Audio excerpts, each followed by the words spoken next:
You getting it? Yeah, I still have it. Yes. Only, yeah. Now it's not really, now it's not going there.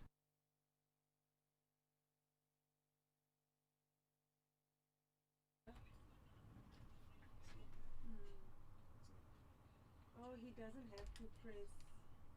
And the mic is on. He will only No. The issue is like this. So he wants to just hear it out like that.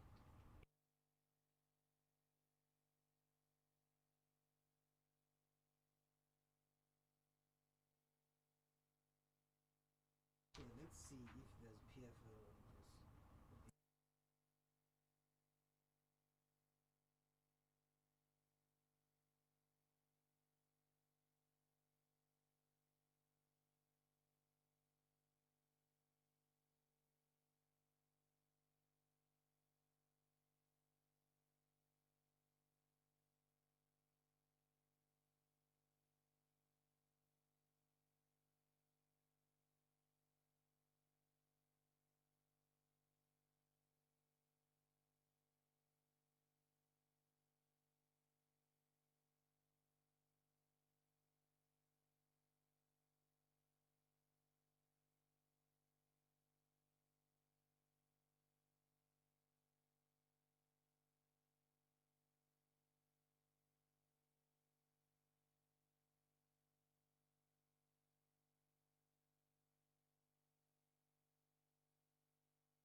we should regard as normal or better. It's when we go to build the capacity of the municipality. That is sustainable because once you build the capacity, you address the problems and the causal factors of those problems, then the municipality will be able to sustain itself and go forward on its own. So just for a broader overview now, in terms of projects, we're talking trillions of rands now. I always shudder when I think, we used to think a few years back, hey, many millions, and then it went to billions. Now we're in the trillions already. And these projects that we talk about, how many of them are actually shovel ready as a percentage, as opposed to those that are still stuck on paper? Well, there are those that are still in preparation, but we have 69 projects nationally that are ongoing right now. We will also be unveiling 8 projects, mega projects, that are also going to go now to project preparations. So there are projects that are at a preparation level. There are those that are being implemented. If you talk about N1 to Limpopo, it has been improved. If you talk about N3 to Durban, it's one of the projects. If you talk about 10 to Bridge in Eastern Cape, those are kind of projects that ISA have been assisting in packaging. They are being implemented right now, yet there are others that are in the pipeline at a planning stage. And ISA, of course, just for the benefit of our listeners, is Infrastructure South Africa, and the work that they are doing in all of this. And when we talk about these mega projects, of course, there are concerns about the construction mafia. There are concerns about just the basic employability of communities around these projects, because it's one thing to have the project, but if you're not going to employ the local community, then already you're looking for problems. That's why we have adopted and presented to the cabinet, which approved the social facilitation strategy. The social facilitation strategy aims to ensure that whenever there is a project, we go forward, we plan in advance, try to ensure that communities are brought together and they participate, train those who are employed from local, and ensure that they benefit from the project. We have dealt with construction mafia through police, and we must commend the work that has happened at that level. But equally, we need to ensure the participation of local communities, including benefiting through employment and small businesses. And government has been saying for a while now, we need to turn South Africa into a construction site.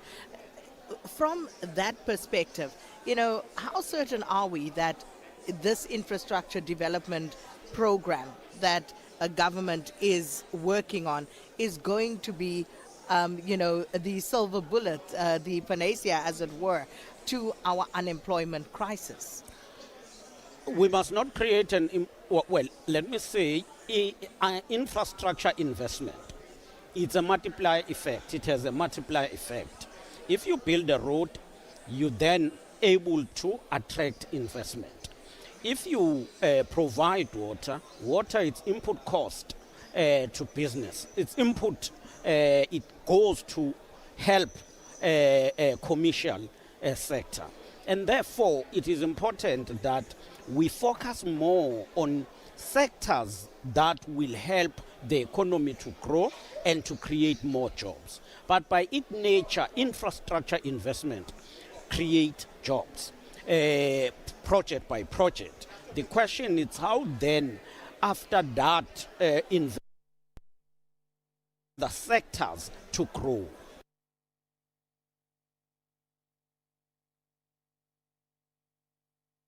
Was Deputy Minister of Public Works, Sihle Zigalala, giving us government's perspective on the symposium. Now, we also spoke to the CIBD board chairperson, Kulile Nzo, and he says that they are working on capacitating municipalities by training them on procurement and supply chain processes. Nzo says that the CIDB has also become tougher on contractors who do not deliver as agreed and have already removed more than 50 contract companies from its database. And welcome back to the Century City Convention Centre. And this is, of course, where SIDSA, the Sustainable Infrastructure Development Symposium South Africa 2026 edition, is currently underway. And, of course, it is about the collaboration, integration and sustainability of our infrastructure development program as a nation. And I'm joined now by Mr. Nzo, that's Kulile Nzo, who is the board chairperson of the Construction Industry Development Board. Mr. Nzo, thanks so much for your time. Welcome to Update at Noon. Thanks, Sakina. Thanks for having me. So let me first get your overall sentiments in terms of what we've heard, especially in the lead up to the symposium, when we talk about trillions of rands worth of projects, but of course not all of them are shovel ready at this point. Yes, true. Look, from a CIDB perspective, we're quite excited about it. I must say, anything that will advance and propel the industry forward is a great initiative. And we really do support, and we'd like to see more of them being shovel ready in the next year or so. But the initiative is promising. So, as far as your industry is concerned, with regard to the bottlenecks, where would you say those are located in the main? Look, from our side, we are more interested in the capacity of our contractors and being able to respond to such initiatives. And we basically ensure that whatever is discussed in the conference room goes out into site, and that the regulatory framework around our contractors is ready so that we can accept and ensure that they get involved. And what is also more important for us is the capacity of our contractors. That is what we are focused on, to ensure that we actually have the right capacity and look into transformation, but of course knowing that transformation can't replace quality. So those are the kind of issues that we are more concerned about in ensuring that we roll out and assist in rolling out this infrastructure plans. And I'm glad to hear that, because I think that in the main is what most South Africans are concerned about. Yes. South Africans are concerned about, the fact that they look around their communities and they see incomplete projects. True. They look around and they see cost overruns that sometimes just boggles the mind.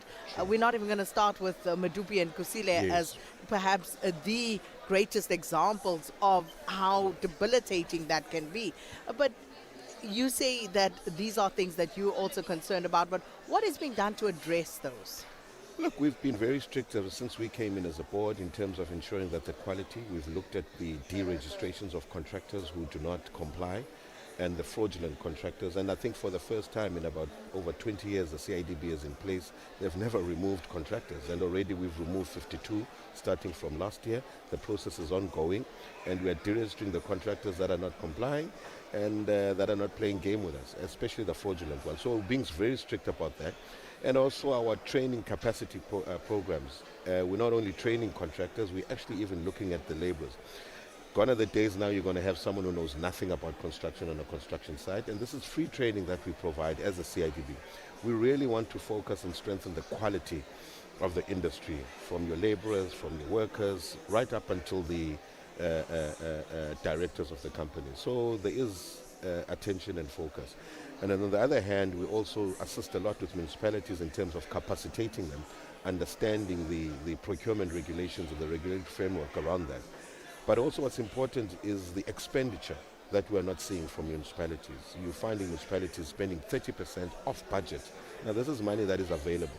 Now as a regulator, that's a big concern for us. So we're doing a lot in terms of capacitating our municipalities to ensure that this external money rolls out. It's useless introducing the figures, but we don't see the shovels on the ground. I'm very interested in how you're capacitating these municipalities, because that's generally where the public see things go awry. Yes. Look, what we actually do, we capacitate them by actually training the supply chain units making them understand the ways, the different forms of procurement, how they could use different forms of procurement to fast-track projects to get them on the ground. Because especially with municipalities, there's a lot of blockage there. It doesn't seem that the supply chain system is working properly, and that's where they actually struggle. And you find that there's a lot of cancellation of tenders as well.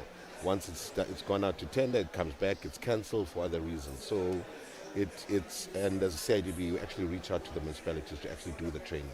And as the Construction Industry Development Board, what is also of concern is the quality of the work to some of these projects. Yes. I mean, I was horrified about a year or two ago when I heard some whispers. I was at a certain stadium and there were whispers that maybe things are not as they ought to be with this particular structure. And that concerned me greatly, because this is a venue that is meant to hold tens of thousands of people. And surely we cannot be compromising on quality of projects like that, or school buildings that our children are going to sit in, or even our own homes that we build where the walls, could fall over at any time. So that for me is critically important, because it's not just the big projects, it's the small ones as well. You're quite correct. And as I've said, that's the focus we are looking at now. Training our contractors in terms of the management, the skills. In fact, we are even looking at creating a requirement that before you even register as a contractor, you ought to have gone through some type of training. And the idea is really to start professionalizing the industry and also taking those into account that have the skills, your architects, your QSs, your engineers, giving them an advantage in registering a construction company. So we're really focusing on professionalizing it, and also we have now come to the point, our argument was that we should focus on the companies, but we felt it important that the laborers, the workforce also needs to be capacitated, and we are reaching out to that as well, to make sure that there's some training capacity, and we're spending millions of money to ensure that we are professionalizing the industry. And in a few years' time, you will see that will be a requirement to actually have a construction company. You would need some form of training and certificate. So Rome wasn't built in a day, but we're getting there. Well, you know what, I will take solace from that, in that you already spoke about, companies that are being deregistered. As you said, last year, I remember speaking to Minister McPherson and the fact that not a single company had been blacklisted by government at that point. Given what we've seen, the atrocities over the years, it is encouraging to know that there is already development on that front. But as we, wrap up this conversation, just from a social facilitation point of view, and making sure that the local population also gets to benefit from these infrastructure projects, because there's nothing more disheartening than seeing a construction site going up and yet the people living right next to it don't benefit. Definitely. There's no employment for them on that Definitely. site. Look, again, we've worked with the Department of Public Works to create a social facilitation framework. We've also implemented what we call the contractor development programs to make sure that the subcontractors that are used within localized areas are the ones that participate as well. So we have quite initiatives. I think we've responded in terms of policies and the regulatory framework. Ours now is just to make sure that what we have now designed is actually getting onto the site, making sure that the bigger contractors are aware, and clients for that matter, that they are aware of the subcontractor development programs, they're aware of the social facilitation framework, and those are the kind of initiatives that assist in ensuring that there is participation locally. Hotlines where we can report if things are not going according to plan, because that's very important. No, you may definitely. not always have your eyes and ears where these developments are happening, but the broader public does. No, definitely. We do use our hotlines. I'll probably forward those details for you. But again, as I said, the hotline has been quite instrumental when it came to deregistering contractors, because they know their peers, and they are the ones that actually give us a heads up to say this contractor is not properly registered, didn't have a project, and most of them, when we follow up, we do pick up that there is a case to answer. So yes, the use of hotlines does assist, and we'll share those details with you. Appreciate that. And thanks so much for stopping by, Mr. Nzo. Thank you. And really appreciate that, because I think, these are the sort of conversation that we must have. Mr. Kulile Nzo, the board chairperson of the CIDB, just talking to us about what they've done so far and, of course, where we're looking to go with this.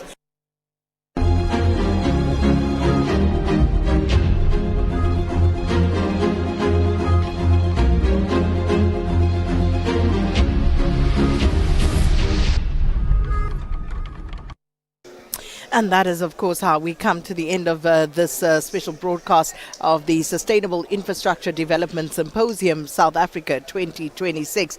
And many a contract being entered into, and, of course, unlocking the potential for funding for many of the projects that are not yet shovel ready. And we'll see a lot more and listen to a lot more of the explanations from government as to what is being done, where the money is being spent. And as you heard from some of our guests, and what we'll do is we'll podcast because I know there are some of the conversations that we did not have time to play to you, because the president, of course, gave his address and that started at 12.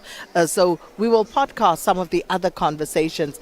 We spoke, for example, to Mr. Daka from Fuzutari, and he, of course, is the group chief executive there. They are one of the lead sponsors. In fact, they are the lead sponsor of this event, but they also operate in 53 countries, and listening to why they feel the need to get involved and where they see the value for themselves. I did also ask Deputy Minister Zikalala earlier about some of the fears, for example, people may say, well, if you are pushing so hard to get private sector investment, does that mean that government is now looking to privatize a lot of these infrastructure projects? And the answer was no. And he used the example of the Gautrain in terms of the private sector coming in, making the investment, running the facility for a period of time, and then handing it back to government. But government keeps control of these projects.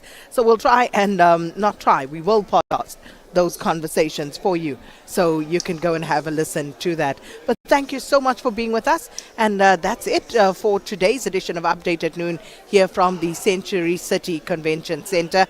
We'll be back at base tomorrow in Auckland Park. But thank you so much to Lance here in Cape Town, and of course to our entire team out in Auckland Park, and the other people who've also facilitated these discussions today. And with that, it's time for your news at 1 with Ondelambana.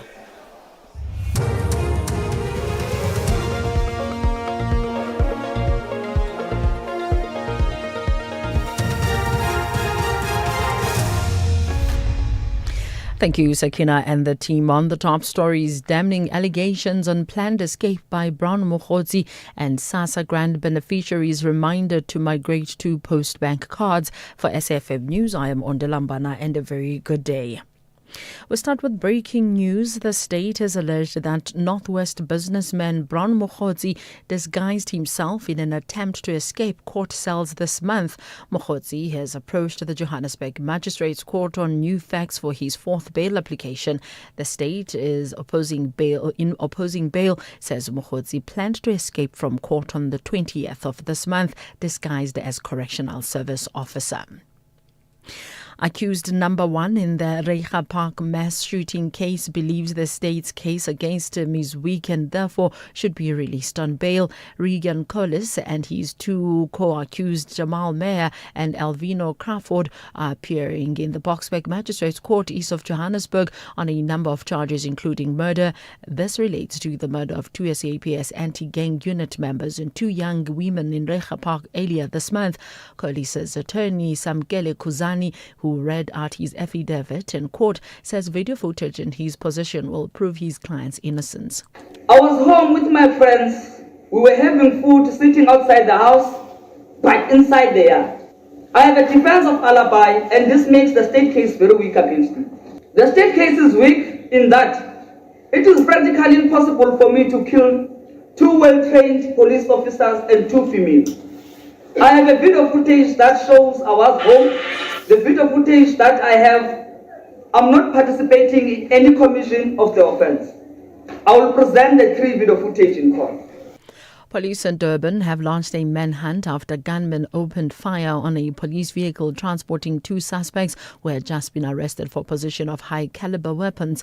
Police say the officers were conducting a crime prevention operation when they spotted a suspicious vehicle. A search of the vehicle uncovered an AK-47 and 4 fully loaded magazines, leading to the arrest of the 2 men. It's alleged as officers drove them to the police station, 2 vehicles followed them and the occupants opened fire. KwaZulu-Natal Police spokesperson Robert Nchunda says the officers managed to escape to safety, but the 2 suspects inside the police van were wounded. The suspects warned police officers to drive off because the occupants of those vehicles were going to shoot at them. They informed the police that they were waiting for the very same vehicle to deliver another AK-47 rifle for a cash-in-transit robbery which was planned for Tuesday. Police indeed sped off but found themselves under heavy gunfire from the occupants of the 2 vehicles. The presence of several community members prevented police from returning fire to avoid calamity. Instead, police drove tactically until they found refuge at a police station. Businessman Vusimuzi Ketmatlala has been challenged over his reliance on a special tribunal order to avoid answering questions about his relationship with businessman Hangwani Morgan Maumela. Matlala has told the Matlanga Commission that documents relating to the order would demonstrate that he was a suspect in matters involving Maumela and Northwest businessman Suleiman Karim. However, the order only names Maumela and the Maumela Family Trust as respondents. Matlala argued that the inclusion of 3 of his companies in the order indicated that he was under investigation, a claim that evidence leader advocate Matlape Silo challenged. We have considered it, and I'm putting to you that this document has got no bearing on you as a suspect and does not suggest that you are a suspect in anything. Okay, Commissioner, so we're saying I'm not a suspect? No, I'm saying this document, contrary to what you suggested, does not suggest you are a suspect. Government is again calling on social grant beneficiaries still using SASSA Gold cards to migrate to Postbank Black cards before next Tuesday to avoid disruptions to payment services. Beneficiaries who fail to complete the migration on time risk experiencing interruptions to their September grant payments. Postbank says it has strengthened operations at card replacement sites to assist beneficiaries during the final days of the migration process. Card replacement is free of charge. Diteboho Ntamane has the details. Social grant beneficiaries have less than 6 days to migrate to Postbank Black cards, failing which they may experience delays in receiving their September payments. Card replacement sites are open nationwide from Monday to Friday between 9 a.m. and 5 p.m. Beneficiaries can dial *120 *355# from their mobile phones to locate their nearest site. Beneficiaries need only a valid ID or temporary ID. Postbank Black cards can be collected from selected retailers including ShopRite, Checkers, USafe, Pick n Pay, Boxer and Spar stores. Diteboho Ntamane, SABC News, Johannesburg. A refugee charity is warning that this season's extra severe El Nino weather phenomenon could result in massive flooding in East Africa, displacing up to 3 million people. The BBC's Thomas Mukwana has the details. The Danish Refugee Council warns millions could be affected by flooding in Somalia, Kenya, South Sudan and Uganda. The last time floods swept across the region in 2023, more than 2 million people were displaced.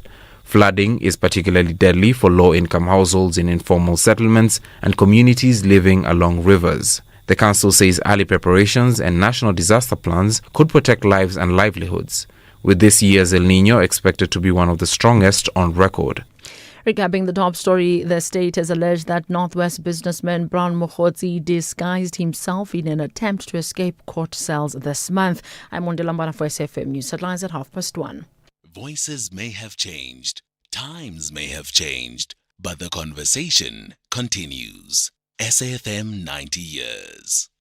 Pedestrians crossing the road in winter can be deadly, especially on highways. These are no walking zones for a reason. Always use pedestrian bridges and designated crossings, even if it takes a little longer.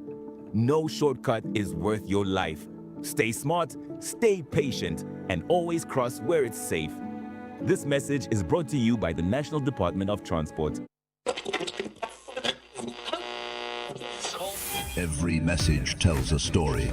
A massive, resounding congratulations to SAfm as you officially mark an incredible 9 years of broadcasting excellence.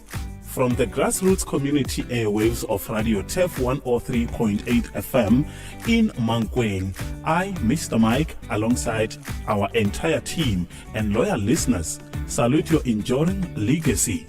For 9 decades, you have been the ultimate gold standard of talk radio, leading the profound conversations that move our nation forward. Every wish reminds us why SAFM is more than just a radio station. The Full Circle with Bridget Masinga, Monday to Friday, 1 to 3 p.m.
You pull the pieces apart by putting who you'll be in a jar.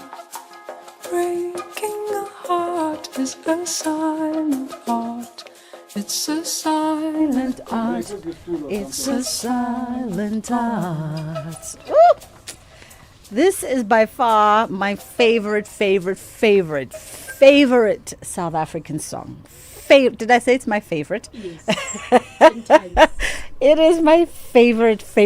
If we had to put a catalog of your top 100 South African songs of all time, based on the song composition, based on the lyrical content and the writing formulation and the delivery of the song. Ooh, definitely. And I think I've told the story before that there's some songs that have the ability, when you are going through a moment of challenge, when you're going through a moment of emotional difficulty, you tap into the energy of that particular song.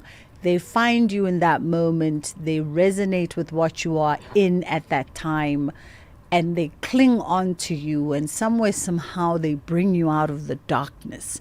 And I've said this to Msaki, I believe in giving flowers where flowers are due, that this song did that for me at a very, very, very dark time of loss.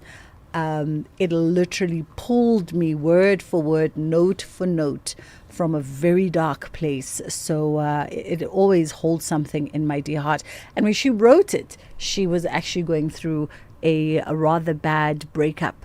And she tells a story of how where she was at the time in the Eastern Cape, looking over the oceans, sitting elalini and penning the song. I hope you're having a good day. It is Msaki's Dreams. That is how we kick off the show today. We're going to get to Spahle Mota and we're going to unpack day 166 at the Madlanga Commission.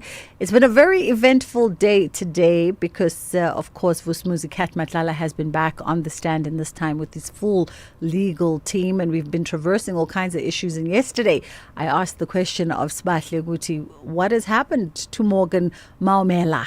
That name that is also quite central in terms of that health department tender. Today, it was explored. We'll catch up with her around that. And then we're going to catch up with creative author and storyteller, editor-in-chief of Your Luxury Africa, Lerato Shabalala, is going to be joining us to unpack themes around what is the women's agenda in 2026 as we wrap up Women's Month. On the other side of 2 o'clock, the doctor is in the house, 061-410-4107. If you want to field any questions to Dr. Judy Pretorius, you're more than welcome to do so. We're talking skincare.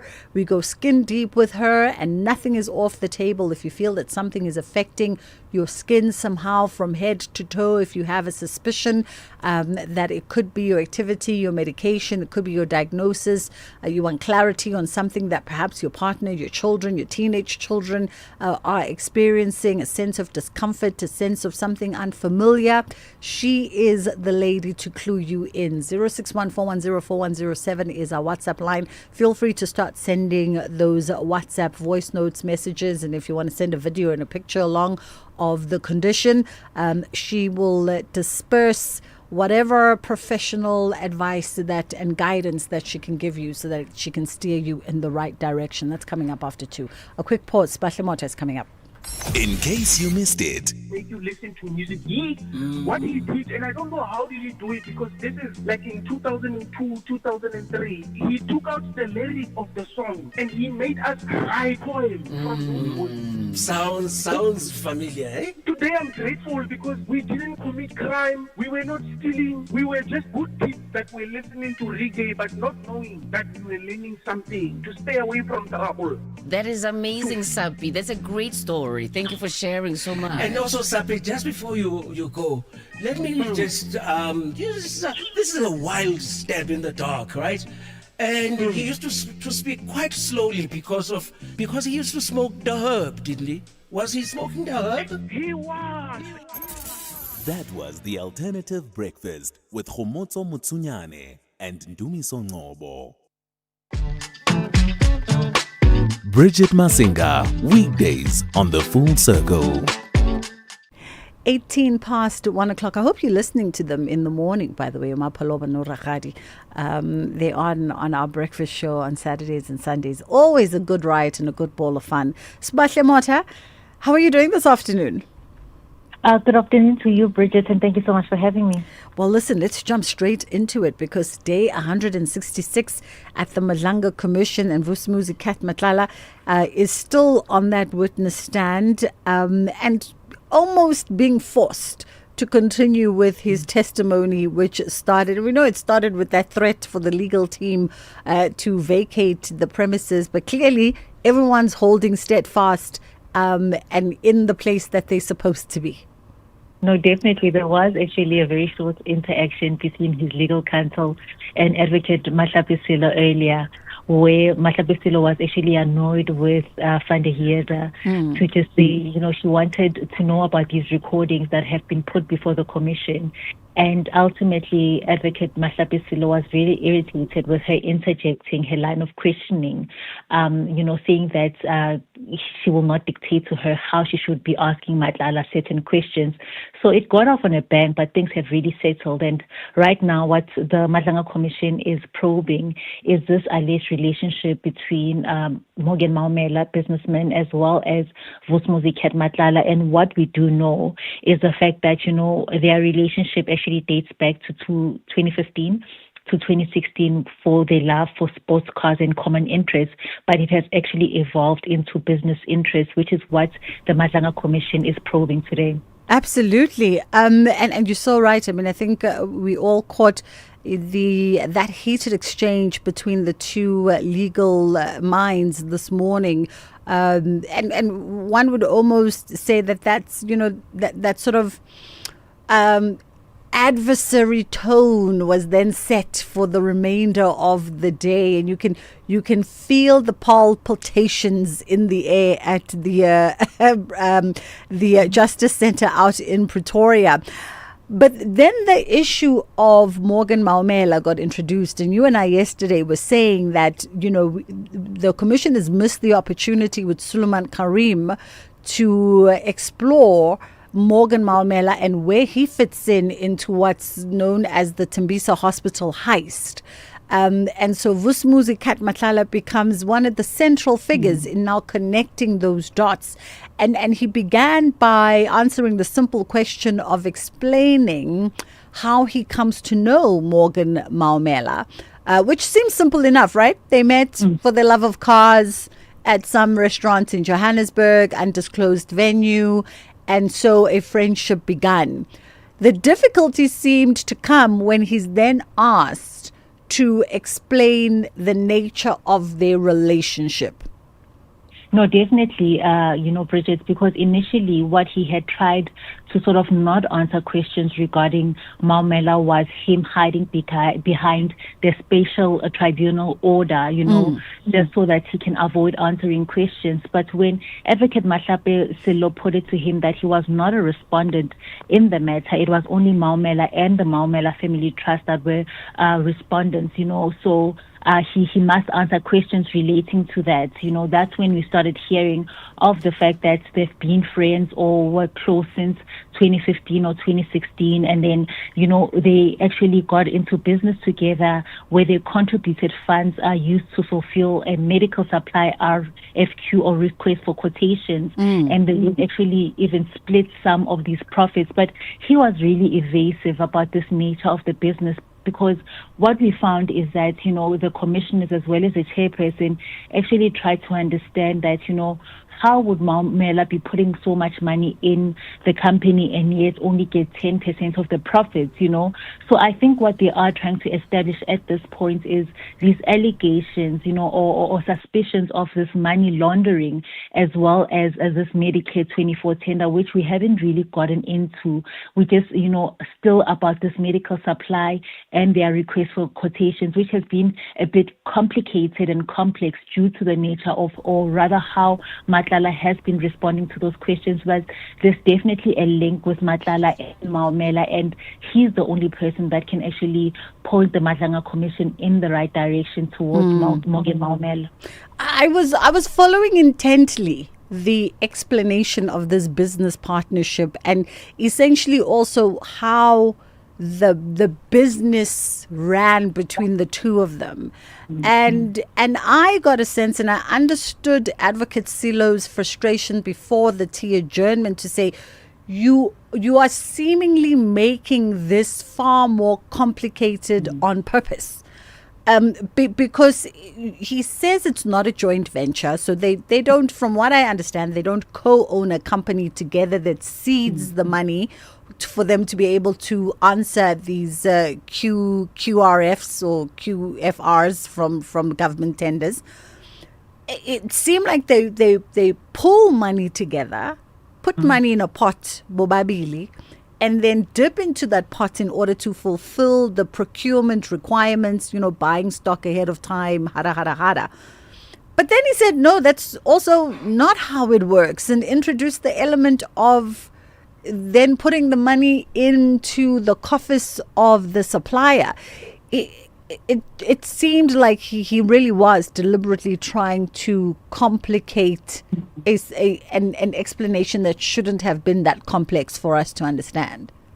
No, definitely, because when you try and make sense of what he says, even the numbers, the millions of rands that they put together or pull together, and then somebody else takes us 300,000 rands, it was a bit complicated to follow, which is why I think the commissioners, even the chairperson, actually somehow tried to pull together to actually understand what was being said by Vusmuzi Matlala. But in essence, he had said that, him and Morgan Maumela operated an informal revolving fund with the supplier, at the Department of Health, and these requests for quotations, and then these profits will subsequently be shared between him and Maumela. But he does really complicate it, and it would be quite interesting to hear what the commissioners as well as the chairperson put to him when they summarized those details to make sense of what he's really said, because there were even instances when he was becoming very cheeky with evidence leader Advocate Mahlape Sello. So he's definitely had,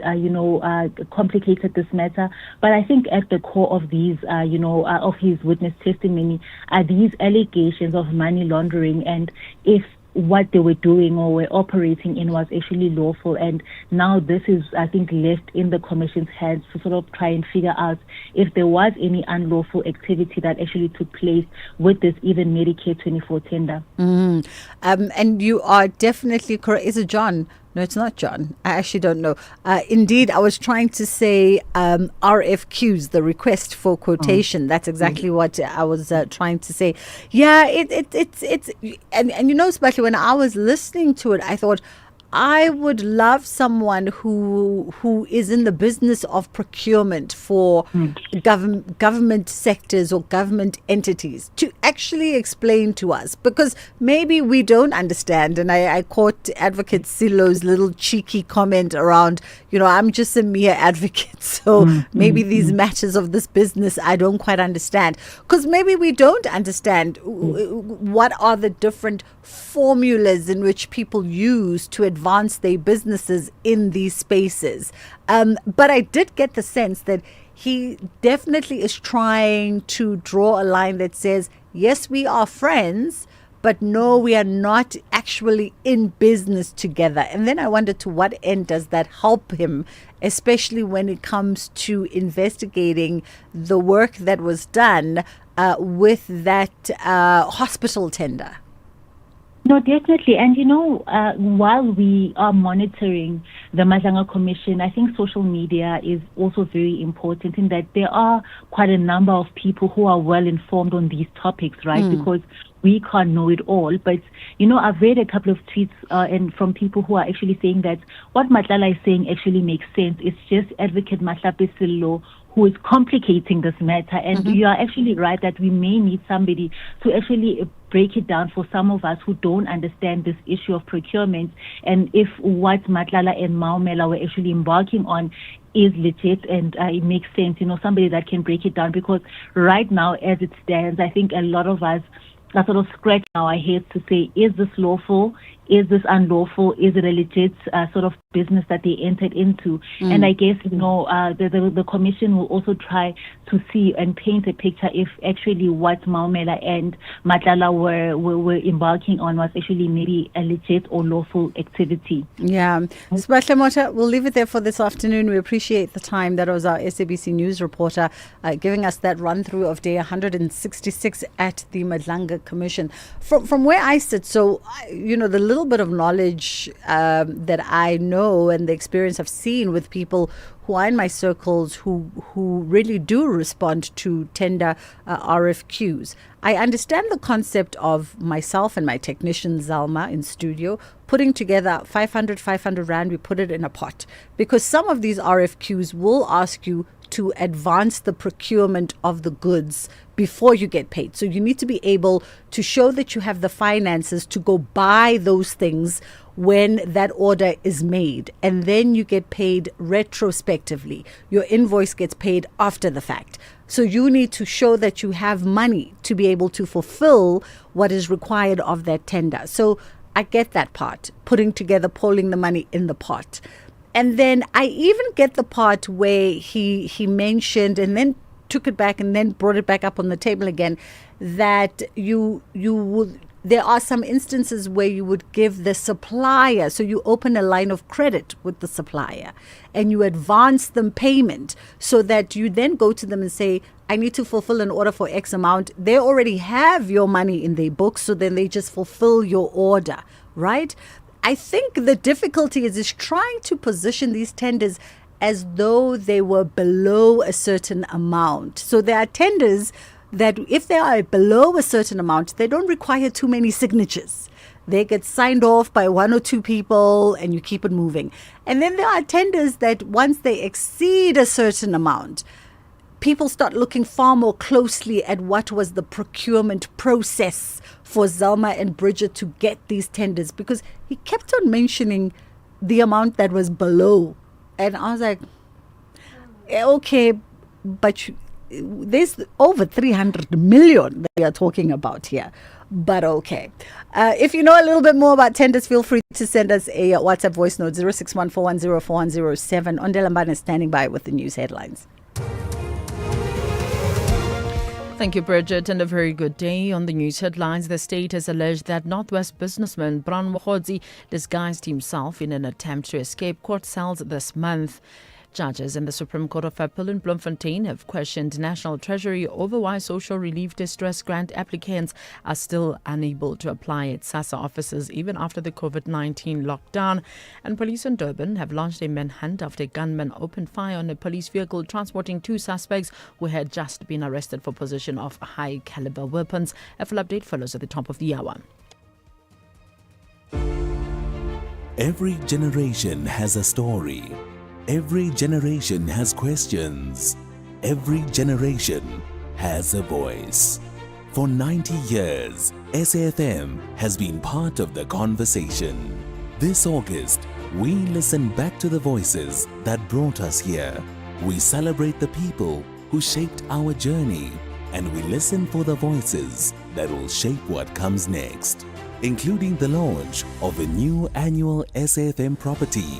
This Women's Month, we are in search of an SAfm woman. 4 extraordinary women, 4 extraordinary journeys. One question: what does it mean to be an SAfm woman? SAfm 90 years, women, a new voice. 90 years of conversation, a nation story, our shared future. From 1 August, SAfm. You are listening to The Full Circle. All right. So we're going to shift focus a little bit because, we are on high now after all of that conversation around Madlanga Commission. So we're going to shift focus a little bit, and we're going to catch up with one phenomenal lady. We're rounding up Women's Month. We've had lots of conversations this Women's Month, exploring all kinds of themes with all kinds of dynamic, phenomenal women. And she joins us in studio. She's a creative, she's an author, storyteller, editor-in-chief of Your Luxury Africa. She's the former editor of True Love magazine, Sunday Times Lifestyle, Kuningi. And I'm trying to remember the title of your book, Lerato Shabalala. How are you? I'm good at you, Bridget Masenga. I'm good. By the way, she didn't tell you she was a True Love cover girl during that time. Yes. She put me on the cover of True Love. Yes, one of my favorite shoots. The book is called The Way I See It. Can you believe it came out 10 years ago? Is it 10 years ago already? Yeah. My goodness. You know, ago. interestingly enough, every time I go to the malls now, and I have to engage the car guards, I think of you. Without fail, I think of you. Or if a handyman comes to my house, I think of you. With Mandla. Yes. Who painted my pool blue and then ran away with my money and blocked me. I so think of you. I think we have to have a reprint of The Way I See It, and we must all come together and share stories 10 years after the fact. I'm actually going to write a second book, but please don't tell my publishers. Okay. There's already a title and everything. Oh, I love it. It's going to be around the same kind of thing, but obviously social media has done a big one. And then we have AI, and so I'm going to try and pull all of those things together for my sins. I don't know why I'm writing another book, but you guys seem to want another one, so I will. Yes. Also, I think you're perfectly poised. The professional life that you've lived, Lerato, you are perfectly poised, actually, to walk us through where we are at now, you know, because I feel like you've seen different eras come and go, and you yourself have managed to be fluid and evolve and not be left behind in any one era. I mean, from print all the way to people saying print is dead, and then you evolving into other spaces and other things, and then doubling back to print, and people are like, print is alive again. Yeah, I know, which was a shock. By the way, Bridget, I must say how absolutely wonderful it is to talk to you. We have known each other since our 20s. Yeah. Like, that's how long we've known each other. And it's so nice to grow up with someone in the industry where we're both sort of fumbling our way into it to becoming what the kids call, I think they call us OGs now. Yeah, we OGs, yeah. Rich aunties without the riches. OGs of the game, you know. My philosophy is always to disrupt myself before life disrupts me. Ooh, okay. So I always think that life will disrupt you whether you're sitting at home trying not to do anything. So my view is, let me disrupt myself. I'm feeling it now. I can feel it change. Do the disruption, because then you control it. Then you manage what you do, how you do it, as opposed to suddenly your industry is falling apart, or your job is falling apart, or there are retrenchments. We all see it when things start to end, whether it's a friendship or relationship or a job situation. So don't wait until the disruption hits you. So I think that's one of the things that's kind of helped me be able to have a career for as long as I have, is to say, okay, print is doing really well now, but I can see digital is coming. Am I at the right place? Where do I need to be? Once I've left there, now I'm in advertising. I'm now an executive creative director. I'm like judging the lorries. But I can see that with AI, you know, people are starting to create ads with AI. So where am I going to be as an ECD? So I kind of need to look at that. So I think that is what has guided me, actually, is being able to disrupt myself. It's interesting when you phrase it like that, because then I wonder, is it, and I don't know if fortitude is the right word, but is it a sense of being just acutely aware, acutely plugged in, or maybe a convergence of all that? Probably. I mean, I'm going to go into the esoteric, because like Bridget and I are both Pisces, okay? So there's an intuitive thing that you feel about how you should operate, where you kind of sense like, ooh, like something is happening here. But most of us will ask somebody who's in power, who's going to say, no, it's fine, there's absolutely no problem. But I feel like our instinct, and I was reminding one of the younger people that, like, your first instinct is always the right instinct. So your instinct will speak to you before the industry says there's a problem. It'll tell you first. So I think it's that. I think it's been attuned, and it's also not living in South Africa only. When I wrote The Way I See It, it was written from a very South African angle.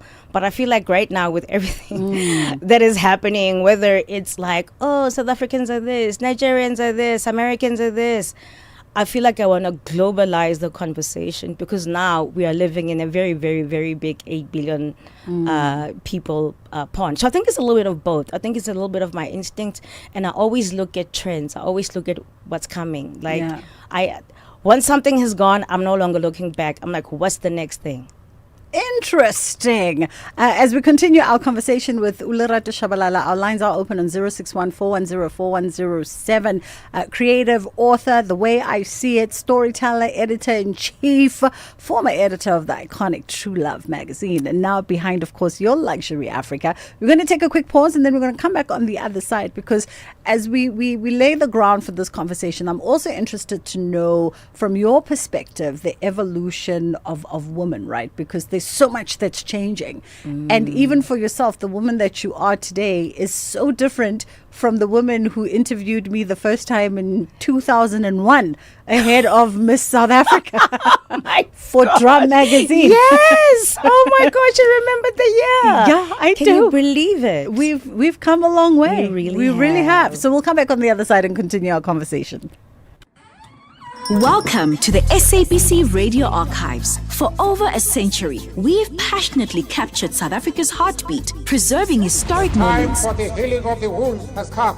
iconic music, and compelling storytelling from all 19 SABC radio stations, ensuring these priceless recordings shape future generations. Explore a century of South African heritage waiting to be rediscovered. Visit the SABC Information Library and Radio Archives online, or call us directly at 011-714-3936, or email lishilosj@sabc.co.za. SABC Libraries and Archives, preserving the past, supporting the present, inspiring the future. Outsurance is in the business of saving you money on your car insurance premium. If they can't, ask for 500 Rand. SMS out to 30754. That's out to 30754. Deciding to not hit save may cost you an afternoon of work, but deciding to stay with your current car insurance could be costing you thousands of rands in savings a year. Without insurance, a 50-year-old Lawrence saves an incredible 309 Rand a month on his 2025 Volkswagen T-Cross. So switch to Outsurance, and you too could be one quote away from having more money in your pocket every month. SMS out to 30754. That's out to 30754. Outsurance is a licensed insurer and FSP, and T's and C's do apply. Outsurance will go out of their way to try and save you money on your car insurance. If they can't, ask for 500 Rand. SMS out to 30754. That's out to 30754. Stages, pages, screens, and more on The Full Circle with Bridget Masinga. All right, we are catching up with creative extraordinaire Lerato Shabalala. Joins us now. She's currently the editor-in-chief of Your Luxury Africa. Where did my oh, there they are. I was going to say, I brought you some, Max. You did indeed. There we go, some covers for you. Your Luxury Africa magazine, and this is where all the gloss and the softness and the luxuriousness of life exist. If you can get yourself a copy of it. Let's talk about, like we were saying, I mean, you've been in this industry for such a long time, and you've gone through your own personal evolutions, but I was also interested in just your perspective, having dialogued with women, having observed women from different sectors, different eras, different backgrounds. Your insights based on your observations about where women are right now, like the state of South African women, and maybe even in particular the state of Black South African women. And when I say Black, I'm being broad. I'm collapsing all of us in one. Yeah, all people of color. Yeah, women of color. Yeah. It's by the way, I also look at it in the same way. I also collapse everyone in the same category. I think it's a little easier. I was emceeing a talk for Your Luxury with Ferrari last week, and our theme was the future of femininity. And when I was speaking to my guests, I was kind of talking to them about like what we were told, because a lot of the times women, we are told what femininity is. There's someone who's decided that like this is how women behave, this is how women should be.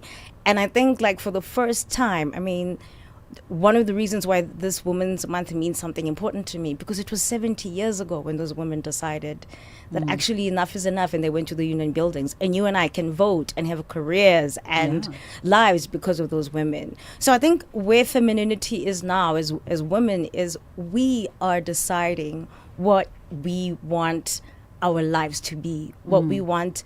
We're writing our own books, actually, since we're talking about books. We are like chapter by chapter, we're like deciding. I mean, I'm sure somebody else would have called you a geriatric mother, right? Like back in the day. But I don't think you see yourself that way. No. At all. Not at right? all. Yeah. So I feel like women, we're at a point in our lives where we're like, actually, this story is for me to write, and I will decide how I write it. And if it's not for you, if our type of femininity is not for you, that's okay. Also, we are for the people who are for us. That's so true. You know what I mean? Yeah. It can't be, we're not a fast food chain. Like if it's not for you, if Bridget is not for you, trust me, there's another woman who is for you. And I think we were saying the difference between the person I was back then and now is that the older I get, the more I realize that the more I know, the less I know.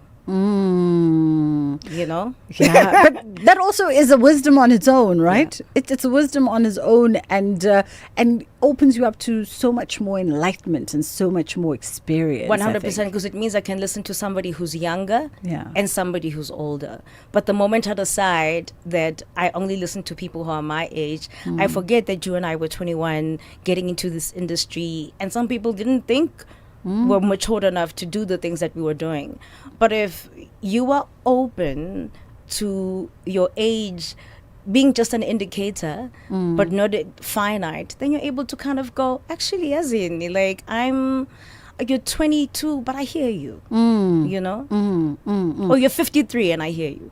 So true. And I mean, and I can appreciate you even in the chaos that I don't understand or that I don't resonate with. But I can appreciate where you're at in it, and that it needs to process through you. Yeah, like, and that there might be also something that I get from it. I might not say yes to everything, but there might be a nugget there. I worry about making my age the thing that makes you go, how old are you? Just wait till you get to my age. I heard that a lot. Yeah. When I was editing Lifestyle when I was 27.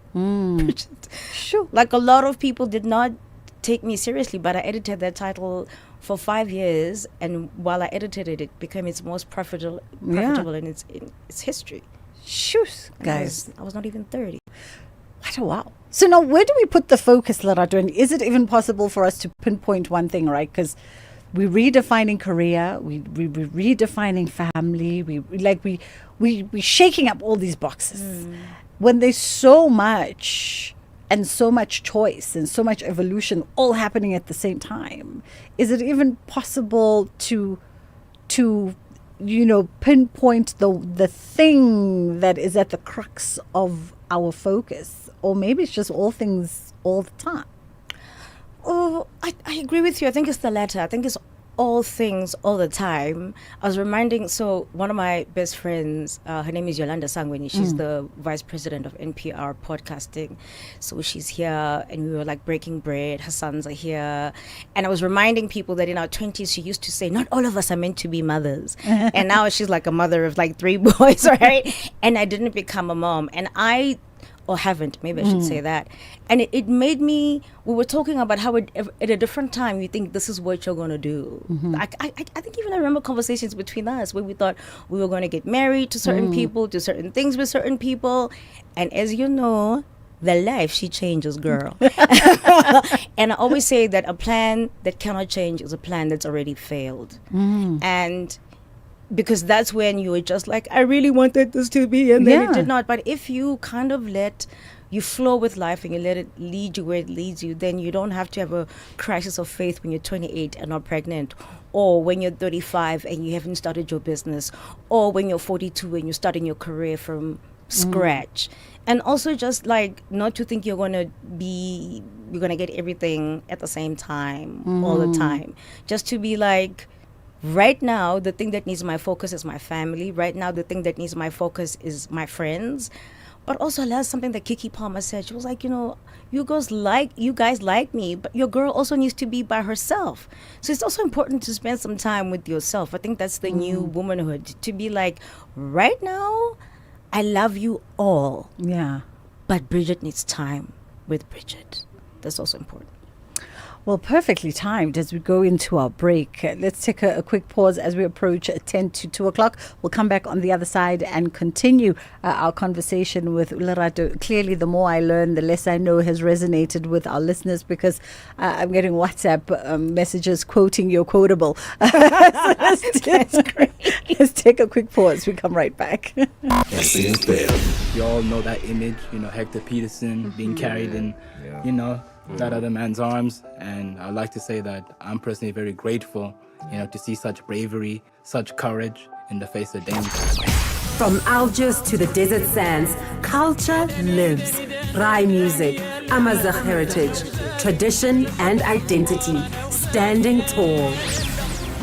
Algeria does not bend, it stands. In every grain of sand, in every voice, there is resilience. Algeria, the giant of the Sahara. This is what we are becoming. SAfm, leading the conversations that move us.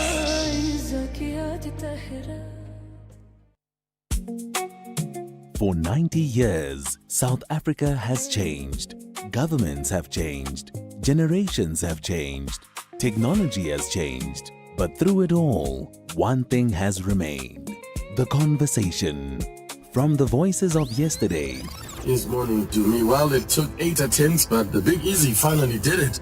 South Africa's Ernie Els finally recorded his first win.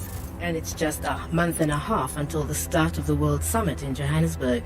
Now, most people are aware of the summit's goals. The other thing that I wanted to mention is the fact that she has really paid a very big price for taking up music. Because what happened is that she left her daughter, one and only daughter. You're listening to SAfm 104 to 107, and it's time for our music documentary series, The Music Makers. What is it all about? To the voices shaping tomorrow. This August, SAfm celebrates 90 years of conversation. A nation's story, our shared future. SAfm turns 90 from 1 August. SAfm, the conversation continues. Stages, pages, screens, and more on The Full Circle with Bridget Masinga. We are wrapping up our Women's Month conversations, but I mean, this is a female-led show for all intents and purposes. On the mic, behind the scenes, and so for us, these conversations are continuous throughout the. Now, if like, even though she visits from time to time, our technician, but when she is here, then it's a proper, full-on female show. We're catching up with Lerato Chabalala, and she needs no introduction. By the way, you can follow her on social media. She's both on X as well as Instagram, and she interacts in the two spaces. Similarly, but quite different. I think you get the different parts of you, right? Because I think your Instagram is more, yes, there's a personal lifestyle focus, but it's curated. It's curated. It really speaks to the work that you do. You take us along on your travels. You unpack all your treasures and your finds and things like that. And X is where those who know Lerato a little bit more, that's where she goes. She joins Aldrin St. Pierce Shibeen and she settles in the corner. 100%. It's where like my humor and stuff like that comes from. Actually, like I posted last week and I said the next time a man tells me that his ex is crazy, I'm gonna run like the building is on fire. So those are the things I post on X. But yeah, my Instagram I treat it as my job. Album to show people, to take people where I'm going. I have a great career. and especially with Your Luxury Africa, we're able to have like the most premium of the premium. Like this year, I've interviewed like the president and CEO of Verve, the wine master at Dom Perignon. So being able to interview, and then just 2 weeks ago, actually, one of my favorite interviews was with Chef Knox. She's here to promote her book, the South African cookbook. She was incredible. Probably one of my 5 favorite top interviews of all time. Oh, wow. So the job allows me to have these kinds of conversations, but also have like amazing experiences. I got to do flower arrangements with Anna Vela at Makuku house. So I always say to people, like, especially when you're starting and you're younger and you're kind of looking at how do I become a you or a me, and the thing is, listen to yourself. Nobody knows you or your direction more than you. You know where you should go. So yeah, fine, ask for opinions from other people, but ultimately when things are happening, you're the one who has to answer to yourself. I was actually saying to someone that one of the things I want to teach my niece, because this is a woman's month conversation, and before we wrap up, I want to teach my niece, she's 6, to remember that like the word disappoint has a point in it. You appointed people those positions. You said, you're my mother, you mean something, you're my mentor, you whatever. But it is your responsibility to disappoint as many people, unseat them from the space that you gave them, so that you don't betray yourself. Because a lot of the times we're happy to disappoint ourselves as long as we don't disappoint other people. But we appointed those people, those positions. So I want to teach her, disappoint as many people as possible, as long as you don't disappoint yourself. Wow. Also, I think it's a beautiful way of framing empowerment to her, right? Because I think no matter the progress that we make as women, and my team's preoccupied with the question around what is the woman's agenda for 2026, regardless of how far we come in the progress, that we still kind of on that hamster wheel where for some reason we always eating the burnt toast. Like, I love that phrasing. We just we can't seem to get to grips with and I think maybe at least for me, when I've explored it, I think it deals with our relationship with selfishness, and we don't understand that selfishness can be a good thing, because it allows you to just focus on number one when you need to focus on number one. It's the one crib note we need to take from men. Men are so selfish with their time, with their resources, with their energy, that like it's inspiring to me. I'm like, yes, I could use a little bit more of the selfishness. And I think like as a people pleaser in recovery, we're like, oh, what can I do for you? What do you need? And I'm like, no, what do I need? Because even on a plane, they tell you to take care of yourself before you can look after other people. And I think I'm one of those people that has spent too much time pouring out of an empty cup. And I'm like, mine is going to be full before I can help you out, Bridget, whether we are family or whether we're romantically linked. Like, it's about us taking care of ourselves. And I don't think we do enough of that. Absolutely. Is there, and if there is or isn't, what should or shouldn't be on this woman's agenda 2026 and beyond? I think on every woman's agenda should be what she wants for herself. The world is going to tell you at every turn, you should be a mom, you should be an entrepreneur, you should be skinny, don't try to get old. You know what I mean? Like all these impossible things, but you should be on your own agenda. And for a lot of women, myself included, we've always been number 5 on our list. Like, I've got to take care of my mom. If you're a mom, like, I've got to take care of my daughter. Then there's my husband, and then my friends, and then maybe like 6, 8, 9, I'll start showing up. No. Until you are number 1 on your own agenda, we can't talk about things like femininity and being a businesswoman. No, what does Bridget need? What's good for your nervous system? Do you have the right friends around you? Do you have the right support system around you? Are you spending time with yourself? Because with yourself does not always mean you're alone. You know what I mean? So we should come first. And then after that, you can ask me about the agenda. I'm on my own agenda. I'm number 1, 2, and 3 right now. You know, and I can appreciate that, because when we reflect on, for instance, 70 years of Women's March, yes, the catalyst was the political system at the time, but essentially it speaks to the ownership of one's rights. Agency. Agency is the word I'm looking for. You are correct. Agency. Yeah. But also the understanding that you have to come together with other women, that you can't do this alone. That we all have to say, no, we're not only rocking with this anymore. This is how we want to be. So yes, you can make decisions on your own, but for us to come together, there has to be an agreement on, like, we're not going to take this, or we're not going to let people tell us who we are. And I think honestly, 70 years later, I am tired of people telling me what I should and should not be doing, how I should or should not look. No, if you've just had a baby, you have a right to have a little bit of a tummy, because that's what happened. We don't all have to bounce back. Just like run your race, sis. Like, run your own race. Well, I hope you got some nuggets from Lerato Shabalala. The way Zalma is so quiet and focused, she's clearly taking mental notes. Clearly taking mental notes. You can follow her on social media, or you can drop into laratoshabalala.com. We're not going to, because I think she just told her publisher today that she's working on the second book. Publisher's sitting in the office going, what? It's not happening. It's a figment of your imagination.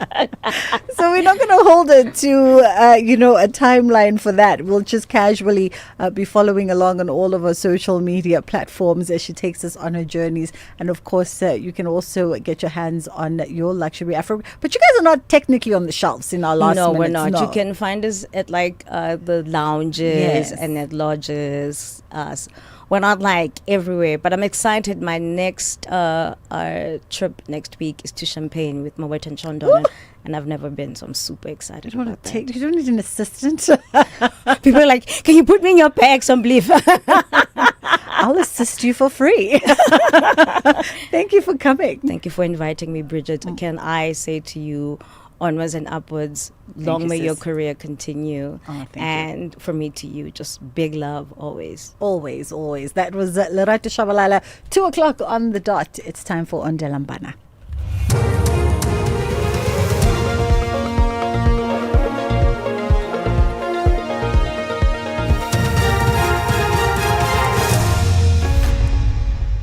Thank you, Bridget. On the top stories, damning allegations on planned escape by Brown Mokhotsi, and motorists warned of traffic disruptions in Orlando, Soweto. For SAFM News, I am Ondelambana, and a very good day. The Johannesburg Magistrates Court has heard of how self-proclaimed political fixer Brown Mokhotsi allegedly plotted to stage an escape from court during his previous appearance, disguised as a correctional service officer. Mokhotsi is applying for bail at the Johannesburg Magistrates Court, where he has provided 2 new addresses.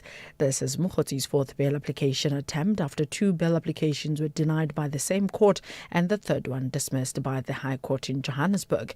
Mokhotsi is facing multiple charges, including lying under oath, defeating the ends of justice, and unlawful possession of a firearm.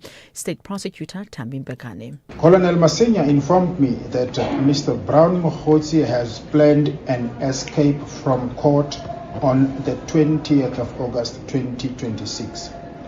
He informed me that the plan is that he would disguise in the uniform of correctional official and would walk out of the court cells. I made necessary arrangements for surveillance to be conducted at the court. On the very same day, when Mr. Brown Mokhotsi appeared in court, I noticed that his ankle was cuffed with leg irons around his feet. The Madlanga Commission has heard how attempted murder accused and businessman Vusimuzi Ket Matlala and businessman Morgan Maumela allegedly operated an informal revolving fund with a supplier to finance the health department's request for quotations. Matlala testified that profits from successful contracts were shared between him and Maumela despite there being no written agreement between them. He's being questioned about his relationship with Maumela, a subject he was initially reluctant to discuss. Matlala also maintained that he is the subject of an SIU probe linked to the health department's tenders, although he was unable to specify the offence for which he is being investigated. As I see it here, from my side, I don't know of any wrongdoing that I did, but it does not stop someone from investigating me. So just because I'm saying I did not do this, it does not mean now they must stop investigating. Judges in the Supreme Court of Appeal in Bloemfontein have questioned National Treasury over why social relief distress grant applicants are still unable to apply at SASSA offices even after the COVID-19 lockdown. Justice Wendy Hughes acknowledged that in-person applications were not possible during the pandemic, but asked what has been done since then to increase access. Meanwhile, Justice Peter Meyer questioned the logic of relying on strict online applications, particularly for people who cannot afford cell phones or have no access. National Treasury is appealing a High Court in Pretoria judgment which found that key aspects of the grant system unlawfully excluded millions of eligible applicants.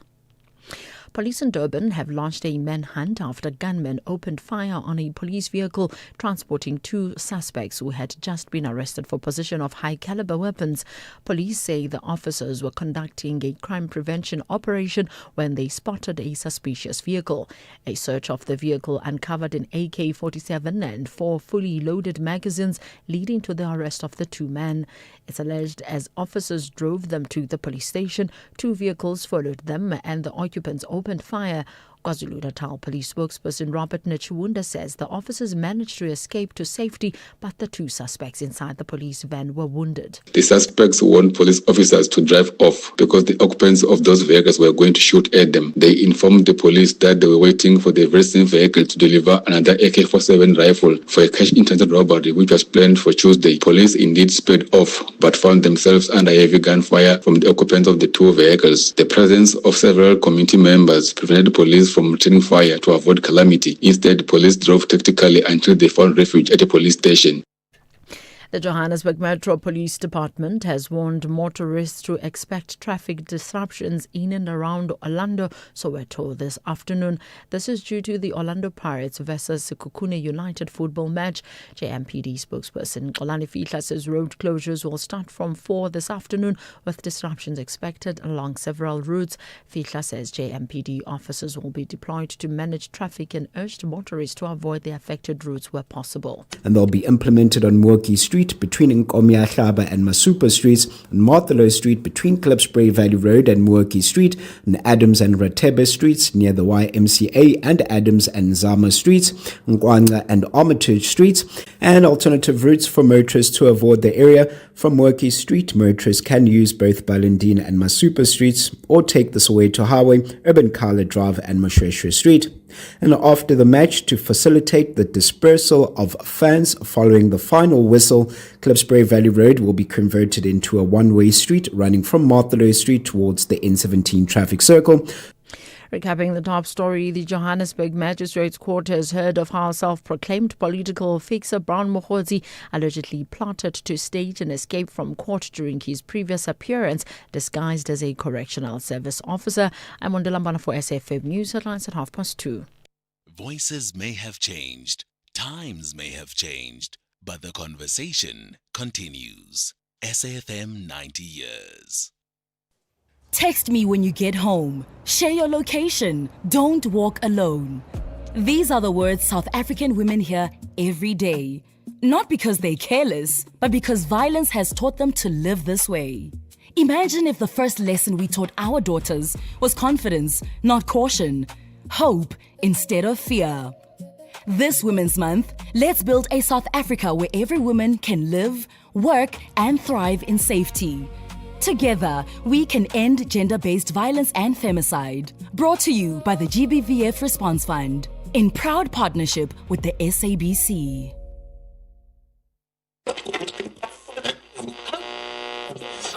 Every message tells a story.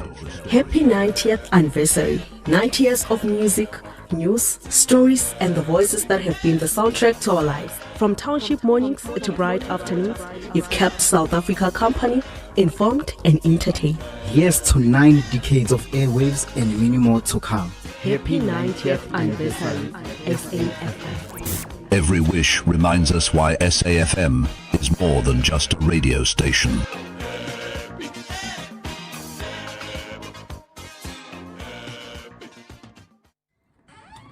Welcome to the SABC Radio Archives, For over a century, we've passionately captured South Africa's heartbeat, preserving historic moments, Time for the healing of the wounds has come. iconic music, and compelling storytelling from all 19 SABC radio stations, ensuring these priceless recordings shape future generations. Explore a century of South African heritage waiting to be rediscovered. Visit the SABC Information Library and Radio Archives online, or call us directly at 011-714-3936 or email lishilosj@sabc.co.za. SABC Libraries and Archives, preserving the past, supporting the present, inspiring the future.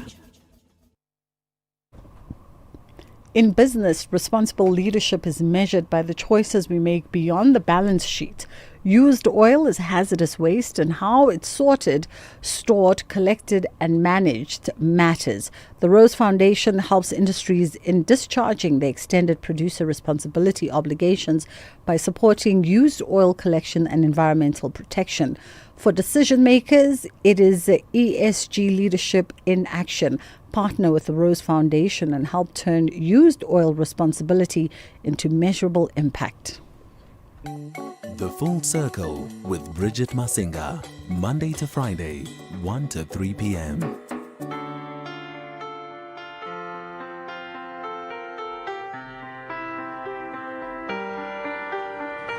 I let it fall, my heart, and as it fell, you rose to claim it. It was dark, and I was over, until you kissed my lips and you saved me. My hands, they were strong,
haven't heard the Adele song in a minute. It's Adele. Set fire to the wind.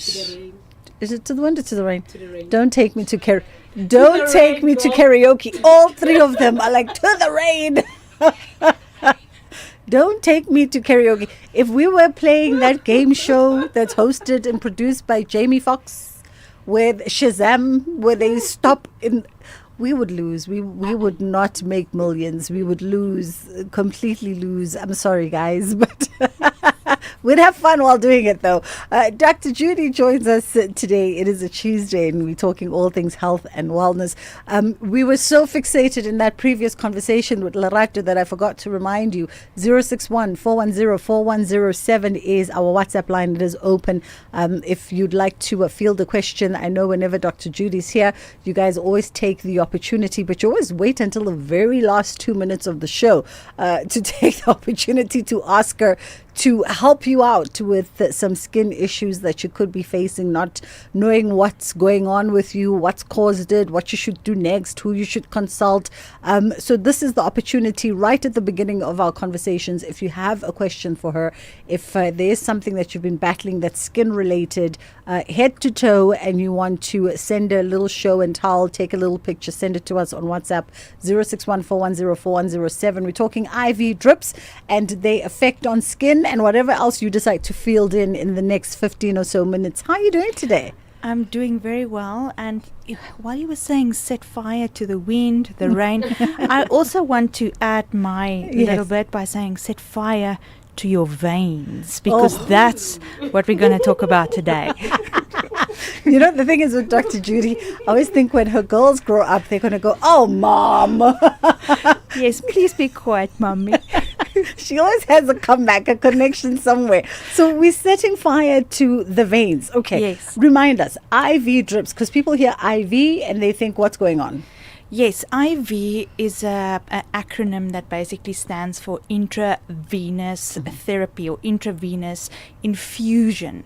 So basically what it means is you take a fluid and you go inside the vein and you basically dispense or diffuse that fluid into the body, and then it allows for a rapid response of the body. So if I can give an example, if you, for instance, have pain and I give you some oral medication to drink, then it's going to take a little bit of a while to, kick in and start to subside that pain.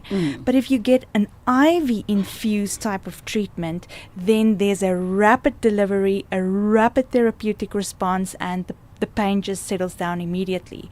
But why we want to talk about IVs today is not to settle our pain and talk about drug delivery like antibiotics. What's very popular these days is IV treatment modalities with vitamins and minerals, good for our skin, good for our body, to boost us. And even some IV treatment if you had a late night last night and you need a bit of an anti-hangover feeling, some IV treatments for that as well.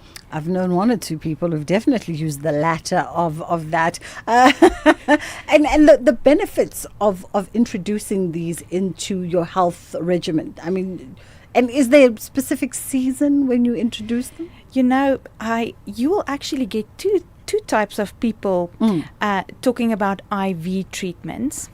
And some of those people would say, listen, you're just paying for some expensive urine at the end of the day, because all those metabolites end up in your urine. Yeah. And then you get these people who are so passionate and they categorically and explicitly tell they went for the IV treatments. It's loaded with all the vitamins and minerals you can think of. They go for it weekly or they go for it monthly and so forth, and they swear by it.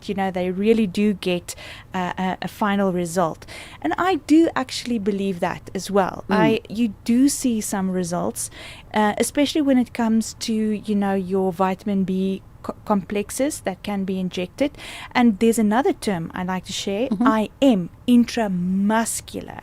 So certain of these vitamins and minerals can actually go through a IV bag, so it looks like a saline bag or a dextrose bag, like a baseline fluid that's mixed with your vitamins and minerals. And other vitamins and minerals can actually be injected into your muscle directly. You know, like your vitamin B complexes and so Yes. forth. So people can sometimes choose what they like. It's a bit invasive and it stings a little bit, but at the end of the day, if you go for a certain laboratory test, for instance, and it shows that maybe you have a vitamin B12 deficiency or you have a vitamin D deficiency and so forth, even an iron deficiency, then if you use IV or IM treatments, you can actually start to, aid with that deficiency immediately. Oh, lovely. Okay, so from that perspective, I would definitely see the benefits, because I think I've mentioned this to you before that I can be a bit of a skeptic when it comes to IV or IV drips, and maybe it's because I've not schooled myself enough on them. And I probably didn't know what my body needed. I probably just sat at that chair and said, I just need some energy. In fact, I remember it was 2 years ago. I said, I just need some energy. And then I went and I was like, I don't see anything. You're still a skeptic, yes. Still a skeptic. Yeah. Okay. Well, I can tell you there are a few things that you can ask for, and I know why you say that. There are certain ingredients that will help you, hydrate you, especially your saline type of treatments and so forth. But imagine this now for a second. Imagine that IV bag hanging up there. So it looks like a water solution, but inside that IV bag is either saline, like a salty water solution, or dextrose, which is a sugary solution. So say, for instance, the person who administers the IV treatment decides, they ask you, listen, Bridget, are you maybe diabetic or not? And if you say no, they're going to opt for the dextrose version, so the sugary one, and they're going to load that IV bag with all sorts of vitamins and minerals, magnesium, vitamin C, glutathione, you name it. And then when they infuse that IV into your blood, I'm telling you, after an hour, you're going to, host the late night show as well. I'm going to have all the energy bouncing off the walls. We're going to take a quick pause. We'll come back on the other side of the break. It's just gone 20 past 2 o'clock. If you have a question for Dr. Judy, you're more than welcome to do so. She comes through every second Tuesday, and we talk all things skin deep. 061 410 4107. It can be IV related. It cannot be IV related. Just don't wait until the last minute, because she never has time to respond to you if you wait until the end of the conversation. 061 410 4107. Looking for exclusive content, live events, and special broadcasts like the Madlanga Commission? Then connect to the all-new SAfm Connect stream. The Madlanga Commission, live and uninterrupted from 9:30 Monday to Friday. SAfm Connect brings you more of the conversations that matter. Listen anytime, anywhere by visiting connect.safm.co.za or stream directly on SABC Plus at sabc-plus.com. SAfm Connect. More conversations, more access. There's much more coming. Before there was the SAfm you know today, there was the English service. There was Radio South Africa, Radio South Africa, and there was a country going through extraordinary change. Hello. Good morning, Mr. Raphael. From the darkness of apartheid, I have to inform honourable members. through the states of emergency, Earlier, it was reported an explosion had occurred at an ESCOM. through the release of Nelson Mandela, Comrades and fellow South Africans, I greet you all. through the birth of a democratic South Africa. As we know, elections do not create change, they create only the opportunity for change. The conversations continued, and in 1995, a new SAfm emerged. A new country, a new voice, a new chapter. This August, SAfm looks back at the journey that brought us here. The voices, the moments, the people, the history. 90 years of conversation, a nation story, our shared future. SAfm turns 90 from 1 August. SAfm, the conversation continues. In business, responsible leadership is measured by the choices that we make beyond the balance sheet. Used oil is hazardous waste, and how it's stored, collected, and managed matters. The Rose Foundation helps industries in discharging their exceeded producer responsibility obligations by supporting used oil collection and environmental protection. For decision makers, it is ESG leadership in action. Partner with the Rose Foundation and help turn used oil responsibility into measurable impact. Bridget Masinga, weekdays on The Full Circle. 0614104107 is our WhatsApp line. I see them coming. We're going to get to them in a moment. Zalma was just talking to us about the after effects that she seems to feel with Ivy. Do a lot of people kind of have that reaction? Some of the experiences that people have. The first thing is, if you are afraid of needles, then perhaps this is not for you. It is somewhat invasive. They stick a needle into your veins, and some of us don't really have nice, bulky veins, so then they poke you all over to try and find it. So that can be invasive. But there's something that an experienced person must understand who administers it is the speed of how that IV actually infuse into your veins. Because sometimes if they open up that little tap and it's just rushing, it's just a complete flush of the liquid or the fluids into your veins, then you can actually start tasting some of the product like an aftertaste in your mouth. You can physically feel how that fluid flows through your veins and so forth. So that just tells you now the speed of that fluid is too fast. So usually it needs to be monitored and it needs to be administered in a very controlled fashion. So a 200 milliliter IV bag, you should most likely sit there for at least 30 minutes, and some places actually administer over 500 milliliters. That's half a liter of fluids into the body, and then it shouldn't be anything faster than 30 minutes. It should be very, very controlled. And then it's very critical for people to understand that you cannot just go anywhere. You have to know that the person who administers the product is a registered health practitioner. That is critical, because if they start obtaining and procuring some of the IV type of products, which is definitely supposed to be a sterile product, that are non-sterile or perhaps don't come from a SAPRA approved facility, or the product itself has not been approved by the South African Health Products Regulatory Authority, then you actually entering into very dangerous territory.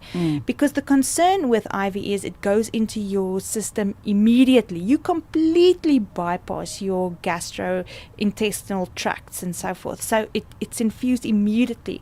And sometimes people don't even know they are allergic to ingredients. For instance, one of our favorites, glutathione. We love glutathione. It's a very powerful antioxidant, even given to cancer patients. It makes our skin just glow so beautifully. But some people don't know that they are allergic to it, and they can go into cardiac arrest. They can go into anaphylactic shock, for instance. And if that administrator or a practitioner doesn't have a defibrillator or some form of CPR experience and so forth, then, or even adrenaline on site, then things can go south very, very quickly. Shoo! I didn't take up the time. She took up the time, and now there's 3 minutes left. Please ask the doctor if she knows of a scalp for eczema. If she knows of a scalp for eczema on the scalp. Anonymous? I don't know if that makes sense. Okay, now it does make sense. It's eczema on the scalp, so it means that there's definitely some form of inflammation on the scalp. So the first thing is stop using any products like shampoos or any scalp serum that contains sulfates. So beware. Sodium lauryl sulfate, big no. Sodium laureth sulfate, a big no. So stop using sulfate containing products, and then try to get your hands on a scalp serum that contains salicylic acid, ceramides and peptides that you can massage onto the scalp and even boost your vitamin D levels, and you'll see it would start to fade away. In general, I just don't use anything with sulfate in it on my hair, but that's just me. I have a problem with itching when it's hot. Well, itching when it's hot may be denoted back to the fact that maybe when you perspire, remember your body, your skin is a detoxifying organ just like your kidneys and your liver. And when you perspire, you don't only perspire and sweat out water, but you actually sweat out toxins. And some of those toxins are actually very high in heavy metal content. So that can cause an irritant on the skin, and because, it creates an irritant on the skin, it can lead to itchiness. But never ever forget that people who struggle with severe itchiness, like pruritus for instance, they usually have some form of a liver function test that's out of specification. So check out your liver as well. Oh, and then we're going to sneak in just one quick voice note, maybe a short one, and let's see if we can sneak it in before the headline news.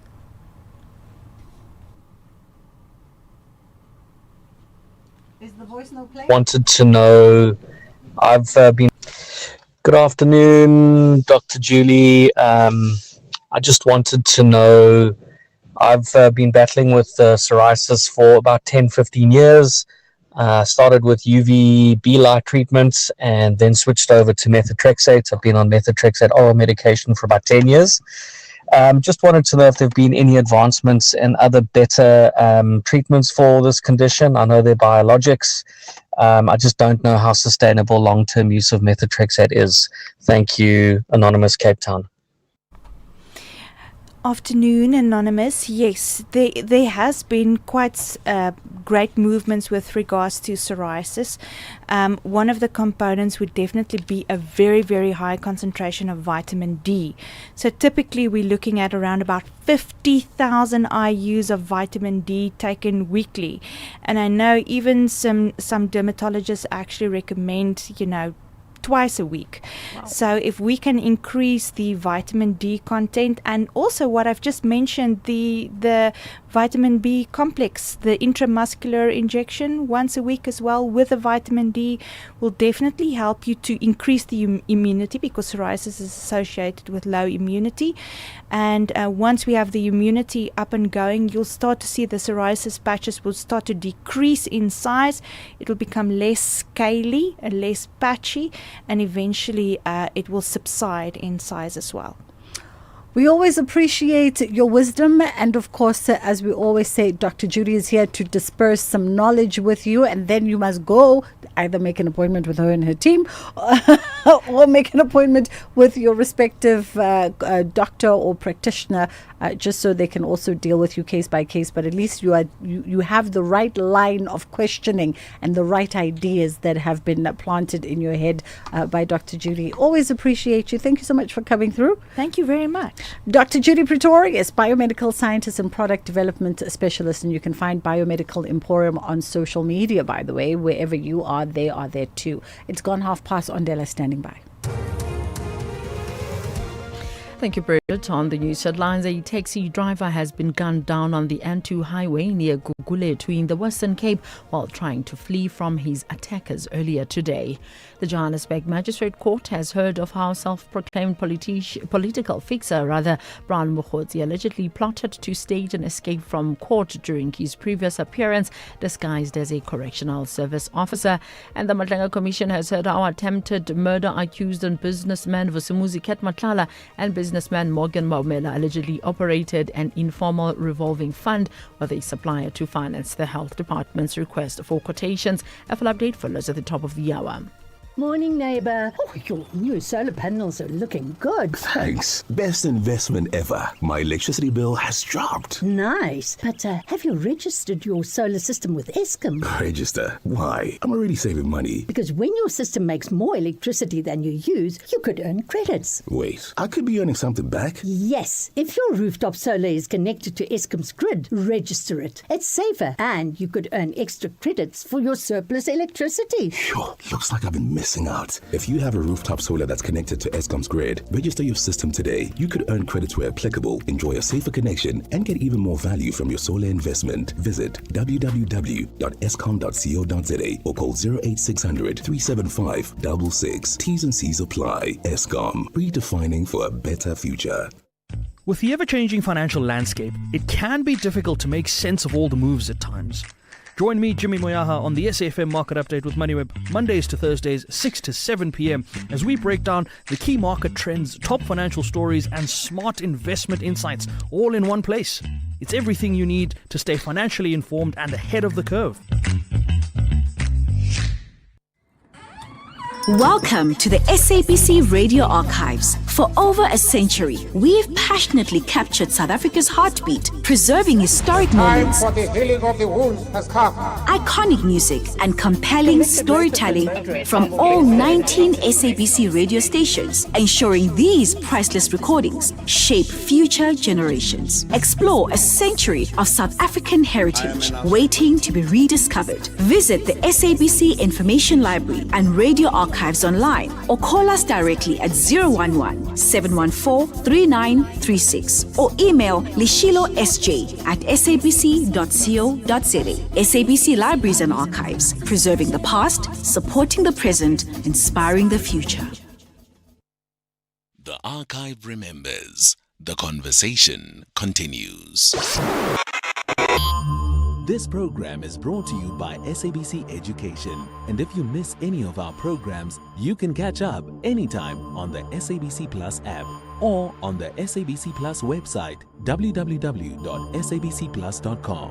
Brought to you by SABC Education. Enriching minds, enriching lives.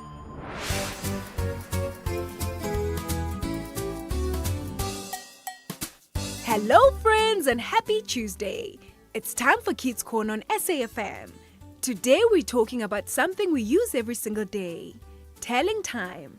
Do you know how to tell time using a clock? Can you tell the difference between the hour hand and the minute hand? What time do you usually wake up for school? Why is it important to know how to tell time? And if you could choose one time of the day to spend doing your favorite activity, what would you choose and why? Alright, friends, let's hear from some of our friends while you share your answers with the people next to you. Greetings to everyone. My name is Nissa and my name is Pepe. I am in grade 6B. I am 11 years old and I'm in Brixton Primary School. Yes, I do know how to tell the time when using a clock. Yes, I can tell the difference between the hour hand and the minute hand. The short hand is the hour hand and the long hand is the minute hand. The time I usually wake up for school is 6 o'clock in the morning. I think it is important to know how to tell the time because it is important so that we can be on time for school and other activities. If I had to choose one time of the day to spend doing my favorite activity, the time I would choose is 4 p.m. because after school I would relax and play.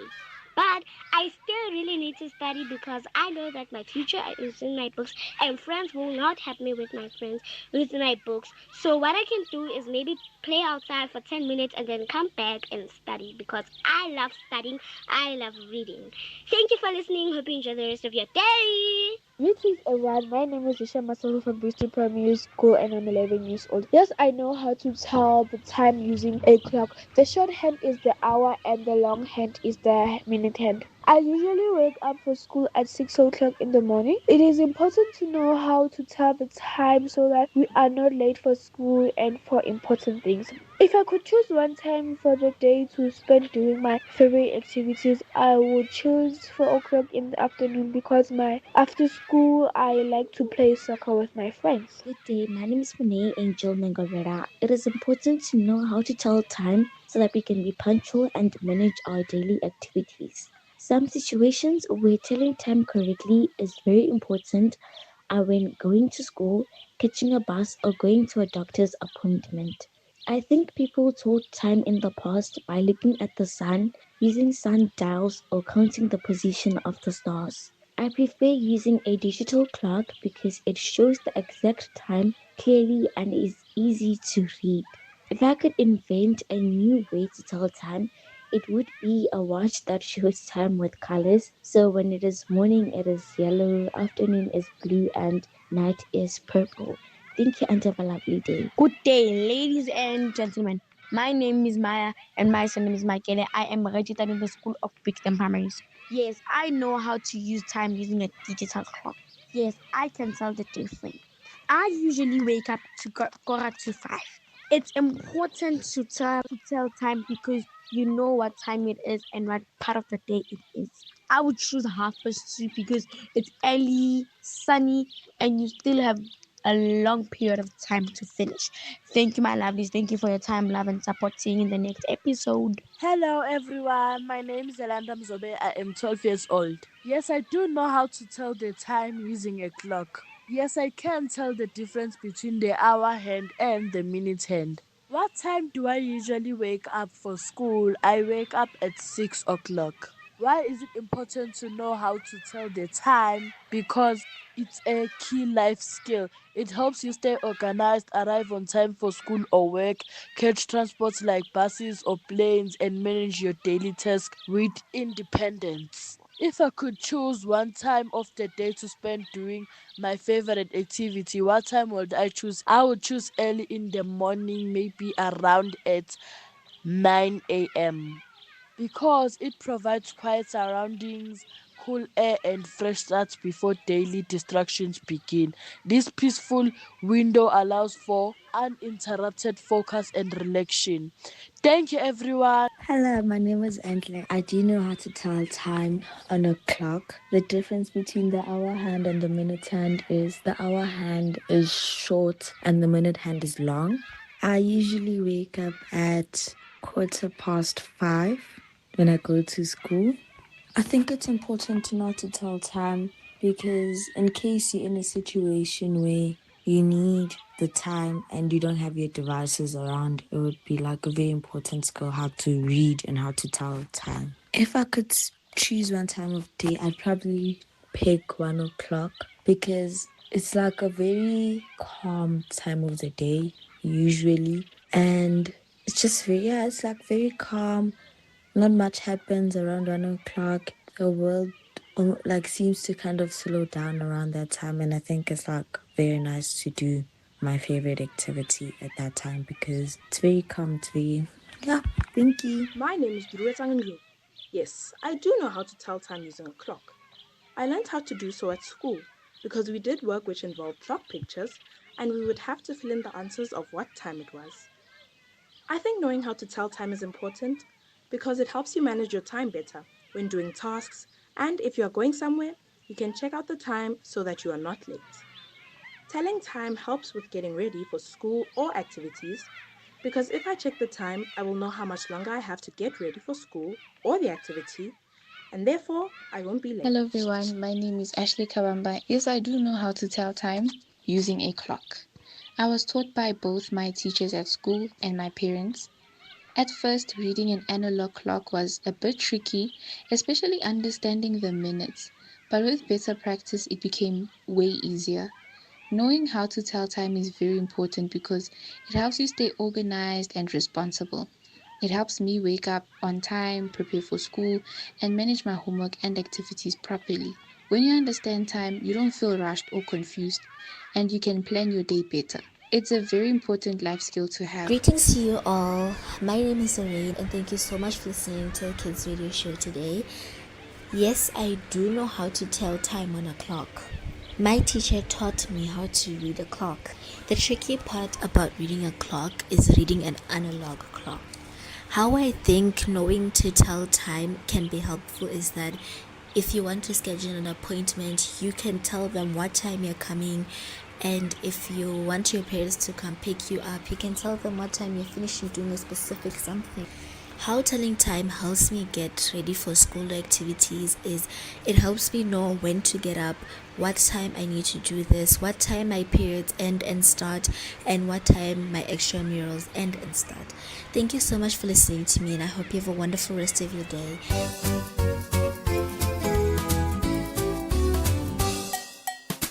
Thank you, friends. It's always great to hear from you. And to our friends listening, I hope you shared your answers with the people next to you. Friends, learning how to tell time is an important life skill that helps us understand and organize our day.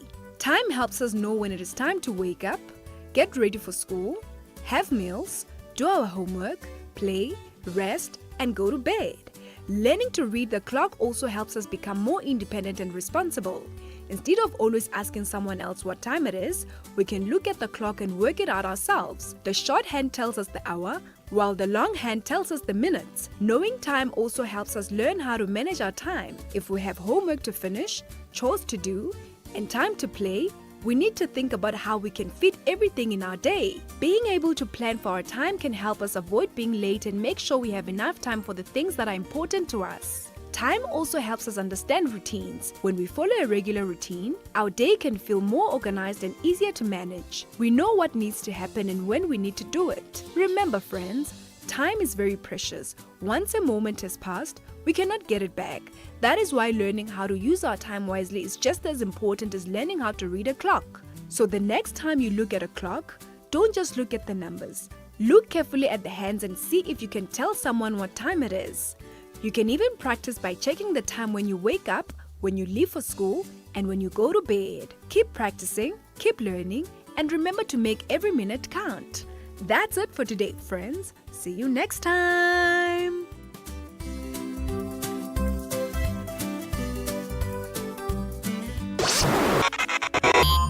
If you miss any of our programs, you can catch up anytime on the SABC Plus app or on the SABC Plus website, www.sabcplus.com. Brought to you by SABC Education, enriching minds, enriching lives.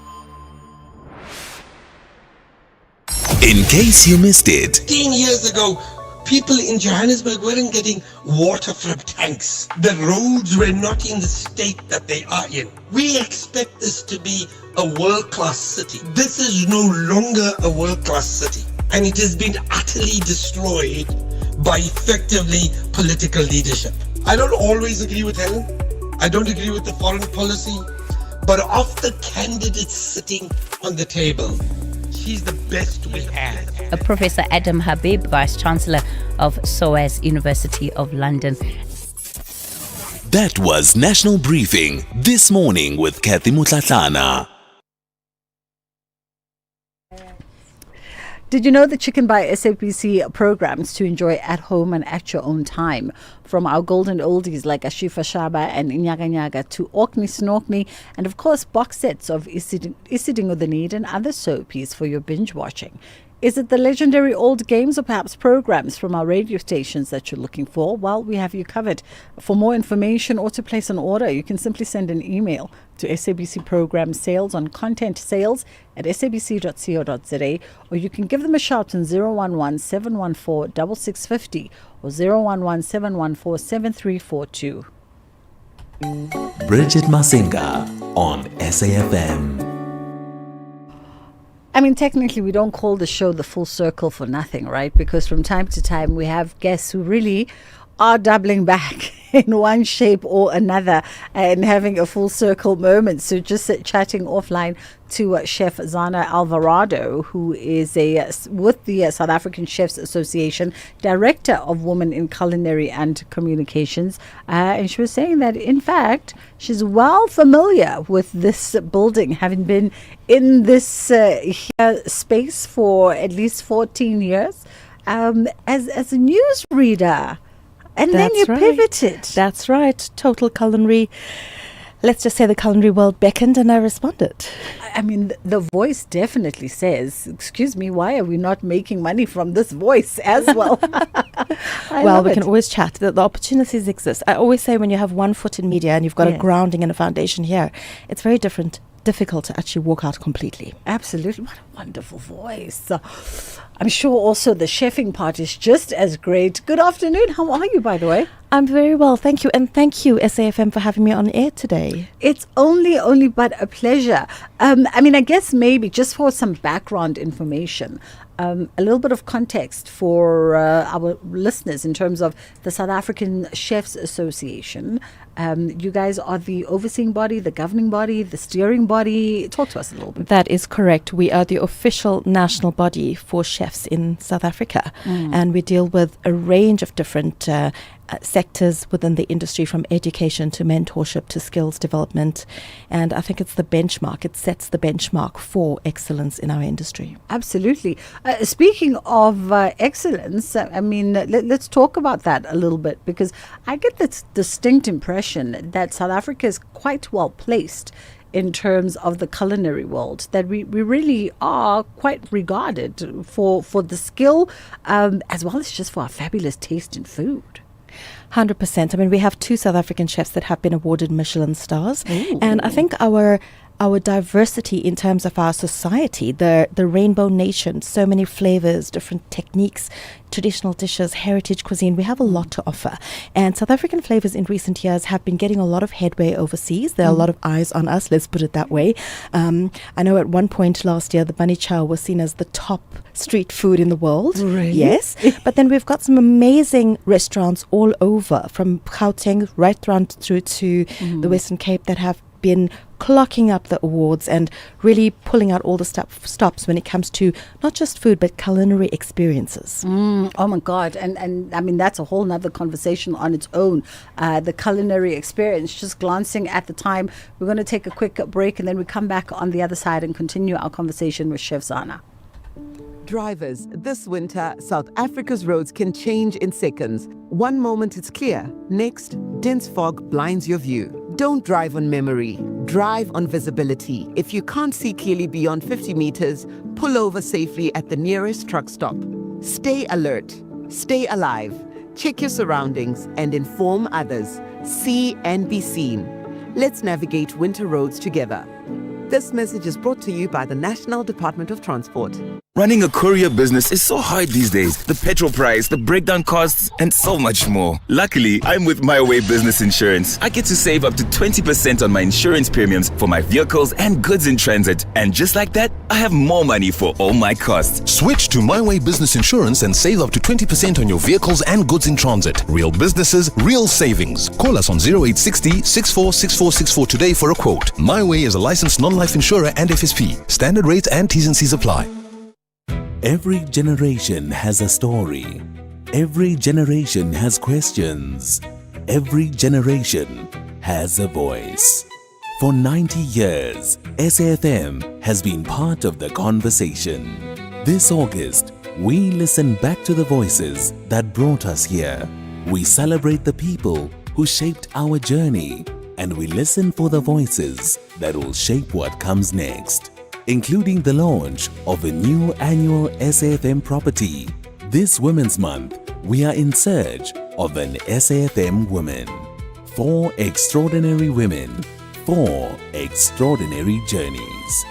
One question: what does it mean to be an SAfm woman? SAfm 90 years. Women, a new voice. 90 years of conversation. A nation story. Our shared future.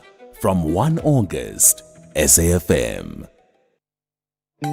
Bridget Masinga on SAfm. Your weekend football is sorted on SABC Fridays at 8:30 p.m. Bayern Munich will face VfB Stuttgart in the Bundesliga, live on the SABC Sport channel on DTT, OpenView and SABC Plus. On Saturday at 4 p.m, Bournemouth takes on Everton in the Premier League, live on S3. The MTN 8 semi-final second legs are live on SABC 1 with Sekhukhune United facing off Orlando Pirates, followed on Sunday by Mamelodi Sundowns against Golden Arrows. 4 massive fixtures, 1 football weekend live on SABC Sport, for the love of the game. The Full Circle with Bridget Masinga, Monday to Friday, 1 to 3 p.m. I mean, what does Zalma take me for? She's like... You see, I know Bayern Munich. Like, excuse me. I'm just going to take some content, don't mind me. I'm not that dwarf when it comes to sports. Anyway, we are chatting with Chef Zana Alvarado, who's with the South African Chefs Association, Director of Women in Culinary, and of course also part of the Communications Office. Let's talk a little bit more about Women in Culinary. Explain to us about that focus for the association. So Women in Culinary is a movement that empowers women to lead, to connect, and to shape the future of our industry. It was established in 2016 through the SA Chefs Association because we recognized that although women have always been a huge part of culinary and our hospitality industry, there wasn't a dedicated platform creating visibility, connection, and opportunities specifically for women. So in the first couple of years, there were teething problems. This was just an idea. Nothing was really done to let the movement grow wings. And in 2022, I came on board as the national chairlady. And one of the things I wanted to do was to create visibility in terms of creating a reach nationwide. And within a 10-month period, we were able to establish 90% of a national footprint by setting up regional committees in 7 of our regions. Oh, wow. All right. And maybe let's hone in a little bit on the gap and maybe even some of the challenges that women face in the culinary industry, because some of us never really give it a second thought, right? You know what? Absolutely. And there are challenges at every level. First of all, I want to say when we're talking about the regional committees and the regional structures, every single woman, so we have a regional chair lady, every single one of them are volunteers. Nobody gets paid for this. We do this because we want to see the industry flourish. And we also want to open the doors for women that come after us, which is very important.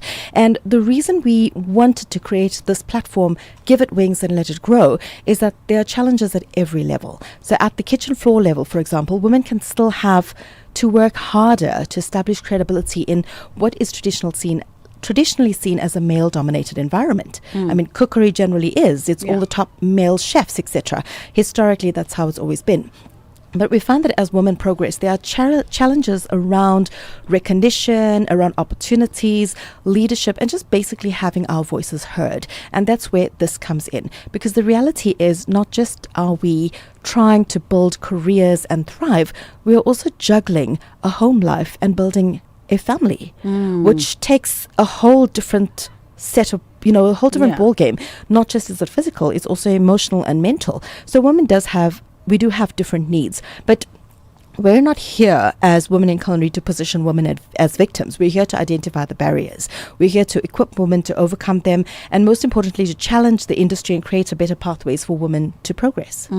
Absolutely. You've got a conference coming up on the 27th. In fact, on Thursday, we're going to be broadcasting from the venue. Talk to us a little bit about that. So this conference is the second one that we are doing, and we are extremely proud of it. The first one was held because we realized this is a place where we need to get people together. We need to get people in the same room to say, hey, we are here. And now that we've established that, we've come to conference number 2. And the whole idea behind this is, now that we are here, where to? Where does this conversation open up? What do we do with the voices that we now have? How do we work together, network, create opportunities, build bridges, upskill, mentor the young women or the senior women who have never had a chance in this industry to actually rise? Because the reality is, if you go into a restaurant, most of the executive chefs today, countrywide, if not worldwide, and this is a problem I think is in pretty much every country, the top executive chefs are men. Why not? Why isn't there a woman in leadership position at a 5-star resort or a 5-star hotel? So these are the industry dynamics that we need to change. And it's not to say that we're anti-men or we're challenging men or we're competing.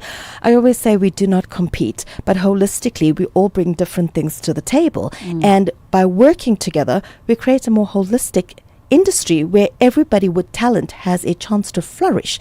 Everybody has a chance to contribute for the betterment of the industry in South Africa. It's so interesting. And, when it gets reinforced in these conversations, anyone who's ever eaten anywhere, especially anywhere fine dining or any of the sorts, you really do realize that there are a lot of male chefs heading up the kitchens. And I guess questions around what is it about the environment, the structure of the industry, etc., prohibit women from climbing up those executive ladders in significant ways, and I guess maybe also there's some learnings from the first conference that speak to exactly that you can now retrospectively go back and use as a yardstick to answer that question of where to from here. 100%. So, I mean, what we learned from the first conference is that women want this conversation. They want a space where they can speak honestly about their experiences, but they also want practical things. They want connections. They want opportunities. They want mentorship. They want knowledge, access. They want access to entrepreneurship, entrepreneurial empowerment, for example. And we also learned that there's an incredible power in women from different areas of the industry that are all now sitting in one room and realizing that their experiences, although different, they intersect, right? So this year we've taken that learning and we've focused even more strongly on meaningful engagement and what happens after the conference. As we wrap up, Chef Zana, maybe in our final moments, for a woman in the space or a young woman entering in the space, what would success look like for them? What would success look like for? I think suspense. But I think I'm trying to keep you all in suspense. So you're going to have to find out what outrolls at the conference on Thursday.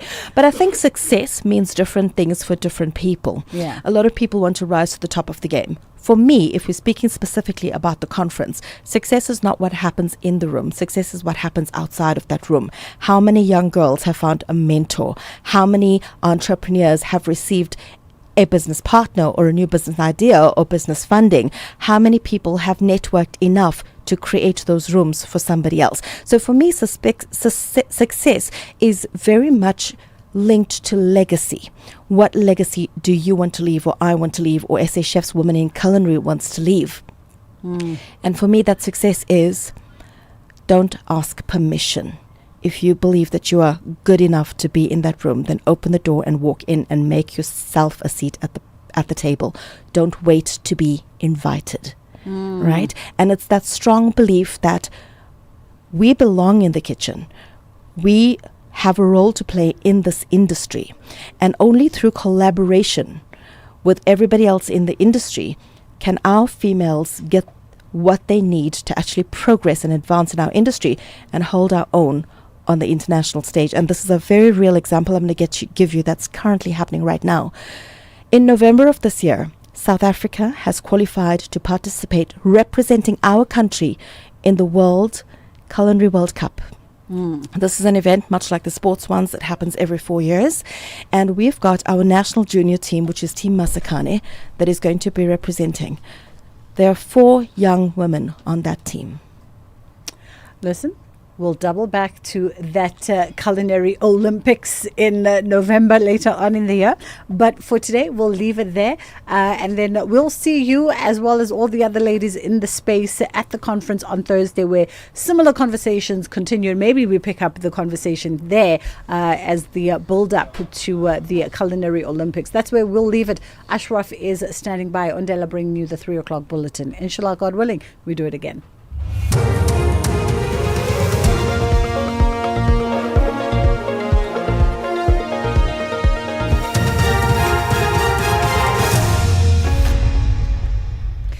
Thank you, Bridget. On the top stories, taxi driver gunned down in Gugulethu, and ANC insists it will submit mayor's list on time. For SAFM News, I am Ondelambana, and a very good afternoon. A taxi driver has been gunned down on the N2 highway near Gugulethu in the Western Cape while trying to flee from his attackers earlier today. Police spokesperson Ndake Gwala says the deceased attackers chased him from an informal settlement in Gugulethu and caught up with him on the highway. She says the assailants managed to evade arrest. According to reports, the deceased, who was identified as a 27-year-old taxi driver, was chased by 2 unknown suspects from Kanana informal settlement. He sustained gunshot wounds on his head and was declared deceased on the scene by medical personnel. The motive for the attack is believed to be taxi violence related. Police are following all available leads and no arrest has been effected at this stage.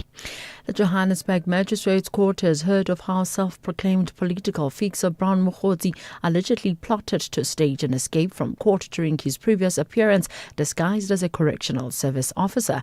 Mokgotsi is applying for bail at the Johannesburg Magistrates Court, where he has provided 2 new addresses. This is Mokgotsi's 4th bail application attempt after 2 bail applications were denied by the same court and the 3rd one dismissed by the High Court in Johannesburg. Mokgotsi is facing multiple charges, including lying under oath, defeating the ends of justice and under full possession of a firearm. State Prosecutor Tammy Mpekane. Colonel Masenya informed me that Mr. Brown Mokgotsi has planned an escape from court on the 20th of August 2026. He informed me that the plan is that he would disguise in the uniform of correctional official and would walk out of the court cells. I made necessary arrangements for surveillance to be conducted at the court. On the very same day, when Mr. Brown Mokgotsi appeared in court, I noticed that his ankle was cuffed with leg irons around his feet.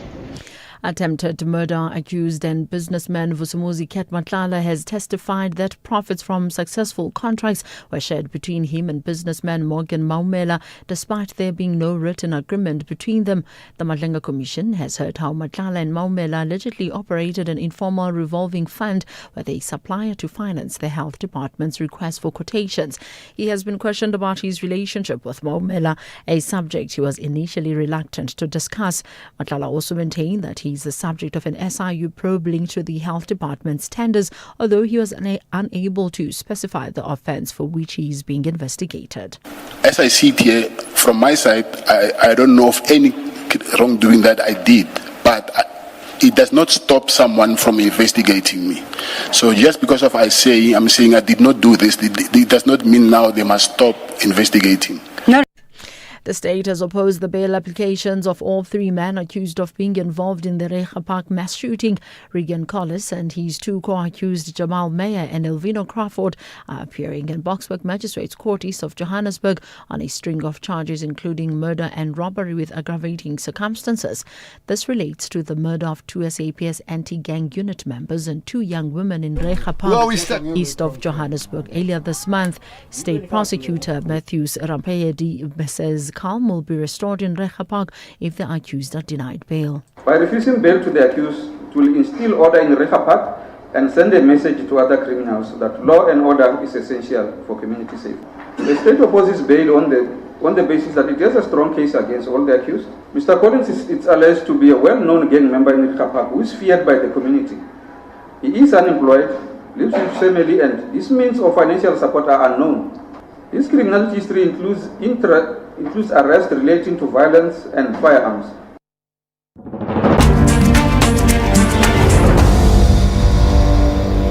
On election news, despite the delayed announcement of its mayoral candidates, the ANC says it will submit its candidate list for the November polls to the IEC on time. Political parties have until the end of business on Friday to submit the names of their public representatives to the Electoral Commission. The ANC was to unveil its mayoral candidates on Saturday, but that was cancelled at the last minute. The party is currently holding a special extended NEC meeting in Kempton Park east of Johannesburg to consider and approve the names of its mayors.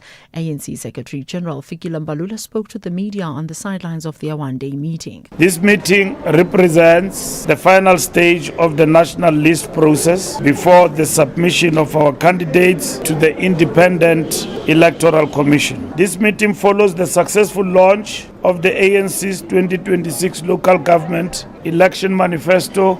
The manifesto will represent commitment to action. This commitment requires leadership of the highest caliber, councillors and mayors who understand that public office is not a privilege, but a responsibility entrusted to them by communities. This is why the ANC has approached the candidate selection process with seriousness it deserves. Recapping the top story, a taxi driver has been gunned down on the N2 highway near Gugulethu in the Western Cape while trying to flee from his attackers earlier today. I'm Ndilambana for SAFM News Headlines at 3:30. In sports this hour, Dian Fourie to join list of world's oldest internationals. Betway Premier League showdown tonight, and Comrades Marathon drug test clear way for 8 million rand prize payout. More details at 3:30. The National Pulse with Ashraf Garda on SAfM. You're listening to the National Pulse, weekdays 3 to 6 p.m. I tell you what, here's the thoughts that, I posted this today on social media and I thought, let me repeat it because it's that important, okay? And knowing the audience that we have, knowing you listening, and I know what you think generally. Here's the question. Nations that have a clear national purpose inevitably outperform nations that don't. You got that? A nation that has national purpose, clear, does better than a nation that doesn't. My question to you is, what is our national purpose? What do you think? What is our national purpose? I'm putting it on the agenda because I want you to think about it. And let's talk about it throughout the show. What is our national purpose, or what ought it be, whatever it is? My name is Ashraf Garda. Welcome to the show. 086 000 2032. The show is called The National Pulse, which means we effectively measure the pulse of a nation and what's that nation beating like right now. Much to talk about, including that about COSATU and whether they're going to support and align to the ANC or to the SACP in the upcoming election. Should I even be asking that question? WhatsApp, text or voice note 0614 104 107, and you can also tweet using that hashtag The National Pulse and then tag SAfmRadio and tag me, and you can do the same on our Facebook pages as well. So yeah, we'll certainly talk about that. Also, we have to talk about the Madlanga Commission. There's just so much going on. And then the United States unveiling an economic D-Day of sanctions to isolate Iran. We must touch on that too, but this is an important one too. Political parties, how are they coming across in the media space, media, social media, other form of communication in the build-up to the, I was going to say the 2010 World Cup, to the local government elections? We'll chat to Tebogo Ditsejo of Ditsejo Media about that, really looking forward to that. So all of that and more, starting with COSATU and the ANC, or COSATU and the SACP, or COSATU and what, right after this. Scholar transport drivers. Every winter morning, our children depend on you to get them to school safely. But overloaded vehicles and rushing against time puts lives at risk. Remember, our children are not cargo. Overloading reduces your ability to stop on wet or icy roads. Drive responsibly. Arrive safely. Protect every child, every trip. This message is brought to you by the National Department of Transport. Breaking news, SAfmRadio has just turned 90 years old this year. It's SAfm, Martin Vilagazi from Voice of Vets, Valley 8.1. Congratulations on reaching 90 years of excellence in radio broadcast service. Keep it going, keep it up. SAfm, we love you. SAfm. SAfm. SAfm. SAfm. Every wish reminds us why SAfm is more than just a radio station. Well, you wouldn't pay luxury handbag prices for a shopping bag, would you? So why overpay to insure your older car? Outsurance Essential Car Insurance covers older cars for much less. 51-year-old Musa pays only 451 Rand a month for his 2011 Toyota Corolla and gets third-party cover of up to 1 million rands. Get Outsurance Essential Car Insurance today for unfinanced cars older than 5 years and valued at less than 150,000 rands. SMS car to 43185. That's car 43185. Licensed insurer and FSP. T's and C's information available online. Ashraf Garda on the National Pulse. All right, let's get going with the National Pulse. So here we are. We also, since forever, it's been the ANC, the SACP and COSATU with the tripartite alliance that contested the very first election and has been doing so ever since. The reasons are pretty obvious, but things have changed somewhat because the SACP very much going on their own, and as you were aware, they were not present at the ANC manifesto launch at the weekend. Okay, so that discussion we've had already. But what about COSATU? It seems pretty obvious the ANC and COSATU are here to stay. But maybe not. We'll find out exactly what their position is with Matthew Parks, who's COSATU's parliamentary coordinator. Matthew, I appreciate you engaging us on the National Pulse. Good afternoon. Thanks for having us. Right, so I think the whole country's listening. Get the pulse rate racing. COSATU with the ANC in the election, or COSATU outside of the ANC in the upcoming election? Well, the pulse might have to wait a little bit. We have a standing resolution to support the ANC, going back to our previous congresses, including for the last elections. We have our next National Congress, which decides these things in 2 weeks' time. And those issues are always reviewed at every Congress. So, yeah, we'll know for sure in 2 weeks' time at our next National Congress. What's different now is that the SACP is contesting elections. So we've asked affiliates to go and get mandates from members to see what do they propose. Do they propose to support one party, both parties, or what is their choice? And so we'll hear from affiliates at our Congress in about 2 weeks' time. But interesting, you say, I mean, there's been an ongoing, effectively a resolution. And therefore my initial point is accurate. It's been like that since the first democratic election we've had. Why is it even being considered or reconsidered? Well, we're a democratic organization. COSATU belongs to its members, not to leaders. And we get our mandates from our workers, from our members. And our members, operate in different parts of the economy, whether they're nurses or teachers or farm workers or coding workers. They experience different conditions. They've got different views. And then the role of the federation is to see how to reconcile those views, where there's contradictions, how to kind of smooth them out. But this is a normal thing. We always have this discussion every Congress. And it's correct, because you don't want to give any political organization a blank check, because that's when you'll find it'll be taken for granted, it'll be abused, and so forth.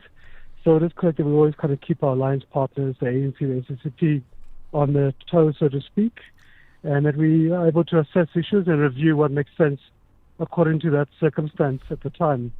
But of course, what's different now is that we have two of our alliance partners contesting, whereas previously it was always just the ANC which was contesting. So let's be very clear about this. Are you saying that at every single general election and every single local government election in democratic South Africa, every time ahead of the election, COSATU and its members discussed and debated whether they would, in this case, support that alliance, which of that the senior partner has always been the ANC? Has that happened every time? Almost every single time, yeah, it happens. We review everything when we go to our congresses to see, what's happening. Are we still happy? Are we unhappy? What do we want to be changed? We've come up with a proposal previously, for example, to reconfigure the alliance, to try to address some of the frustrations of COSATU on the functioning of the alliance. And we've had previous resolution before, for example, saying COSATU members must flood the ANC to help ensure its bias towards, working class issues, towards the left, and so forth. And yes, it is a little bit chaotic, it's a little bit messy, but that's democracy. It must be messy by its nature. And I think we would want to keep it that way, because we would not want any political party, even our alliance partners, the ANC and the SACP, to take the support of workers for granted. And again, COSATU is a federation of unions, which are effectively, autonomous institutions. We have to take our mandate from them, and they take the mandate from workers. And workers are not static creatures. Circumstances evolve, their views change, challenges are experienced. So yes, as far as I can recall, every Congress, every 4 years, we do have such discussions, and those issues are debated quite robustly, as they should be. And in terms of the debate, so would the debate this time around be, should we support or be part of what was historically the tripartite alliance or not? And is it a direct yes, no? Or in this case now, is it a case of, should we support the ANC in the upcoming election and partner with them, or give them the option of the SACP as well? So I don't see us changing our support for the alliance. All the discussions or the feedback we had from our unions is what we support the alliance, we want to strengthen it. There are issues in it that need to be fixed. I've not heard any of our unions saying they want to abandon our alliance with the ANC and SACP, but I think specifically what's new is what they've been getting a mandate on now is what is our position with regards to the SACP contested elections, because that's a new development. And how do you balance that with the ANC, the other alliance partner, which is a political organization, also contesting. And how do you reconcile the two? I mean, would you then confirm that, in fact, it has posed a conundrum to COSATU, a conundrum they've never had before? No, it has. And I think that's why all of our unions across the board, without exception, have said we must make sure however discussions unfold, we must leave the Congress with COSATU being strengthened, with being united. That we should not allow one particular issue that could divide some of us to divide all of us. We should focus on what unites us and how to manage these difficulties. And look, I think we've always appreciated the role of the ANC as a leader of the liberation movement. We've appreciated the role of the SACP as a vanguard of the working class. And I've not heard any discussion saying we want to dump either. I think the challenge is how do you manage two alliance partners, not one, both contesting elections. And because we've always helped to mobilize our members and workers across the country to go and support the ANC ballot box, and now how do you manage it with two organizations? Okay. And so I think that's and the modalities, how would you campaign and so forth. I think those are the kind of issues that are being fleshed out. So I understand your COSATU National Congress comes up, in about 2 weeks' time or so, is that right? Yeah, on the 14th of September. Okay, I mean, and that's there's just over 6 weeks thereafter to the elections itself, right? Would the two different parties now, ANC and SACP, would they be allowed to pitch at the COSATU Congress for support, meaning to state their case insofar as why the voters ought to support for them? So alliance partners are always invited to give a message of support. They're on the program to do that as well for this conference. But we had made creative alliance partners even last year when we had our central committee, which was basically our midterm congress, to respect COSATU's processes, COSATU's independence from both alliance partners, and not to drag us into a sales pitch, so to speak, for lack of a better term. So I think, yes, they'll give a message of support, but our Congress is about workers, it's not about their political ambition, so to speak, for lack of a better word. Okay, and just lastly, that point that you brought up about, workers feel they want to express themselves regarding the ANC and the workers, because, the workers, your interests are the workers, right? Do you get a sense that, in fact, workers within the COSATU are frustrated by how events have unfolded in the country, if not in the last 30 years, certainly in the last 5 years? No, without a doubt. Our members reflect the views of society. They experience the frustrations of unemployment, of crime, of poverty, of corruption, of struggling public and municipal services. So our members share the same views and frustrations as anybody else in society.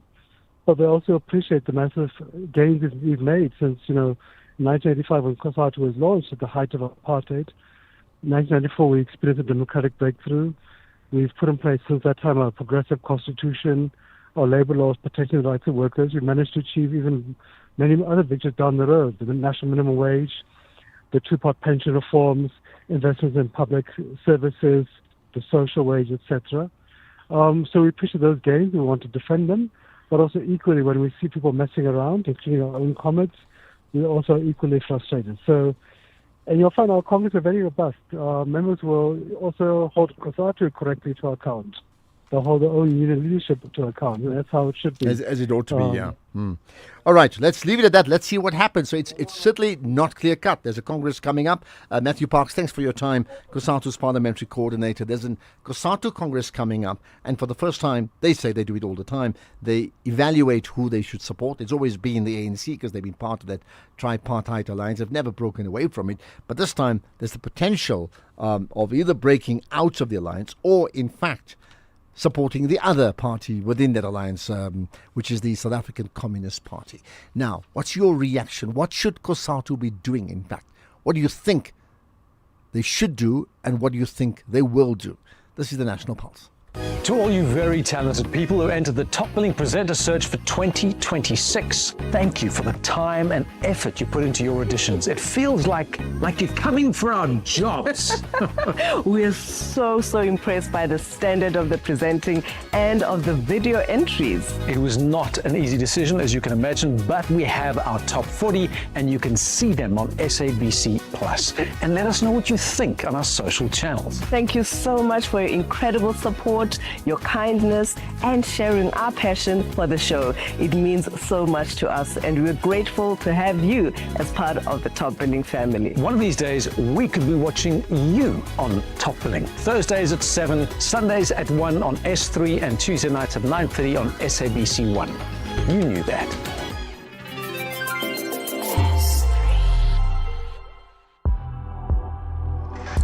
You are listening to the National Pulse with Ashraf Garda. Ron, of course I expect reaction from you. So what do you make? What do you make of the possibility that COSATU may tell its members, or its members may tell the leadership, we do not want to be aligned to the ANC in the upcoming election? Can you just imagine that? Let's talk about the other big indaba going on right now, the Madlanga Commission. As you know, Vusi Muzikat Matlala back before the Madlanga Commission. Matlala's legal representative, advocate Annelien van der Heever, back as well after missing yesterday's proceedings because of illness. Now today, the proceedings began with Matlala telling the Commission about his relationship with the alleged tender fraudster. That's Hangwani Morgan Maumela. So we picked out some key moments from the sessions so far, with Kat Matlala saying his friendship with Maumela began he brought up the issues of sports cars as a factor that kept them together. I think that I first met Mr. Maumela, I'll be around 2015, 2016, somewhere around there. 2015, 2016, somewhere around there. Thanks. And my relationship with him, it was because both we have passion for sports cars. So there is this restaurant that we both we used to frequent in that restaurant somewhere in Sandton. So we used to meet each other there, and then because I like this car, and then that's when we started our relationship, because of the love of cars. So would it be fair then to conclude that you are friends with Mr. Maumela and you share a passion for sports cars? I conclude that, yes. Do you have any other relationship with him, including business relationship or any relationship that leads to any one of you benefiting financially? Yes, we do. Can you tell us about that? Both of us, we were in the. I wouldn't say it's a tender, but it was what is it called? Not a tender, but let's just say, for the lack of a better word, I'll say a tender, but it's not. Like when you get the RFQs, it's not a tender; it's something else. I don't know what they call it. Well, call it an RFQ. Okay. Okay. Yeah. So, yes, we used to do that together. What? Like a joint venture or something? In what form did you do it together? Like, if I get an RFQ and then we'll have money, then we'll take that money and purchase. Maybe the RFQ was in my entity, and then we'll take that money that we put aside and buy the whatever is needed, and then we'll take the money back, and then including profit, put it aside, and then share the profits. And then, just staying with that point, Kat Matlala then was questioned about that business relationship with Hangwani Maumela. If you have, you'll correct me. The main supplier, as you call it, will have invoiced you for 2 million in this example. The 500 times times 4. And therefore, the 200, the main supplier has to be paid the 200 rand, 200 million rand. So 2 million rands. 2 million. Oh, gosh, yeah. And so that 2 million is gone, so to speak, because the main supplier must get money for the goods supplied. So to continue having 2 million in the account held by the main supplier, you would have to pay in another 2 million, or not? I agree. Yes. So that 2 million is gone. And that actually would take us to one of Ms. Silo's earlier questions, which would be, now this 2 million has been used up by you. Yes. In respect of your contracts. What does that mean? Does it mean Mr. Maumela would have lost the 2 million? Or I think you did ask such a question earlier. The 1 million, yes. Yeah. But we were talking, the 1 million, he's half of the 2 million. But or how would you, between the two of you, work that out? Because that's far, I think the main supplier's invoice was not factored into the discussion or the debate. Can I answer? Yes, please. It's not lost entirely because you're going to buy. You use that money to get stock. So as soon as the department pays you back, they're going to take the 2 million back. So it will be lost, yes, for maybe that period while you're waiting for that payment. As soon as you get the payment, then the money will be back to the main supplier's account. So I cannot say he lost his money, but for that period while you're waiting for the payment, yes, I will say only for that period. That's when I will say the money is gone. But we know that you're gonna get your money back. And there's more. There's once again Kat Matlala then saying he was not aware of any money being exchanged. In this case, between Maumela and the late taxi boss Jonathan Msibi. Listen to this. Involved in exchange of monies between Mr. Maumela and Mr. Msibi? If so, when and under what circumstances? Exchange of money? Yes. The paying over of money, the handing over of money. And I say exchange because it could have come from either end.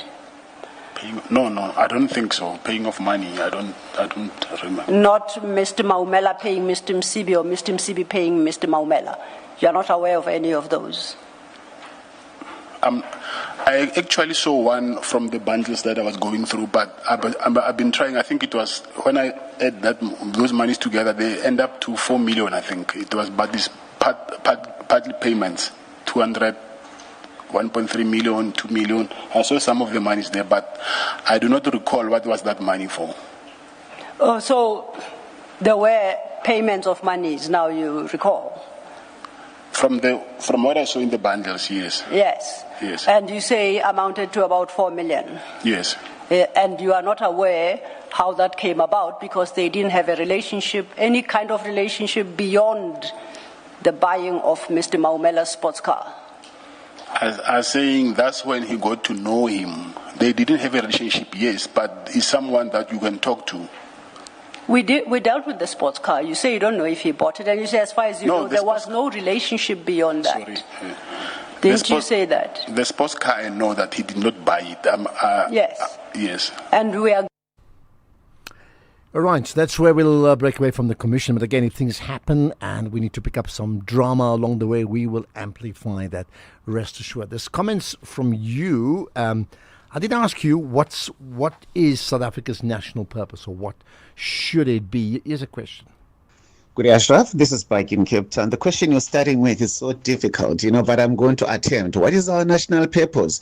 I want to answer this question, in terms of what does our national development plan 2030 in Mzansi says. However, I do not turn a blind eye to the current socio-economic, political, legislative, and religious challenges that we are facing. But so to say that we do have a purpose, and that purpose also must be aligned with the international law as we are a member of the United Nations, our obligations to ensure that there is peace and security, notwithstanding the role that we have to play insofar as HRD is concerned, human resource development. This is Baki in Cape Town. Thanks for that, Sparky. We haven't heard from you for a long time. I've been making notes. There's, in fact, there was more. There is more. There's more comments. We'll talk about that just now. We will talk about in a global watch the U.S. unveiling its economic D-Day of sanctions to isolate Iran. We'll talk about that shortly. But right now, 3:30. Here's the news headlines with Ondela Mbana. Thank you, Ashraf, and a very good afternoon. On the news headlines, attempted murder accused and businessman Vusimuzi Ket Matlala has admitted before the Madlanga Commission that he forwarded multi-million rand proof of payment documents to the late taxi boss Mswazi Msibi. A taxi driver has been gunned down on the N2 highway near Guguletu in the Western Cape while trying to flee from his attackers earlier today. And the bail applications of the three men accused of involvement in the Recha Park mass shooting has been postponed to the 8th of September at the Boksburg Magistrates Court. A full update follows at the top of the hour. This is SAfm Sports with Duming Khapele. Shumi, there's no question your mind is completely shifted in the direction of the Springboks, and you've got a name you want to talk about, right?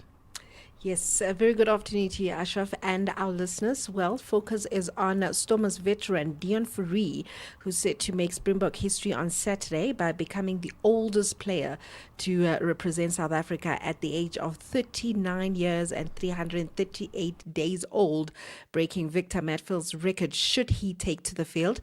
The 39-year-old is on the bench for the second test against New Zealand in Cape Town. Fourie, who turns 40 next month, has been recalled after a strong run of form for the Stormers. He last played for the Springboks in the 2023 Rugby World Cup final against New Zealand. Meanwhile, All Blacks assistant coach Neil Barnes says that New Zealand have poked a bear and must expect a ferocious response from the world champion Springboks in Cape Town. The Kiwis stunned South Africa with a 33-16 victory at Ellis Park, ending the Boks' 12th test unbeaten run. But Barnes admitted that his side were under huge pressure before turning the match around. In football, the Betway Premiership returns tonight with 4 matches, all kicking off at 7:30. Marumo Gallants host TS Galaxy, with both sides looking to collect maximum points and also just build early season momentum. Orlando Pirates face Kukune United, looking to turn their attacking chances into goals, whilst Kukune will aim to frustrate the Buccaneers. The two teams have already met in the MTN 8 semi-finals. Meanwhile, Orlando Pirates coach Abdeslam Moadu says that he's confident that the club will create the right environment for striker Sebastian Pedersen to thrive following his official debut against Skukune United over the weekend. Yeah, you're right. Every league has his specificity, and we don't have to think that because you come from Europe that it will be easy. Here, the PSL is a good level. There is speed, there is impact, organized team. So I think the level is high, and I'm sure he will integrate quickly. But like I said, we have to help him to integrate quickly the environment. It's not easy when you come from 10,000 or 15,000 kilometers to a new environment, and for us, we have to really to be cautious and to create the right environment for him to express himself in the team, and definitely to help us, because he's definitely good quality, Elsewhere, newly promoted Kruger United take on Durban City. Kruger will be hoping home advantage can help them secure the points, while Durban City will look to strengthen their position in the Premiership, and Siwelele FC welcome Chipa United, and Chipa will be relying on their Premiership experience, but Siwelele will have home support behind them as both sides chase maximum points. Elsewhere, Tottenham Hotspur have completed the signing of Brazilian winger Savinho from Manchester City for an initial £75 million, around 1.6 billion rand, with a further 10 million pounds, 218 million rand on potential add-ons. The 22-year-old has agreed a long-term contract after limited game time under Pep Guardiola last season. making just 7 Premier League starts. In athletics, the Comrades Marathon Association has confirmed that all athletes tested after this year's Comrades Marathon returned negative results for prohibited substances. The clean results clear the way for more than 8 million rand in prize money and incentives to be paid out, while gold medals can now be awarded to the top 10 men and women. Race winners Sir George Kush and Gert Steyn will each receive around 2.3 million rand after their record-breaking performances, and their winnings include prize money, sponsorship bonuses, a reward for being the first South African across the finish line, and incentives for breaking the uprun record and achieving the best average pace. Anything's off with tennis. Roger Federer will make a celebratory return to Arthur Ashe Stadium tonight, his first appearance there since the 2019 US Open. The exhibition, which is part of Fan Week ahead of the tournament, features doubles alongside former rivals Andy Roddick, Andre Agassi and John McEnroe, a group boasting 12 US Open single titles between them. Now, Federer said that the event offers him a true chance to thank New York fans who never had a proper send-off before his retirement back in 2022, and who will also be inducted into the International Tennis Hall of Fame later this week in Newport. That's it from my side for now. I'll have more in the next hour. Jimmy, I want to ask you, that the new club, Kruger, so what's the full name? Kruger United. Kruger, and where are they from? Yeah, hello? Okay, I think we just lost. I'm just my curiosity. Are they from like Kruger Park? Because I think of two things: Kruger's Dorp or Kruger Park. And if they're from Kruger Park, then why would they not just call himself Kruger Park? Look at the branding, man. And you would think that's funny. One of the biggest names in the old white NFL was called Highlands Park. So it's not unusual. Kruger Park's got a nice ring to it. This September, S3 brings you thought-provoking nature dockies that will change the way in which you view the world. Temperature Rising tells the story of 3 activists as they grapple with what thinking globally and acting locally means as they fight the barriers to climate action. Airs Sunday the 8th of September. Channel your inner activist with our selection of premium dockies Sundays at 5 p.m. only on S3. Open up. SAfm. After 132 years of colonial rule, Algeria fought a brutal war for freedom. Independence came at a cost: lives, land, and legacy. But from that struggle came strength. Today, Algeria stands sovereign, steady, and self-defined. I was with Hector Peterson when he was shot. The boy was in that picture where a boy was carrying. He was the first student I saw going down. I saw him being shot on the head and he fell down. This is what we are becoming. SAfm, leading the conversations that move us. This is Global Watch on the National Pulse. Well, let's talk about Global Watch, and it is about the USA and Iran. Let me tell you shortly, we chat to Tebogo Ditsecho about political parties and their communication and marketing plans to try and get your vote around that aspect. So looking forward to that. So yesterday, the United States announced an expansion of their secondary sanctions, which they hope will sever every economic lifeline sustaining the Iranians. American President Donald Trump's administration struggles, as you know, to resolve the war issues that has pushed energy prices higher in that country and effectively around the world. Now, the U.S. Treasury Secretary Scott Bessent unveiled what he described as an economic D-Day that gives a final warning to countries to cut their business ties with Iran or risk having key companies and entities cut out from their dollar-based financial system. So clear threat. What does all this mean? Dr. Oscar van Heerden with me, Senior Research Fellow and Research Associate at the University of Johannesburg Center for African Diplomacy and Leadership. Dr. van Heerden, as always, good to connect with you on the National Pulse. Good afternoon, good day to your listeners. Thank you. What do you make, first of all, of this, sanctions D-Day? No, it's just an illusion.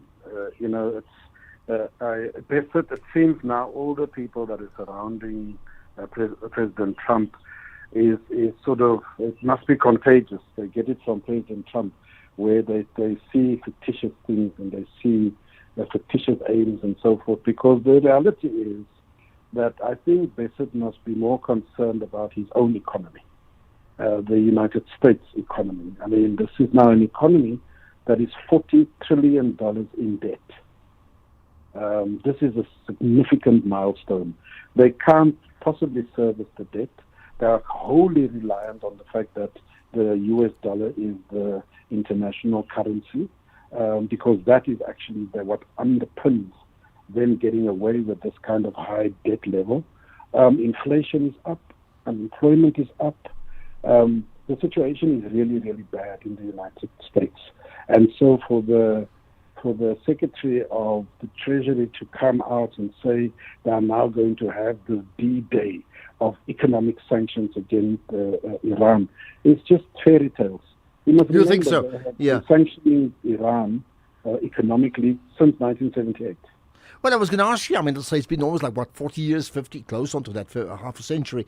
I mean, what impact has that sanction had on Iran, and this now secondary or double sanction, how would that change things? Yeah, so look, I mean, what it has meant for Iran over the decades was to come up with shadow fleets in order to smuggle their oil to various markets. They had to come up with alternative banking systems in friendly countries like China, Russia, and other places, because obviously Western banks was in cahoots with the United States around sanctions. Look, the truth of the matter is that the Iranian economy is under stress. They are in trouble. They're desperately trying to hold on. It was, if you remember, Ashraf, there was a protest and an uprising in Tehran in the beginning of the year, and that was particularly small, medium businesses that were saying the economy is choking us, the cost of living is too high, something needs to give. And then what happened was the CIA and the Israeli Mossad tried to, they tried to get involved in that process and use it to their advantage. And quickly you saw that the protesters are no longer protesting for cost of living and so on, but they are killing police officers, they are targeting hospitals and ambulances, etc. They wanted to create chaos. And So what has happened since then? I mean, at that stage, I mean, as you said, they may be targeting police officers and others. There was also the converse, that there were massive protests in Iran from civilians calling for, change of leadership. And there's been stories, and, in this world that we live in now, it's difficult to verify, but there's been stories of huge numbers of people who were actually killed by the Iranian leadership, right, in some form or the other. At the same time, the son of the last Shah of Iran, I mean, living in the USA, was like ready to pack his bags, delivering an announcement every day as if the change was imminent. What happened? What has happened since then to Iran? Well, firstly, the protest was not about regime change. It was about being frustrated, saying something needs to give, we need to get more money into the economy, etc., etc. It wasn't so much about regime change per se, but when these external forces then wanted to use it to their advantage, there was indeed a massive clampdown from the Iranian government to put a stop to this insurgency. And yes, large numbers of people were indeed killed. We don't know the exact figure. They say 3,000 and so on. But the point is that then America and Israel decided to attack and kill the supreme leader, Khamenei, and some of the top brass. Now, that was a miscalculation, because immediately people stepped back and said, oh, hold on, how do you kill our supreme religious leader and then think that you are going to have our support? That is when things swayed in an opposite direction. That doesn't mean that the Iranian economy therefore had recovered. It is still in bad shape. But remember, with the closing of the Strait of Hormuz, with now them being able to say who can and cannot come through, they have now actually, and then there was that ceasefire period. And within that period, Iran amassed quite a lot of billions of dollars. So they're not out of the woods. They want the economy to recover. Trump knows this. It's not entirely true what Trump is saying to the world, that they have no money and that they can't pay their soldiers. That's not entirely true. Iran is very much able to sustain some of those things, but there is pressure on the Iranian government. Now, I mean, the U.S. Treasury Secretary, Scott Bessent, and I'm just quoting him, saying, "We are launching an economic onslaught against Iran's financial connections around the globe. Our objective is to sever every economic lifeline that sustains this tyrannical regime until Tehran stands alone." Now, your thought then, I mean, those are strong words. It's calling for a complete dismantling, if not of the leadership, then to isolate the country completely, which could well mean the same thing, right? You saying that based upon your knowledge right now, that is actually not going to hold. It will just be talk, and in fact, the Iranians will somehow survive and thrive. What they are going to do, let me break it down.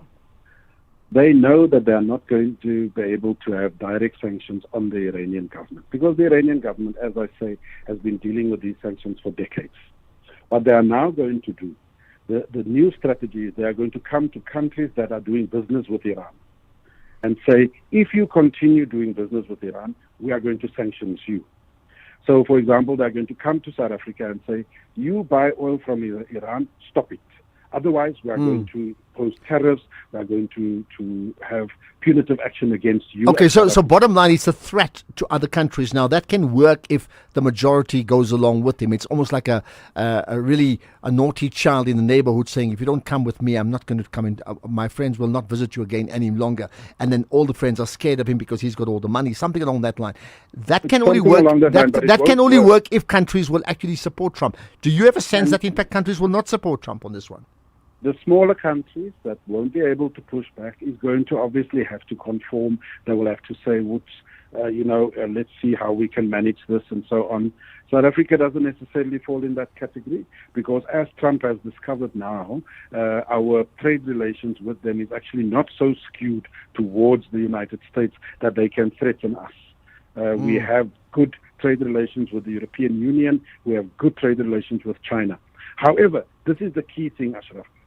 The country with the biggest relationship economically with Iran is China. And so Bessent and Trump is going to have to go to China. If they want this plan to work, they're going to have to go and convince Xi Jinping that he must please impose sanctions. And I can assure you, Xi Jinping is going to smile and say, that's not going to happen. In that sense, they would even drive Russia and Iran close. I mean, history's filled with those type of scenarios, right? Okay, let's see what happens next. In the meantime, we're worried about it because it affects all of us with the price of oil and the Straits of Hormuz, and we'll see what goes on there. Appreciate your insights, Dr. Oscar van Heerden, Senior Research Fellow and Research Associate at the University of Johannesburg Center for African Diplomacy and Leadership. Appreciate your insights on the National Pulse.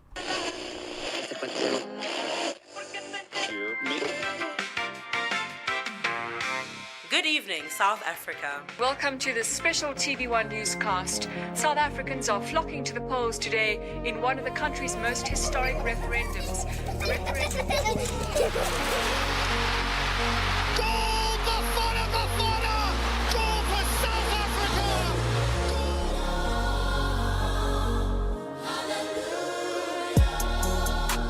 For 90 years, South Africans have shared the moments that matter most, the stories that informed us, the music that moved us, the victories that united us, the voices we'll never forget. Here's to the many stories still to come, celebrating 90 years of SABC. Before there was the SAFM you know today, there was the English service, there was Radio South Africa, Radio South Africa, and there was a country going through extraordinary change. Hello. Good morning, Mr. Raphael. From the darkness of apartheid I have to inform honourable members. through the states of emergency, Earlier, it was reported an explosion had occurred at an ESCOM. through the release of Nelson Mandela, Comrades and fellow South Africans, I greet you all. Through the birth of a democratic South Africa. As we know, elections do not create change, they create only the opportunity for change. The conversations continued, and in 1995, a new SAfM emerged. A new country, a new voice, a new chapter. This August, SAfM looks back at the journey that brought us here. The voices, the moments, the people, the history. 90 years of conversation, a nation story, our shared future. SAfM turns 90 from 1 August. SAfM, the conversation continues. Ashraf Garda on the National Pulse. Indeed, I'll get to some of your comments as well, but let's get to talking about political parties and how they're engaging you and I and everybody else through, mainstream media, social media, other platforms as well. Tebogo Ditshego with me, the CEO of Ditshego Media. Tebogo, good to connect with you once again on the National Pulse. Tebogo, do I have you there? Hi. Good afternoon, Ashraf. Yeah, thanks for engaging. You live on the National Pulse, right? So you've got this big responsibility to analyze what's playing out in the communication space from the different parties and their choice of leadership and how they're communicating now with the elections, just over 2 months away. Absolutely. Yeah. So I've looked at the various political parties. And I'm looking also at how the actual environment has taken in the various manifestos historically. So you would know that initially in 1994, we had a very high turnout in terms of voter participation, exceeding 85%. And over the years, we've seen it gradually decline. And so there's a lot of research that has gone into what are the reasons. For an example, if you look in 2016, we had a voter participation of 58% of registered voters. But that has now declined by 12% when you looked at the last local government election in 2021, which was now at 46%. So, and that's of registered voters. We're not even including those who are not registered at all, so they don't count, right? So how, in that case here, clearly it's up to the parties to be able to communicate with us, whether they're doing an interview like you and I are talking right now, whether they actually having a manifesto launch or a rally. Every touch point they can to communicate a message to a voter is what they need to be doing. Are they doing it well? Who's doing it well and who's not? I think generally they are doing what they can with the resources that they have, because running an election campaign is very expensive. But I do think that there are so many gaps, even the basic gaps that don't require so many resources for you to execute, that I think we need to touch on. I think the first thing is to understand that reaching the voters takes a long time. Name recognition and brand building take a lot of time for you to achieve, and we are seeing that the political parties are not spending sufficient time getting intimate with the community, understanding the challenges of the community, and building the trust. And so I think the first thing that I would highlight is that the tradition of campaigning just a few months before the election is not as effective as running, for an example, a 4-year integrated campaign, which would include, highlighting what you have achieved within your various areas. What about, so let's talk about, parties and who they appoint. Now at the moment, this is not for the country. This is at local government level. So the choice of a mayor in a certain constituency is a very important decision that a party makes, not just who's going to run that town or municipality, but in fact that's the face of that particular local community in the build up to the election. So we do know that the ANC is conspicuous by its position that they have not yet appointed key mayors. In fact, they've got, the contest still continues, whereas just about every other major party has done that already. What do you make of that and how that comes across? So that becomes a contest in terms you campaign, as well as if you are only starting to rise up closer to the election, because one of the key components of voter confidence is name recognition. So the recognition of the person who is running for mayor is critical. And the communities in which they are from need to know these people. They need to have that credibility. And if they don't know these individuals, then at least you need to go door to door. You need to do your marketing to ensure that they get to know them. And the question is, would 3 months be sufficient for somebody who is not known at all? So it is a negative for a political party to try to only announce that at the last minute, because name recognition is important. Credibility is also important of the candidate, as well as trust. Do they trust them to serve their best interests? And your thoughts about, would you then agree that political head is an important driver to get the vote? That means people will vote based upon the party and the party's principles, yes, but very much based upon leader, whether it's leader of a potential mayor-elect, or it could even be the ward councillor. And the absence of that person from your election posters deprives you of an opportunity to get their vote. True or not? Yes. Absolutely. And they may recognize the African National Congress, the EFF, the DA, the NK party. They can recognize those brands. But the problem is that, in terms of the name recognition of the person who's actually going to occupy the office, that is also important. And in this regard, a case study would be that the Democratic Alliance has done well in terms of doing their research to know that they need to put somebody forth who is more recognized than the other candidates. You look also in Tshwane, the mayor of Tshwane has done a very good job in campaigning for this local government election, because as soon as she was appointed, she started campaigning. So that's going to be very effective for her name recognition, as well as the political party from which she's going to be deployed.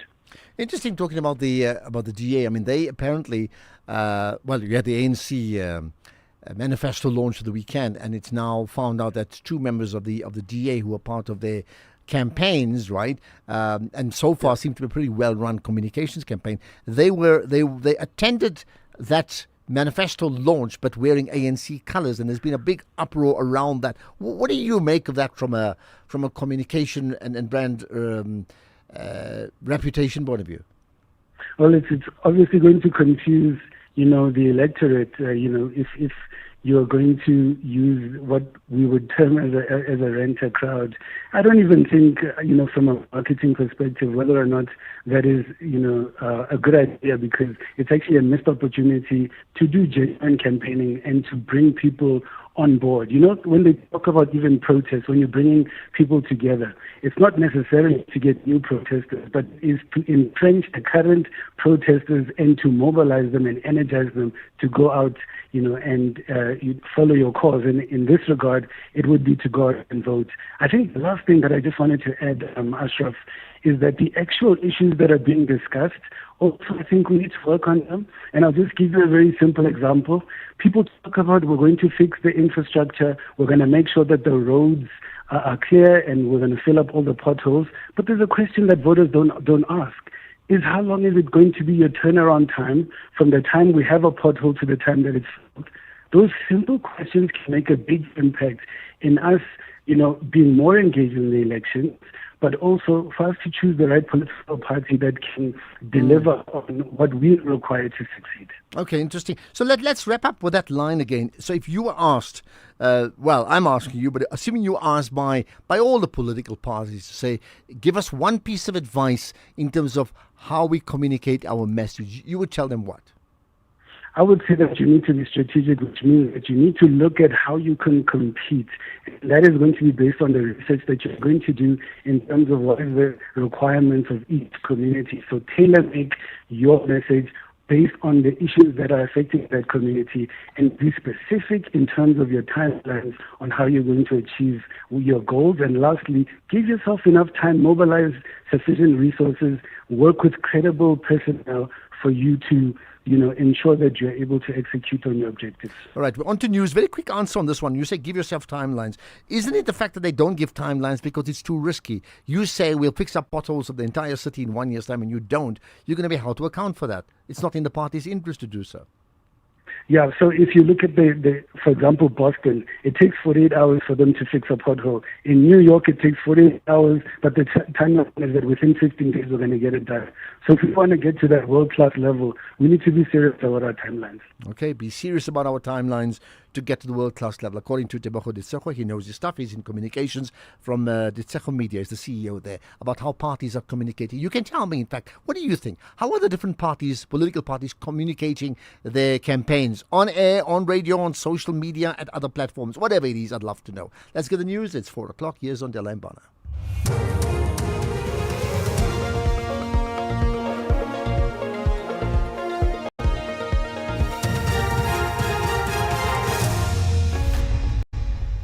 Thank you, Ashraf. On the top stories, Matlala admits to forwarding proof of payment documents to the late Msibi and taxi driver gunned down in Gugulethu. For SAfm News, I am on Delambana and a very good afternoon. Attempted murder accused and businessman Vusumuzi Ket Matlala has admitted before the Matlanga Commission that he forwarded multi-million rand proof of payment documents to the late taxi boss Mswazi Msibi. However, he claimed he could not remember why he sent them or who instructed him to do so. Matlala's relationship with Msibi is under scrutiny at the Commission.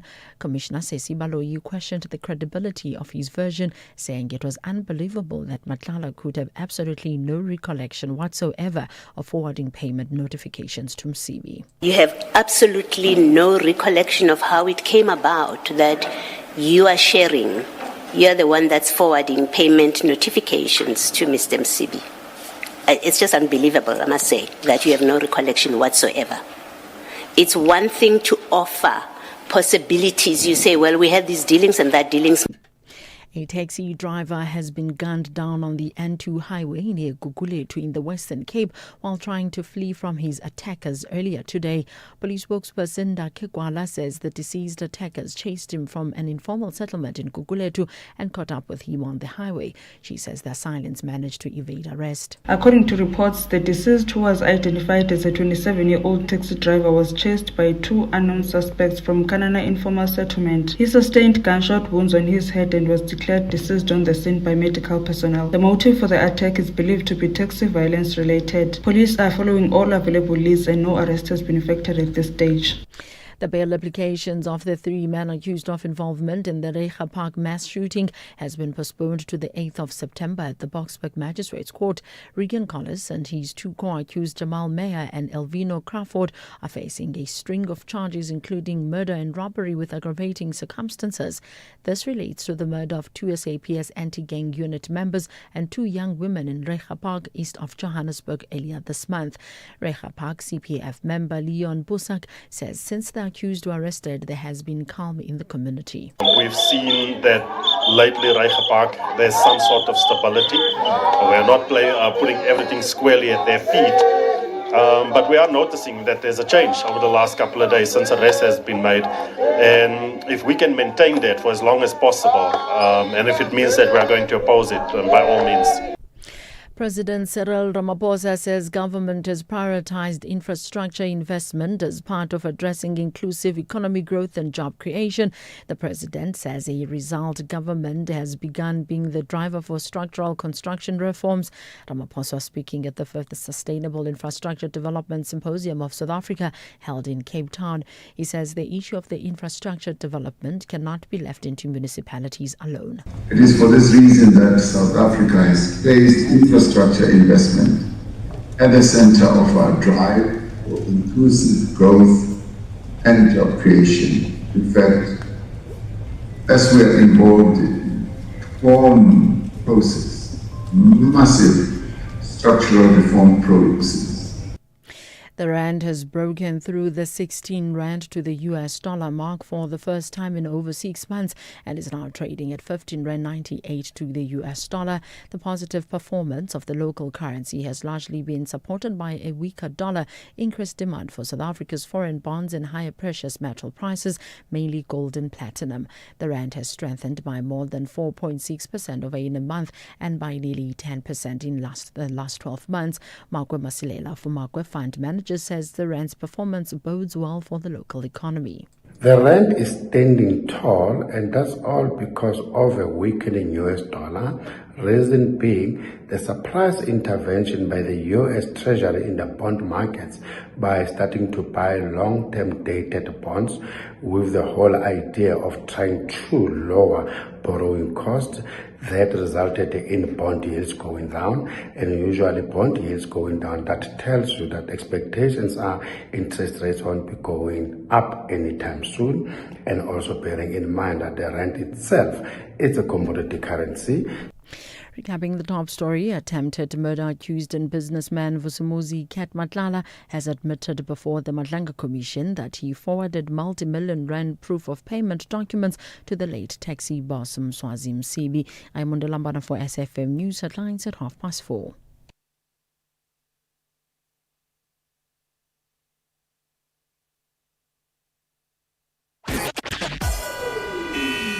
SAfm, guiding you through the rush hour traffic.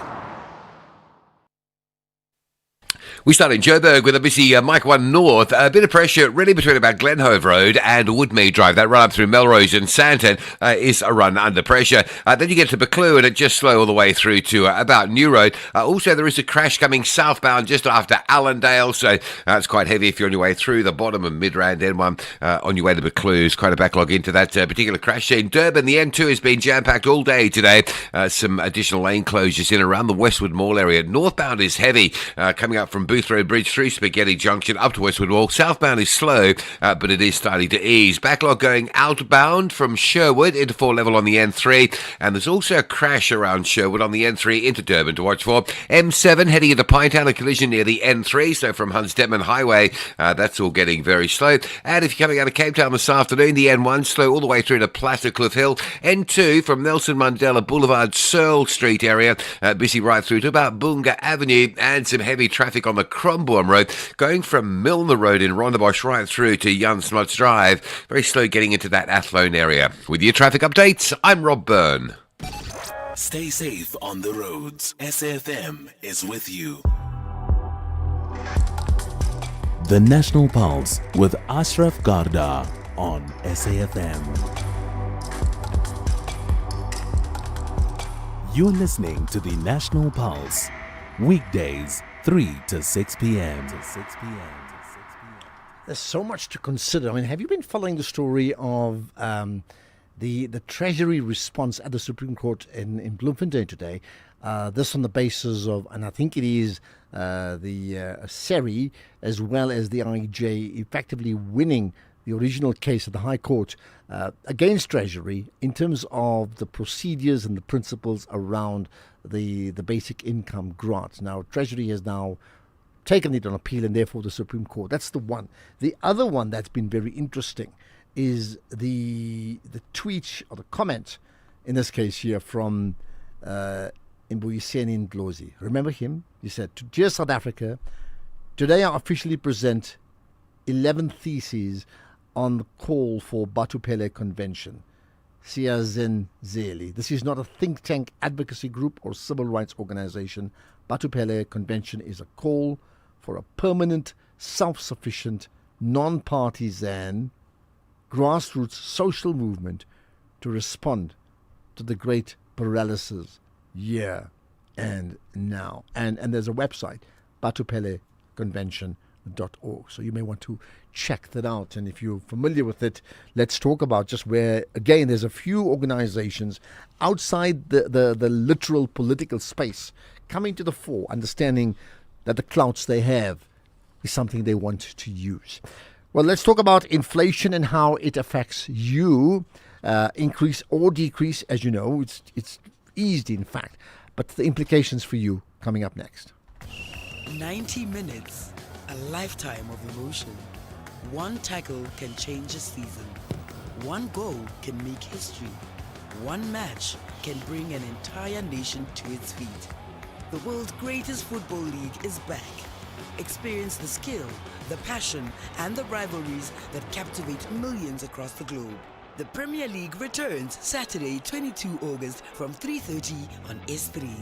And wherever you are, stream it live on SABC Plus. Looking to save money on your business insurance? Switch to OUTsurance Business Insurance and you could get a massive 20% discount on your business insurance premium. Here's Niku from the Gas Mart. I was my previous insurer for 9 years before switching to OUTsurance Business Insurance. I'm very happy with my premiums at the moment. I wish we switched sooner to OUTsurance Business Insurance. Get a quote to switch and save today. Visit outsurance.co.za or call 0600 60,000. Licensed insurer in FSP. TCs and information online. Every message tells a story. On behalf of Wits University, we would like to congratulate SAFM on celebrating an extraordinary 90 years of broadcasting. For 9 decades, you have been a trusted source of news, thoughtful analysis, and meaningful conversation. And this has helped us as South Africans make sense of the world around us. As a valued partner in sharing research, knowledge, and expert voices, we are proud of our long-standing relationship with SAFM. We wish you all the success in the future as you keep informing, inspiring, and leading the nation's conversation for many years to come. Happy 90th anniversary from Wits University.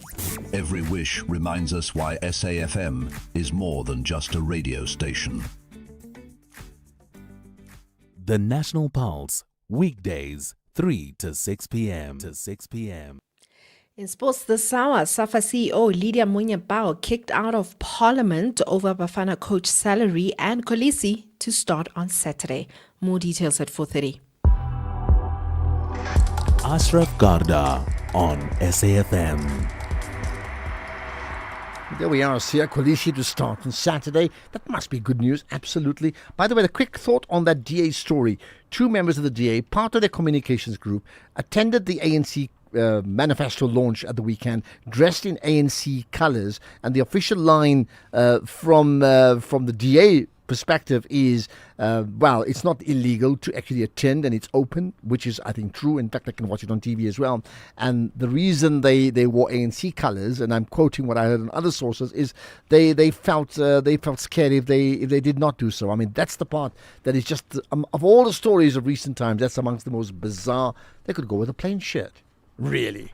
Anyway, you may be following that story, and what do you make of that too? Let's, however, talk about where we as a country are in terms of, for you, bread and butter issues, right? South Africa's inflation levels eased to 4.3%. We touched on this last week already, which offers relief to consumers, right? In fact, what does all that mean? But there's also a big what if. Let's find out more from Davi Ruert, who's a renowned economist and Efficient Group founder. Davi, appreciate you engaging us on the National Pulse. Good afternoon to you. Thank you. Right, so we touched on this last week, that inflation is eased to 4.3. First of all, your understanding of why, just so we understand it. Well, first of all, I think inflation was a little bit better than what I've expected. Okay, what is inflation? There are 2 ways of looking at inflation. The one is very easy definition, and that is things are getting more expensive. And indeed, things got more expensive at the rate of about 4.3% compared to a year earlier. So that's one definition. Another definition for inflation is that the rand has lost value. And the rand has indeed lost value to the equal amount of about 4.3%. So those are the 2 definitions, which basically say the same thing, although there is a slight subtle difference between these 2 definitions. The reason why inflation has come down a little bit, 4.3%, is that things still got more expensive than a year ago at the rate of 4.3%, but slightly less so than the previous month, when the previous month things got more expensive at the rate of 5% compared to the same month a year ago. So things got more expensive, 4.3%, but the rate of increase is slowing down. It does not mean things are getting cheaper. They're still getting more expensive, but at a slower rate. Okay, good. So and people are listening from around the country, big cities, small towns, villages, wherever. Why does it matter to them? It matters to people because it tells you how much you can buy with your rand. I just explained that another definition for inflation is that the rand is losing value. Now, if you go to a shop today and you try to buy stuff, you will find you will be able to buy slightly less than a year ago, or in fact a month ago. And the reason for that is because your currency has lost, or your salary has lost some of its value. And that's why it's so important. There are many downsides to inflation. Inflation makes people poorer. It's easy to understand. Your salary remains the same, but things are getting more expensive.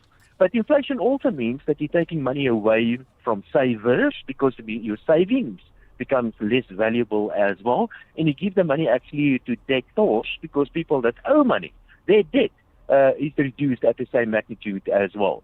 And there are many other factors that also make inflation a very bad thing. So ordinarily, for most people, if there's if it's eased to 4.3, so there's still inflation, but it's just at a lower rate. I mean, that would please many people. But I understand that you're giving some warning signs here in terms of what may happen next, right? Yes. Okay. Now, a couple of things that I think is going to happen next. Now, as an economist, I try to figure out what next month inflation is going to be, and month thereafter, in a year's time, and so on. So I have some information. I know what the inflation rate is today. So at least I've got part of the equation. But I don't know what prices are going to be in a year's time. But I've got a suspicion on certain prices. Like, for example, if I look at the exchange rate of the rand is currently trading below 16 rand. That is a good sign, because it tells me if we import stuff, we're going to pay slightly less for that. I also look at the oil price, and you see the oil price has come down a little bit. It's just below about $80 or so, just below $80 or so. Let me give you the exact number now. It's currently trading at $89 for a barrel of Brent, and that is slightly lower as well. So if I look at what I do have, and I put into my equation, into my formulas, what I think is going to happen, and by the way, I think the oil price will continue to go down. I've got a suspicion that in 10 months or 12 months' time, the oil price will be much lower. The rand will be roughly at these kind of levels. And put everything together, I've got a suspicion that we're going to see inflation significantly lower than today. And that is very good news, because that will allow the Reserve Bank to cut interest rates and all the good things that follow from that. So with this bit of information that we have now, at least half of the equation is available already. My estimate is for inflation to come down quite significantly in, say, 10 months' time or so. Okay, so, well, you've answered that. You're talking about almost a year from now. What's happening imminently again is, oil prices have gone down, I know, but there's also been this threat of renewed sanctions from the Americans against the Iranians, which could well kick in imminently. How is that going to change things?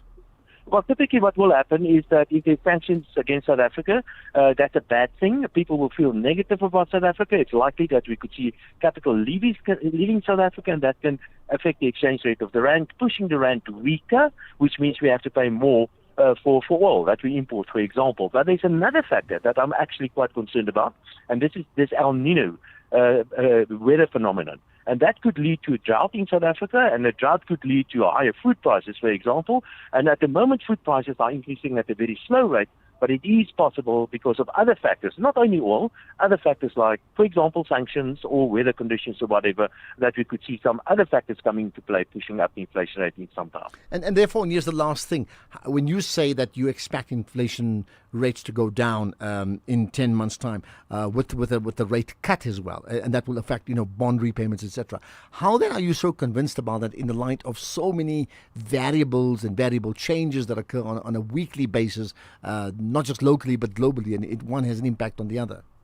I'm not so convinced about that. The only reason why I make an estimate like this, or why I give you a number like this, is because you actually asked me. And economists also don't know what's going to happen in future. But what I do know, I know what inflation is today, and I've got some models, and I look, for example, at the evaluation of the currency. I look at what's likely supply and demand forces in the oil market and all that, and I have to make some sort of assumption somewhere along the line.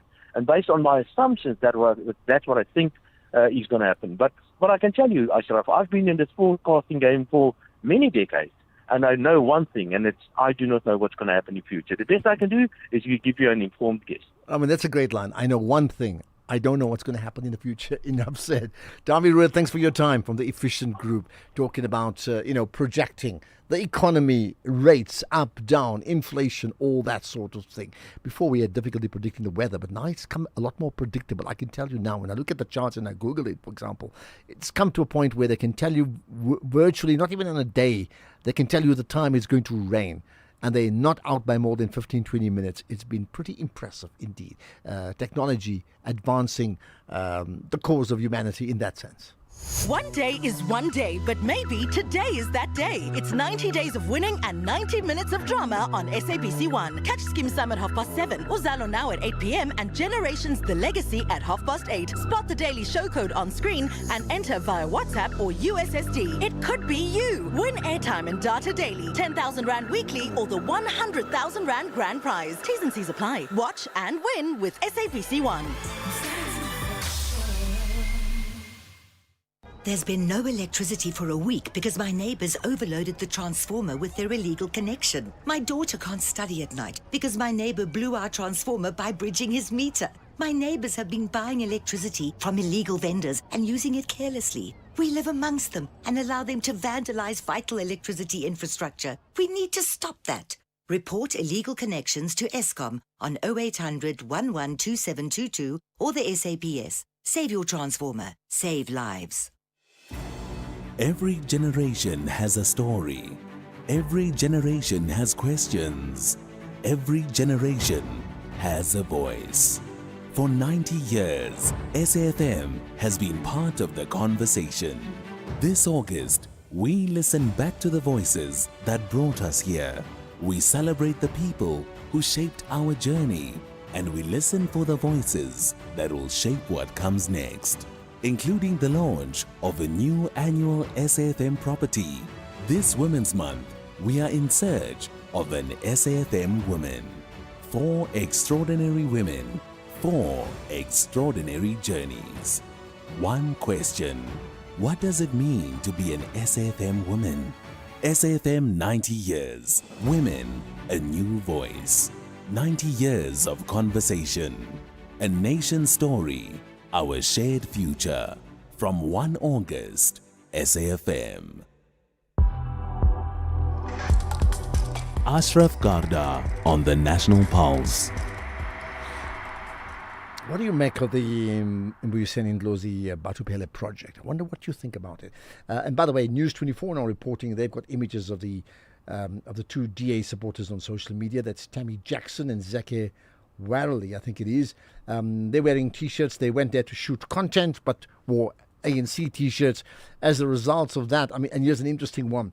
Fikile Mbalula has commented saying, from the ANC, talking about the DA, they are running a negative and we are running a positive campaign. Their espionage attempts even tried to propagate the falsehood that the rally was empty, and this was proven to be a lie. Yeah, that story is not going to go away. Will it factor into, for you, your election choices? Let's talk about something in the city of Joburg. I'm talking about UJ. South Africa's higher education sector is facing renewed questions over governance and accountability following a Labour court ruling ordering a former University of Joburg senior director to repay, listen to this number, 18.18 million rands linked to a fraudulent student accommodation scheme. How did that happen? What does all this mean? Let's get to the whole story with the SAUS spokesperson, that's Dr. Tato Masekwa. Dr. Masekwa, thanks for joining us on the National Pulse. No, thanks, Ashraf Garda, and thanks for SAFM to have us tonight. Thank you. Right, so what has happened here?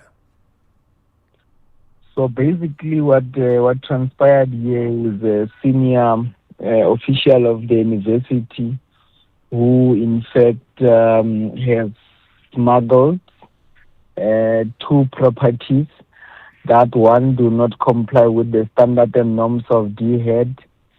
2, inflated their what do you call it? The number of accommodation beds. So the university was paying for more accommodation beds than what the buildings themselves have. Outside of the 2 buildings not meeting the standard and norms of DHEAD. You would know that for a university, or in fact NSFAS, by the way, to accredit a residence, it must meet the standard and norms of DHEAD, which are quite clear. Residences must have Wi-Fi, the spacing, the single rooms, the double rooms, the partitioning, the kitchen, the privacy, and etc. and etc. So those are some of the things that we've always looked into them, and those things were overlooked when they were accredited these buildings. But what you find very amusing also is the fact that the senior official was a chairperson of the bid adjudicating committee, which submits recommendation to the tender committee according to University of Johannesburg policies and procedures in their own act. Now, he himself, rightfully with the powers vested in him, recommends these two buildings with hyperinflated number of beds, and subsequently, according to the forensic investigation forensic accountant, it shows that every time these buildings or properties were paid, he will subsequently receive deposits in his accounts, and they will always tally. This speaks to some of the ethical dilemmas, but moreover, the problems that we find, in the country around accommodation, where buildings that are not fit for purpose accommodate students. But at the same time, because most of the students travel many kilometers away from their respective homes to wherever they want to go, then they fall vulnerable to those particular buildings, and moreover, they don't even have the energy to report them. All right, let's get to some of the issues in terms of what happens next. The person in question, he's already appeared at the Labour Court, and he's therefore served his term at that time as UJ Senior Director for Student Affairs, right? He's out in terms of the role, and in terms of that, we haven't named Andries Helani because he's obviously made his appearance already. The key part is this: having served as UJ Senior Director for Student Affairs, his responsibilities included overseeing the university's dealings with privately owned student accommodation providers. Now, this case is not so much about the students, about him seeing a gap in the system and being able to, or the loopholes, and being able to take advantage of that. Firstly, for the benefit of students, ordinarily, and they'll grab it, but ostensibly for the benefit of himself. What then are the big lessons for you to learn from this? So basically what I think for us is that all buildings must be inspected by a committee. Of course, a committee. In fact, we had student accommodation in Daba, where we had almost everyone in order to address this accommodation problem. And we then came to a realization that we need an independent body that is going to inspect all buildings that are going to be NSFAS accredited and ensure that there's compliance with those buildings. Because when you find one person given all the powers and authority to manage such entities, this is what you end up getting. But moreover, is that the oversight bodies that are supposed to oversee, they are equally supposed to go and see the recommendations made to them. Because if the tender committee had an oversight of these particular buildings, I'm sure you can see a building with 1.4 beds vis-a-vis a building with 200 beds. So those are some of the misgaps that we are seeing in the system, and we believe they must be managed. And again, that links to an ANSFAS-funded accommodation. A lot has to tighten up in that space, and I think it's been well documented. Dr. Tato Masekwa, the South spokesperson, thank you for engaging us on the National Pulse. Right, before we get to the news headlines, there's lots of people wanting to talk, understandably so, on a whole range of issues. And here's one that I asked earlier: what is South Africa's national purpose? Ashraf, this is not in Cape Town. The purpose of South Africa, what is it? Non-existent. All right? The vision, a better life for all. Ashraf, that's my take. Non-existent, but the vision is a better life for all. That's the ANC's vision. Am I got it right? Ashraf, good afternoon, man. Flores from a beautiful Winelands. Brown Mokhotsi. needs to see Karim's doctor. I think there's something wrong with that man's head. Next thing, what is he going to do? He's going to pull a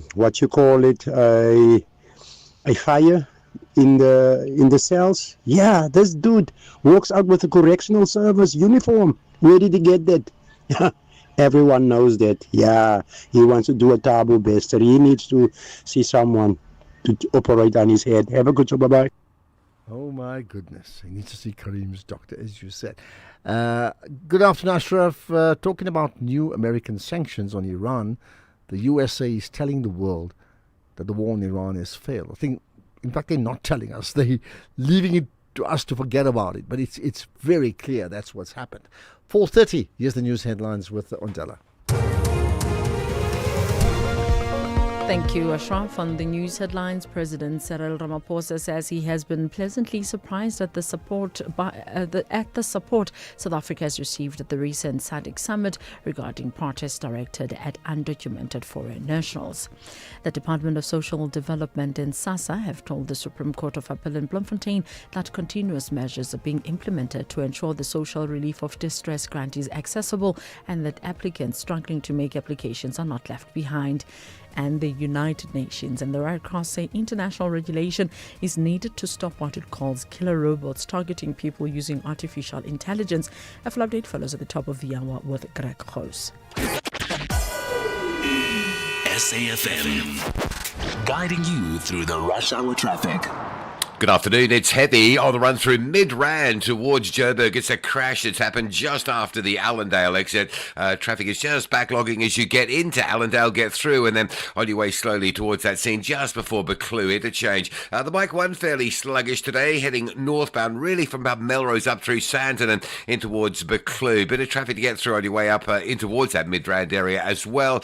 Durban, a lot of pressure around Spaghetti Junction. The N2 has some restrictions around Spaghetti Junction, Westwood Mall that have been new today, and plus a crash just after the M7. So coming from the M7 Bluff exit going north into Spaghetti Junction, it's heavy, and there's a crash and some roadworks holding you up on the N3 outbound. The queue's there from Felix Clemini, the sort of overport exit, right through into 4 levels. So N3 outbound, N2 north, very heavy into Spaghetti Junction. Also the M7, that crash up by the N3 going into Pinetown, still backlogging you from about Hunstedman Highway. M4 Blue Lagoon up to Virginia Airport looking quite slow, and there's a backlog coming out of Pietermaritzburg with the usual breakdown around Ashburton, pushing some heavy queues back up the roadway halfway towards Market Road. Cape Town Marine Drive, those traffic lights to Sunset Beach that caused a problem this morning, they've been fixed for the drive home. Klipfontein Road through Saybrand Park down to Jan Smuts is busy. Cromboom Road from a busy Milner Road out towards Jan Smuts through that Rondebosch East area also busy. And the N2 clogged up passing the airport with a queue down towards the R300 interchange. With your traffic updates, I'm Rob Byrne. This is SAFM Sports with Duming Khapele. Jimmy, I'm not too sure about, sometimes some lines are just made for the event. So like saying the Safu, in this case, Safa rather, have been kicked out to touch is most appropriate, don't you think? Literally, because SAFA CEO Lydia Munyeba was removed from Parliament Portfolio Committee meeting after refusing to disclose former Bafana Bafana coach Hugo Bruce's salary. Sports Minister Gayton McKenzie later told MPs that Bruce earned 1.4 million rand a month or 16.8 million rand a year. The meeting also heard that SAFA has increased its offer to incoming coach Peter Musimani from 5 million rand to 10 million rand a year, and they also say that they're not planning to go any higher. Now, Musimani's appointment is yet to be officially announced, with negotiations reportedly still continuing. So the big question is, why did the SAFA CEO not want to mention how much Hugo Bruce was earning, because it was already out there in the media anyway. But she was kicked out of Parliament today. Meanwhile, Mamelodi Sundowns defender Aubrey Mudiba says that losing back-to-back matches is not an option as they prepare to host AmaZulu in the Betway Premiership at Loftus Versfeld tomorrow night. The Brazilians suffered a narrow 1-0 defeat to Golden Arrows in the first leg of the MTN8 semi-final and will travel to the Kingswell Stadium on Sunday, needing to overturn the deficit. For now, though, Sundowns' focus is on bouncing back against AmaZulu. Playing AmaZulu is never easy. Actually, every game Right now, I think we need to shift our focus to the league game because, obviously we take the loss against Arrows, but we'll take the positives in that game going into the Betway Premiership because it's a different competition, compared to MTN 8. But obviously coming from a loss, but at Sundowns we always try and not lose consecutive games. And we're going to try our level best to bounce back and collect points. Then on to some good news in rugby. Springbok coach Rassie Erasmus has confirmed that Siya Kolisi has been cleared to return as Bucks captain for Saturday's must-win second test against New Zealand in Cape Town. Kolisi missed the opening test with a hamstring injury but is expected to start at flank after finishing training without any issues. Now, with Kolisi now confirmed as the Springbok starter at number 6 and also their captain for the match at DHL Stadium, Paul de Villiers drops out of match day 23. Meanwhile, Lions fly half Chris Smith says that he will stick to his own game when facing All Blacks legend Richie Mo'unga in Ellis Park tonight. The tourists are chasing a clean sweep of South Africa's URC clubs, having already beaten the Stormers, the Sharks and the Bulls. The Lions, still in pre-season, will field a near full-strength side for the clash, and Smith described the opportunity as massive and also a once-in-a-career chance to test himself against the world's number 1 ranked team. He insisted he won't try to mimic Mo'unga's attacking flair.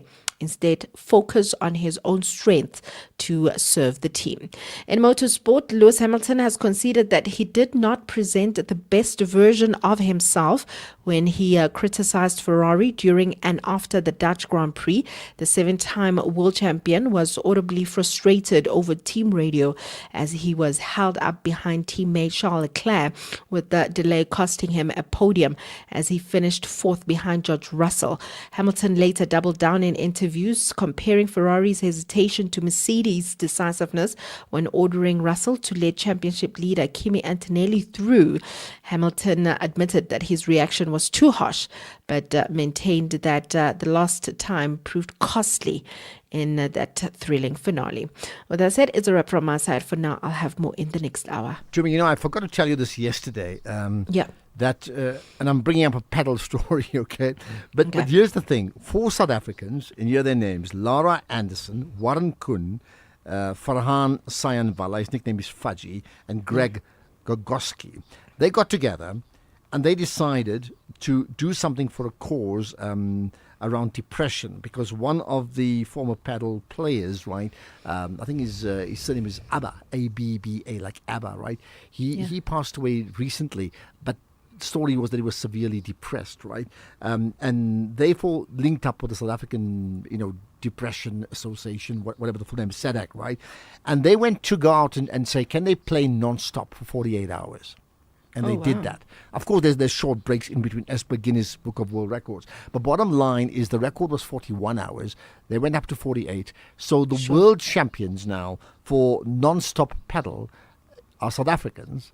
And once again, it shows you what South Africa can do as a country, because we are able to do that in other spaces, but also shows you the rising impact, social impact that paddle is making. So I thought I need to tell you that, because I didn't tell you about that yesterday. Yeah. That's absolutely amazing. I think also it's just to highlight that a sport like paddle, you can, if you feel like you're depressed or you need to de-stress, you can go and play the sport. Absolutely. But I mean, and here again, to be out for 48 hours, huge attention from around the world. So social impact is there. No question about that. All right. More sport in an hour to me. Running a small business means every rand counts. Thanks to My Way Business Insurance, I save up to 20% on my insurance premiums every month for my buckies and tools of trade. Now, I get to save some extra cash for my business and focus on giving my clients world-class service. Switch to My Way Business Insurance and save up to 20% on your buckies and tools of trade. Real businesses, real savings. Call us on 0860 646464 for a quote today. My Way is a licensed non-life insurer and FSP. Standard rates and T's and C's apply. Welcome to the SABC Radio Archives. For over a century, we've passionately captured South Africa's heartbeat, preserving historic moments, Time for the healing of the wounds has come. iconic music, and compelling storytelling from all 19 SABC radio stations, ensuring these priceless recordings shape future generations. Explore a century of South African heritage waiting to be rediscovered. Visit the SABC Information Library and Radio Archives online or call us directly at 011-714-3936 or email lishilosj@sabc.co.za. SABC Libraries and Archives, preserving the past, supporting the present, inspiring the future. In case you missed it, Herbert Mashaba, he's the last one to talk. He promised 2 years ago, I'm going to spend my money, I'll get those people out of Lily Mine. Where are they? They're still there. Mashaba, when you hear something like that, I mean, like I said, you could be sitting on an island somewhere, but you take this criticism, you must have a very thick skin, and how do you respond to something like that? Well, I'm used to people who are drunk calling radio stations, and I mean, you can hear this person is not sober. that was Nightfall with John Gericke. Right, in business, responsible leadership, as you would know, is measured by the choices we make beyond the balance sheet, right? So used oil is hazardous waste, and how it is stored, collected and managed matters. Now, the Rose Foundation helps industries in discharging their extended producer responsibility obligations by supporting used oil collection and environmental protection. For decision makers, it is ESG leadership in action. Partners in this case, partner with Rose Foundation and help turn used oil responsibly into measurable impact. You up for it? Economic news on SAFM. Facts and figures you can count on. Markwe Masilena's got all those numbers. You want to start with Grindrod's interims, Markwe? Yes, Ashraf, despite ongoing geopolitical uncertainty and weather-related disruptions that affected the logistics sector, Grindrod performance was resilient. They have an advantage that because they've got what they call hard to replicate infrastructure. It's not easy to construct, a port. And ports and terminals performed strongly, underpinned by record throughput at the port of Maputo. Logistics delivered mixed results. Performance was impacted by reduced deployment as containers, ships, agencies, clearing and forwarding traded in a soft market. Revenue up 19%. Overall financial performance as EBITDA up 52%. But profits as headline earnings per share, they were flat. Ashraf, markets are waiting to see just how wide are U.S. sanctions that is against Iran will play out, with Tehran vowing that they will retaliate. The U.S. yesterday announced a host of new sanctions against 60 entities and individuals which are associated with Iran, while warning countries against maintaining any economic ties with Iran. Fortunately for us, we exported less than 100 million per annum, that is in 2025, so our trade with them is very minimal. So the list did not include any Chinese entities that are suspected of faulting Iran's oil trade, and China later said to the US that, listen, don't mess up with our economic ties with Iran. So there's a potential collision there, and the rand still holding its ground as U.S. intervention in the bond market pushed bond yields lower and weakened the dollar. U.S. metal, the yellow metal was down from more than 3 months high as traders who are eager for interest rate outlook. The guys are waiting for the upcoming U.S. inflation data and also speech from the Fed chair that will be on Friday. Gold as it is now is down 0.6% at 4,622. Platinum is down 1.6% at 1,852. Oil prices dip below $90 a barrel as investors appear to take a measured approach to widening U.S. sanctions against Iran, easing fears of renewed war. And we see Brent crude is down 1.7% at $89 a barrel. Global markets are up as a decline in oil prices sent bond yields lower, but the local bourse is down 0.2%, mainly due to falling resources, which are down 1%, and the rand firmed 0.3% against the dollar, 15.96, 21.76 against the pound, and 18.62 against the euro. Right, perfect. Thanks for all of that, Markwe. We'll connect tomorrow. We have an hour of the markets with Jamil Yaha in the hot seat, 6 to 7 this evening. Ashraf Garda on the National Pulse. So earlier on, I mentioned the fact that, if you can measure countries' success by countries that have a national purpose and they follow through on that national purpose, inevitably do better than countries that do not have a national purpose, or in fact they have one but they don't follow through. So with that in mind, here's my question to you. What is South Africa's national purpose? Or what should our national purpose be? Let's get comments from you on a range of issues we've been speaking about, including USA versus Iran and COSATU sitting on the fence so far until 2 weeks from now regarding the elections. Good afternoon, Ashraf. It's a very, very difficult situation for COSATU, our labor federation. They are finding themselves in a very difficult situation about what is currently taking place within the alliance. Indeed, I think I agree that the workers should be allowed to use their own democratic choice in terms of what are the coming local government elections are coming this year. Vusia from Kwamhlanga. They should be allowed to use the democratic choice. I think the way it works is they caucus, they debate, they argue, and they come up with a resolution as a unified force, and they say, we will do this. So it's not a case of we're going to leave it like a blind slate. You do what you want. But who knows? Things are changing. Afternoon, politically, COSATU must go with the SACP because the SACP is the leader of the working class. But this time, COSATU will go with the ANC due to stomach politics. Zakele Nene, you say this time. They've been doing it every other time as well. After Nasraf, I'm Sweden. What am I ruling? Had the PKTT not been disbanded and the 121 dockets not confiscated, would Mkwanas come out with the information that he had about the shenanigans that are happening in SAPS, part of which Peter Deokoram died for, by the way? Had he acted like a policeman, a very prominent one, by the way, wouldn't Peter Deokoram still alive today? I'm grappling with those questions in my mind. Hence, I'm reluctant to join the fray that applauds Mkwanas. Thank you. Well, I hear you, and thanks for putting that on the agenda. In terms of the answers, clearly you don't know, and neither do I, right? Good afternoon, Ashraf. I'm Takatay and Mangwevi Nkofimvawa. The thing that we call democracy was like a good thing when it was now established, but along the way it happened to be a problem that makes our country look bad, especially when it comes to crime. Our prisons are overflowing.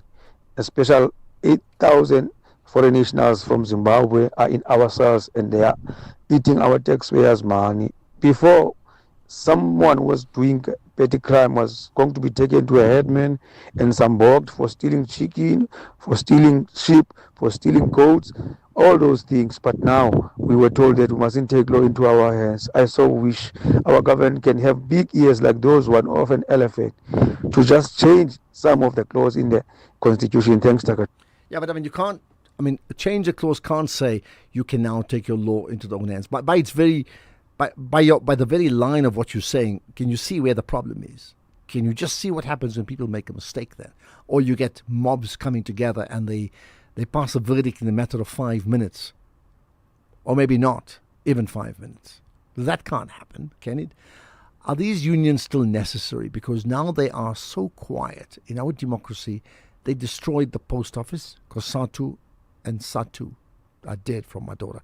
Do you attribute all of that to unions? I know they push for labor rights, but how would you then say they destroyed all of them? What has been the role of government and big business?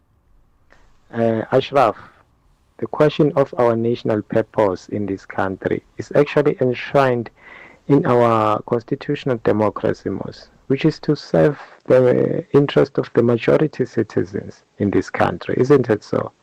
But then our government, on the other hand, is busy using this corporate system of the private sector to serve our people, which is totally against our national purpose.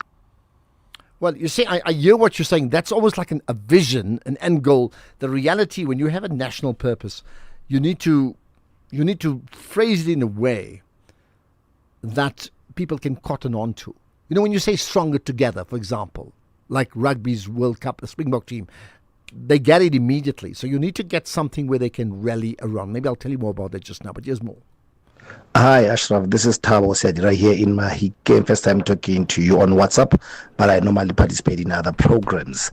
According to my understanding, our national purpose would be to see South Africa being a better place for all to live in, meaning that to take care of each other, to make sure that we protect our country's resources, and to ensure that there is peace and there is tolerance amongst each other that are living in the same country, or citizens, so to say. Thank you, Tabo here in Mahikeng. Well, you say that's what we all want. I mean, look, we all want that, but I think if we simply say we want peace in our country, that's not going to be enough. I mean, we say that in the national anthem, that's not, there has to be something else that we can rally around, that they can catch on to. Well, here's a football question. Answer. Good day, Ashraf and the listeners of SAfm. Yeah, Kruger United is from Bushbuckridge, which is closer to the Kruger National Park. So yeah, I guess the name came from the Kruger National Park. Tabo here from Hazyview. Actually, I'm from Bushbuckridge.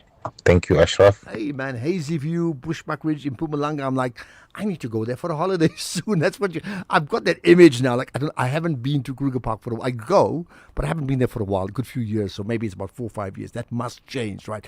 But that's my point. Just Kruger Park, because everybody calls Kruger National Park Kruger Park, isn't it? So can you imagine the club called Kruger Park? The whole world will know who they are, because Kruger Park is a world-renowned enclave for South Africa, for wildlife, and people come from all around the world, isn't it? Let's see if I can squeeze in one more. Here's one. Good afternoon, Ashraf. Your guest talking about Iran. Actually, my feeling is you should get Iraj Abedian on the program and interview him on his thoughts about what's happening in Iran and what has happened in Iran. Vastly different to your guest. Iran is one of those nations like Russia and China. If you protest against the government for anything, they will get rid of you. Either jail you or they'll just kill you. That's the sad story. And people need to know that. This is Mike in Hillcrest, KZN. Got that, Mike. I tell you what, you may well be right, and they are not the only country. That's the point. There are a whole range of other countries, and some of those countries are supported by the self-same USA. You see, can you see the contradictions we live in this world? This is the National Pulse. Looking for exclusive content, live events, and special broadcasts like the Madlanga Commission? Then connect to the all-new SAfm Connect stream. The Madlanga Commission, live and uninterrupted from 9:30 Monday to Friday. SAfm Connect brings you more of the conversations that matter. Listen anytime, anywhere by visiting connect.safm.co.za or stream directly on SABC Plus at sabc-plus.com. SAfm Connect. More conversations, more access. There's much more coming. For 90 years, South Africa has changed.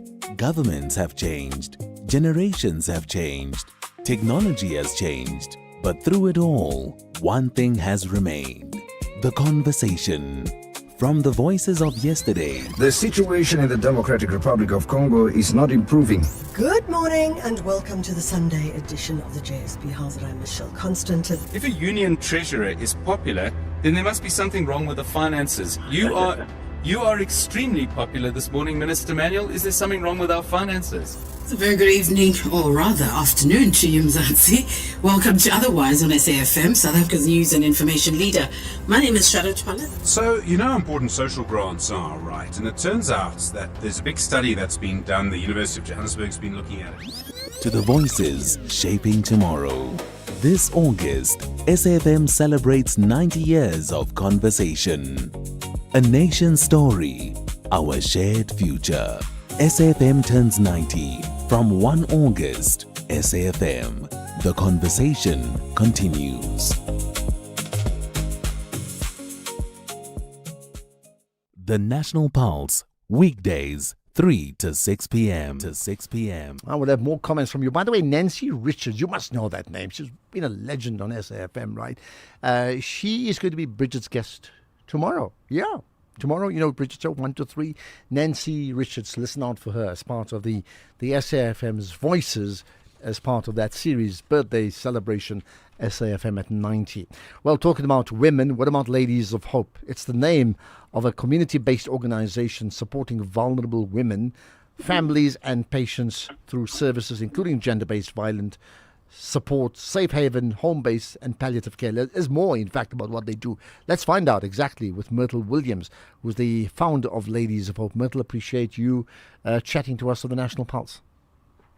Thank you for connecting with us as well, and good afternoon to your listeners. Yeah, good afternoon. Right, so tell me more about what you do. I mean, we're in the midst of Women's Month, and we're almost done with it, but we have to showcase the women's-based, women priority organizations that flourish around the country, that play such a critically important role in women empowerment. Tell me more about what you do.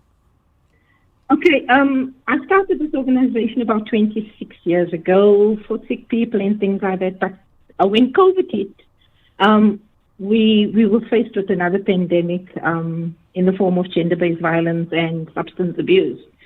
So we started a house to help COVID victims resuscitate them and then send them off to hospital. But then when the doctor got sick, we were left with the beds and things like that. And when the women started knocking on our doors, we started looking after, taking them in and trying to help them.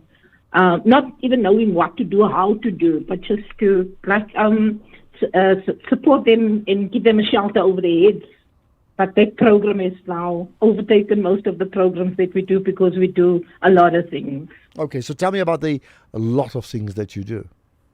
Okay, so we started with home-based care, then we've got a little hospice and a residential center on our property. We do a feeding scheme for about 300 children per day from school. We do a program with the elderly where they're not too sick, where they can come out just to spend time with their peers, do some skills development, join other elderly clubs and go out every now and then. Then we also have a little training center that does home-based care training. And then we do a lot of counseling as well because we've got a lot of social ills in our community. And then the last thing that we started was the home-based care center, not the home-based care center, the safe haven for girls with gender-based violence and substance abuse problems. So how then do you capacitate yourself? Well, even when we started the home, we didn't know what to do. So we sort of affiliate ourselves with organizations that does basically what we do. We've got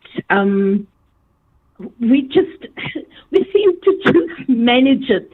As I said, we didn't even know what to do or how to do. With the home-based care center, we started without knowing what to do. We got affiliated with an organization at that time was called Hospice Palliative Care Association, which have changed their name since then. And then with the Safe Haven, we now have partnerships with places like Reach for Life and other organizations that helps us to find our way in doing things the proper way. Okay. So with that in mind, I mean, Women's Month that comes up every year and Women's Day that comes up once a year, what does that mean to you and your organization?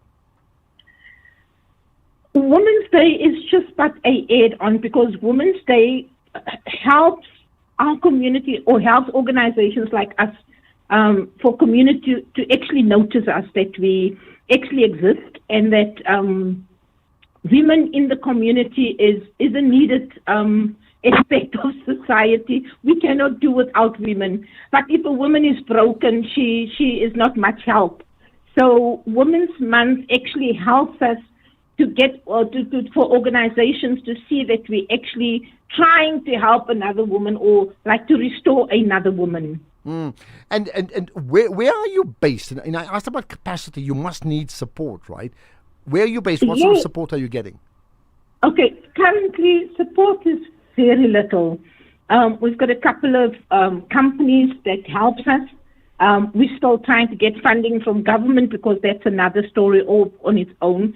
We've been running, as I said, since COVID with the Safe Haven, but it's still not funded. So we rely on the little amount that we charge the families. Some of them obviously can't pay, so we fundraise. We have breakfast sessions now and then. We have high teas and things like that just to keep the program running. And perhaps here's the last thing. I mean, one thing is providing support for people who need safety and they need cover, right? So like an umbrella, basically. But the other is, how do you then sustain them for a life beyond their immediate need?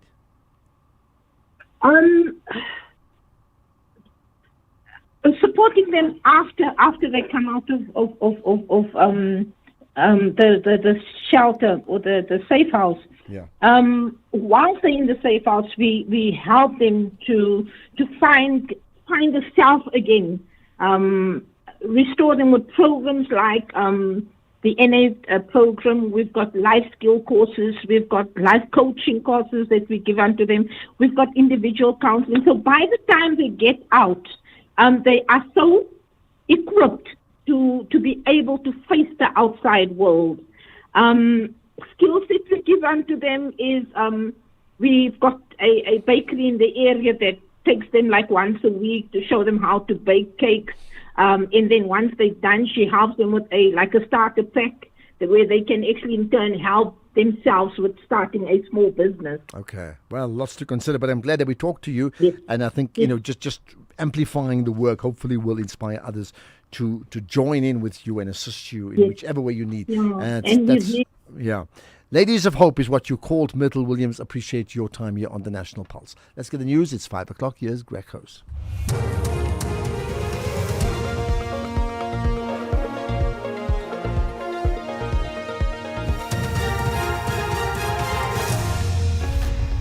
Thank you, Ashraf. Ramaphosa hails SADC support and a call for regulation over killer robots. Good day to you. President Cyril Ramaphosa says he's been pleasantly surprised at the support South Africa received at the recent SADC summit in Durban regarding protests directed at undocumented foreign nationals. He was answering questions in the National Assembly today. EFF leader Julius Malema questioned what he called the snubbing of the International Relations Minister and the President's Special Envoy Ronald Lamola by the Nigerian President. This was Ramaphosa's response. While other people might have thought that we are being snubbed and we are being isolated, actually the contrary has been the case. As we have sat down to explain precisely the challenges that we are going through, we have found to our pleasant appreciation that there is understanding and there is support, and a number of countries are saying they are willing to work with us to have this problem resolved. The Department of Social Development and Social Security Agency, SASSA, have told the Supreme Court of Appeal that continuous measures are being implemented to ensure the social relief of distress grant is accessible and applicants struggling to make applications are not left behind. Government is appealing a High Court ruling which found that key aspects of the grant system unlawfully exclude millions of eligible applicants. Advocate Herman van Eerden is representing SASSA and the Social Development Department. The system has developed substantially. The whole process remains online only, but important safeguards have been introduced and improved over time. Second, the free of charge call centres referenced in page 1190, paragraph 66, continue to provide for human intervention in the application process. Thousands of queries are dealt with weekly. The reference is volume 7, page 1215. The Matlanga Commission said that businessman Steve Matsomi loaned attempted murder accused Vuzamuzi Kat Matlala 5 million rand for one of his companies in 2024. Testifying before the Commission, Matlala said the loan was formalised through an acknowledgement of debt and was used to fund renovations for a hospital lease project at Pretoria West College. Matlala further told the Commission that the loan was fully repaid in 2025. He added that the funding was separate from a proposed 20 million rand investment that ultimately did not materialise. I said the first 5 million, I think this morning I said it, the first 5 million was when the first time I had a lease agreement with Public Works for the hospital that was in Pretoria West College. Yes. So I wanted to renovate that hospital. That 5 million was for that. The 4 suspects linked to the murder of boxing champion Zulani Tete have made their second appearance in the Madansani Magistrates Court in the Eastern Cape. The 22-year-old suspect and another accused will remain in custody until their formal bail application next month. The accused's legal team maintains that he should be granted bail due to the seriousness of his medical condition, or alternatively be transferred to a hospital facility capable of meeting his medical needs. The state has opposed the request, arguing that correctional facilities have the capacity to accommodate his medical needs. Meanwhile, 2 other suspects linked to the murder have abandoned their bail applications and are expected back in court in October. Finally, the UN and the Red Cross say international regulation is needed to stop what it calls killer robots targeting people using artificial intelligence. A report in the New York Times says 3 people died in Ukraine when an AI-controlled drone attacked a petrol station. The BBC's Paul Moss has more. It seemed at first like any other fatal attack on Ukraine, but when investigators examined the remains of a drone which hit Zaporizhia last month, they apparently found an onboard computer, one which suggested that Russia is now deploying weapons which seek out targets autonomously. Their advantage is clear. No need for radio control vulnerable to jamming or for fibre optic cables which can be cut. And it's exactly these kinds of weapons which worry the United Nations. In its statement on Tuesday, it warned of a moral red line about to be crossed and said political courage was needed to prevent this. Top story. President Ramaphosa says he's been pleasantly surprised at the support South Africa received at the recent SADC summit in Durban regarding protests directed at undocumented foreign nationals. That's SAFM News. I'm Greg Close. In sports, the Sawa Parliament told of alleged fraud in SAFA regional elections. SASCOC urged to step in. Kolisi to start on Saturday, and Comrades Marathon drug test clear way for 8 million rand prize payout. More details at 5:30. SAFM, guiding you through the rush hour traffic. It's a busy and heavy afternoon around Joburg. Today we start on the Mike 1 North, a crash at Marlborough Drive, pushing a queue back deep into Melrose from about Glenhove Roads where you join the queue there. The N3 going south is backlogged. We think it's a breakdown at Galuli's. Very heavy passing Alex and into that Edenvale area this afternoon. Also a crash going home to Soweto on the N1 southbound. That collision just before the Rand Show Road exit is quite slow there. Still very heavy coming through Midrand on your way to Joburg. There are 2 crash scenes, one after Allendale and one before Buccleuch Interchange. That traffic is heavy back through the Allendale exit and back on towards New Road. N1 going north slow as far as New Road. After that it eases up quite nicely until you get into a bit of trouble around another crash. N1 north at John Foster causing backlogs. Now if you're coming out of Pretoria, 2 breakdowns, one at Garsfontein and one before Rigel. So pressure on as you pick up a queue from Atterbury roadside. Across into Durban today, the N3 outbound, that crash at Spaghetti Junction now pushing traffic back to Berea.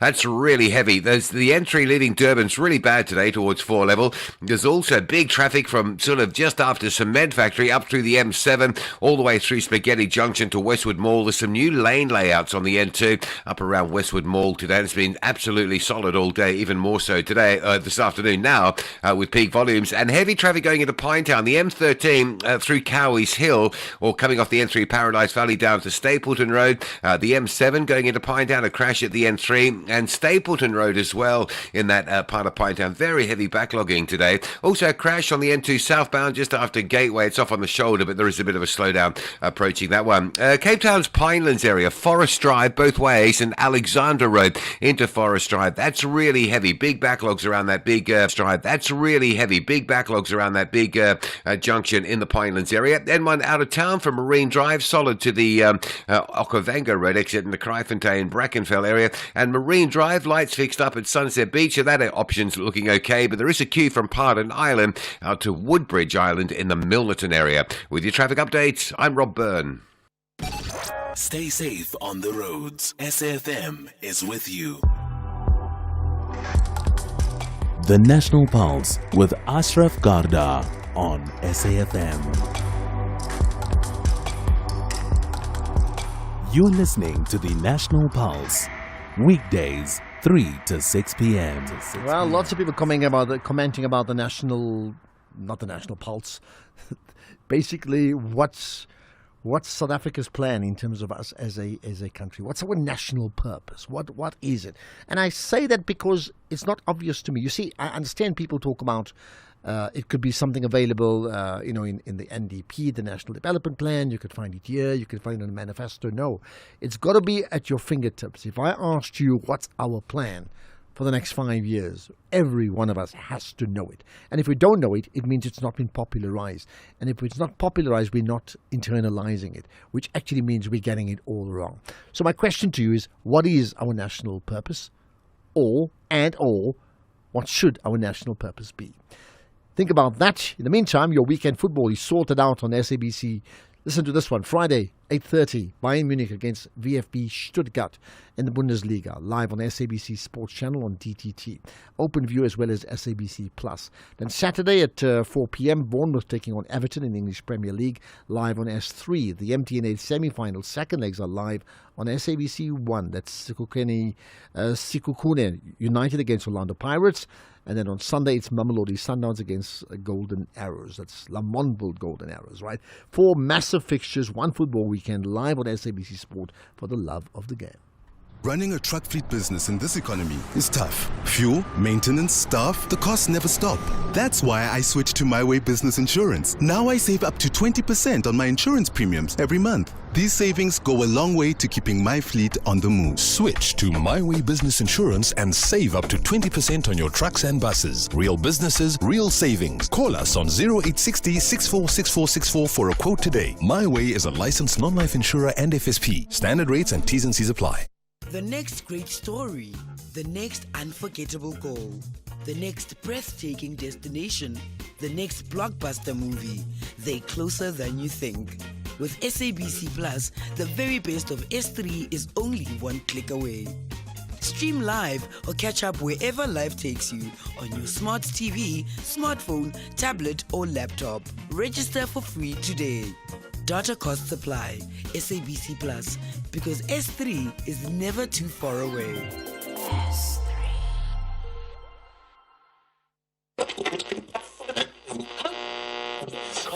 Every message tells a story. On behalf of the millions of workers we represent, I extend our warmest congratulations to SAFM on your 90th anniversary. For 9 decades, SAFM has been a trusted voice in informing, in educating, and connecting South Africans. You have created an important platform for public dialogue and ensured that the voices of workers and communities are heard. My name is Zini Swalasi. I'm the president of the Congress of South African Trade Unions, COSATU. Every wish reminds us why SAFM is more than just a radio station.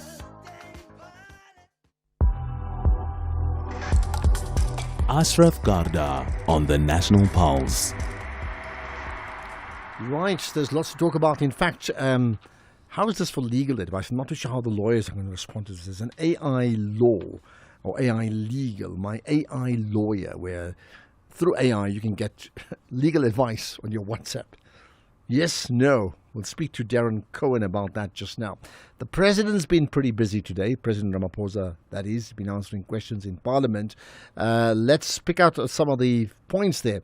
Amongst the questions, attention to municipal governance, South Africa's international standing, and the work of the ad hoc committee investigating allegations made by Lieutenant General Mkhwanazi. So we picked out some key moments. First of all, President Ramaphosa answering a question from the EFF's Julius Malema on South Africa's reputation in Africa after the marches against undocumented foreign nationals. Speaker and President, Mr. President, there is no doubt that this has caused so much damage to South Africa's relations with our sister African nation who view this as a state-aided violence. What concrete steps is your government taking to ensure prosecution to protect foreign nationals living in South Africa and to reassure the continent that this government does not condone xenophobia? And to an extent that you can commit to a timeline on how, by when, and how are you going to act on those perpetrators? Thank you, Honorable. Thank you, Honorable Speaker. The commitment I can make is that those who are perpetrating and have perpetrated acts of violence against foreign nationals are going to be dealt with. The police and the prosecuting authorities have been given the responsibility to make sure that anyone who commits criminal activity in our country are followed up and they are brought to book. That, in terms of our adherence to rule of law, is exactly what we expect to happen and will happen. A timeline I would ordinarily like to give, but it really depends on the speed and the determination with which they shall work that will determine precisely the timeline. This is a very sensitive matter, and our neighbors and our fellow African heads of state and government, and indeed their citizens, are looking at South Africa, how we manage this process. And it is on the basis of that they will be able to see our seriousness in terms of dealing with the issue of migration. And we have said that the rule of law must apply, and those who have done wrong or continue to do wrong must be dealt with. And that is what we have said to them, and a number of them have said, we understand, complex as this issue might be. So we are processing that in that manner. And it's been interesting, as we have also found, that there have been activities that we have observed by a number of forces outside our country that have been bringing to bear their influence in this whole process. Those foreign or sister countries on the continent have realized that, and they have said, we know and we can see that quite a bit of this, certainly not all of it, but quite a bit of this is being propelled and instigated from outside of South Africa. And we have said that's precisely what we are following up as well. We are following those threads and those threats as well. So it's a complex problem. It's a multifaceted problem, but we are at work and working it through and deciphering precisely the various roles that have been played by our own people as well as those we perceive to be outsiders who want to disturb the stability in South Africa by getting South Africans to seem to be at war with Africans from other nations. Thank you, Honourable Speaker. And then the President responded to a question about the National Water Action Plan. So the functions of water services and authorities are not well set out. The measures being undertaken to improve water services in the short term include projects to increase access to water in unserved communities and completion of long-delayed water services projects. We are increasing support to struggling municipalities and strengthening interventions in poorly performing municipalities in terms of existing legislation. We are having to deal with when and how should national government make interventions, as most of our water processes are devolved to our municipalities. And when those municipalities fail, we find that the legislative process just gives them the right, and we are now working on the interventions that need to be taken by national government to make sure that the water challenge is addressed. We are also combating corruption and criminality in the water sector, including theft and metal parts that are put for sale as scrap metal, and also deal with the whole challenge of water tanker mafia. And then President Ramaphosa then answered the oft-repeated question about the Phala Phala issue. Thank you, Madam Speaker. Given that the Republic's credibility as interim chair of SADC rests on its moral authority to demand constitutional accountability from Madagascar, how does the President reconcile that role with his continued refusal to submit to full public accountability on the Phala Phala matter, including the outstanding findings on possible violations of Section 34 of the Prevention and Combating of Corrupt Activities Act and Section 89 of the Constitution? And does he accept that this unresolved matter undermines the very credibility SADC now requires of the Republic? Thank you, Madam Speaker. Honorable President. Thank you, Honorable Speaker. The matter that Parliament is dealing with is a preserve of Parliament, and will continue to be dealt with by Parliament. And I have always said that in the end, Parliament, and indeed the various other structures of our criminal justice system, judicial system, must deal with this matter to the fulfillment of the various principles that we have enshrined in our Constitution. So as far as I'm concerned, that matter is being handled, and I've always said it's best we leave it there in the way that it is being handled.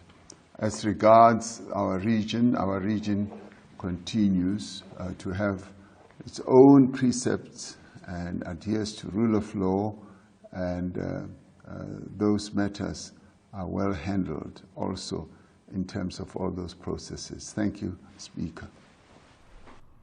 Right, so that's that from the President. You may want to respond to all those things as well. By the way, the other question people have been asking about, what's happened to the national dialogue? Perhaps it's an issue we need to be talking about extensively. A, from you listening in, because you are part of the Pulse dialogue, but the other is just we need to get answers from the very, very top. Welcome to the National Pulse.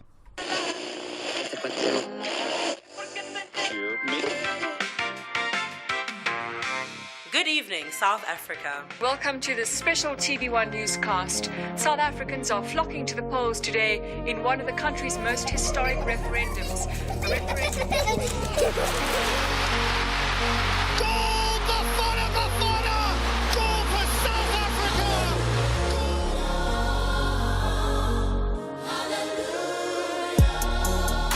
For 90 years, South Africans have shared the moments that matter most, the stories that informed us, the music that moved us, the victories that united us, the voices we'll never forget. Here's to the many stories still to come, celebrating 90 years of SABC. Before there was the SAFM you know today, there was the English service, there was Radio South Africa, Radio South Africa, and there was a country going through extraordinary change. Hello. Good morning, Mr. Raphael. From the darkness of apartheid, I have to inform honourable members. through the states of emergency, Earlier, it was reported an explosion had occurred at an ESCOM. through the release of Nelson Mandela, Comrades and fellow South Africans, I greet you all. through the birth of a democratic South Africa. As we know, elections do not create change, they create only the opportunity for change. The conversations continued, and in 1995, a new SAFM emerged. A new country, a new voice, a new chapter. This August, SAFM looks back at the journey that brought us here. The voices, the moments, the people, the history. 90 years of conversation, a nation story, our shared future. SAFM turns 90 from 1 August. SAFM, the conversation continues. Tech Talk on the National Pulse. Right, let's talk tech. And part of that is to talk about what is called My AI Lawyer. Not My AI something else, My AI Lawyer. What does that mean? Do they do articles? How do they qualify? Do they get admitted into the bar? With me is Darren Cohen, who's the head of distribution and marketing at My AI Lawyer. Darren, good to engage you on the National Pulse.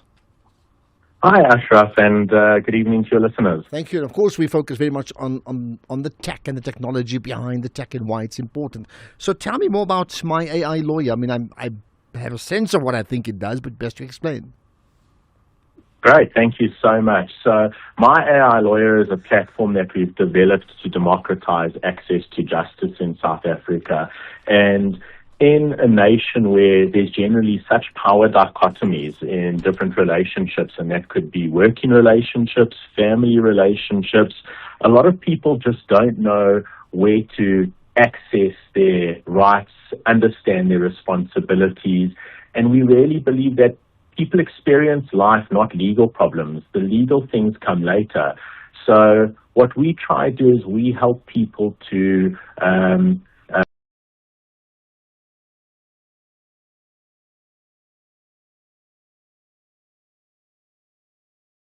experiences that where access to justice may be interpreted to mean costly litigation.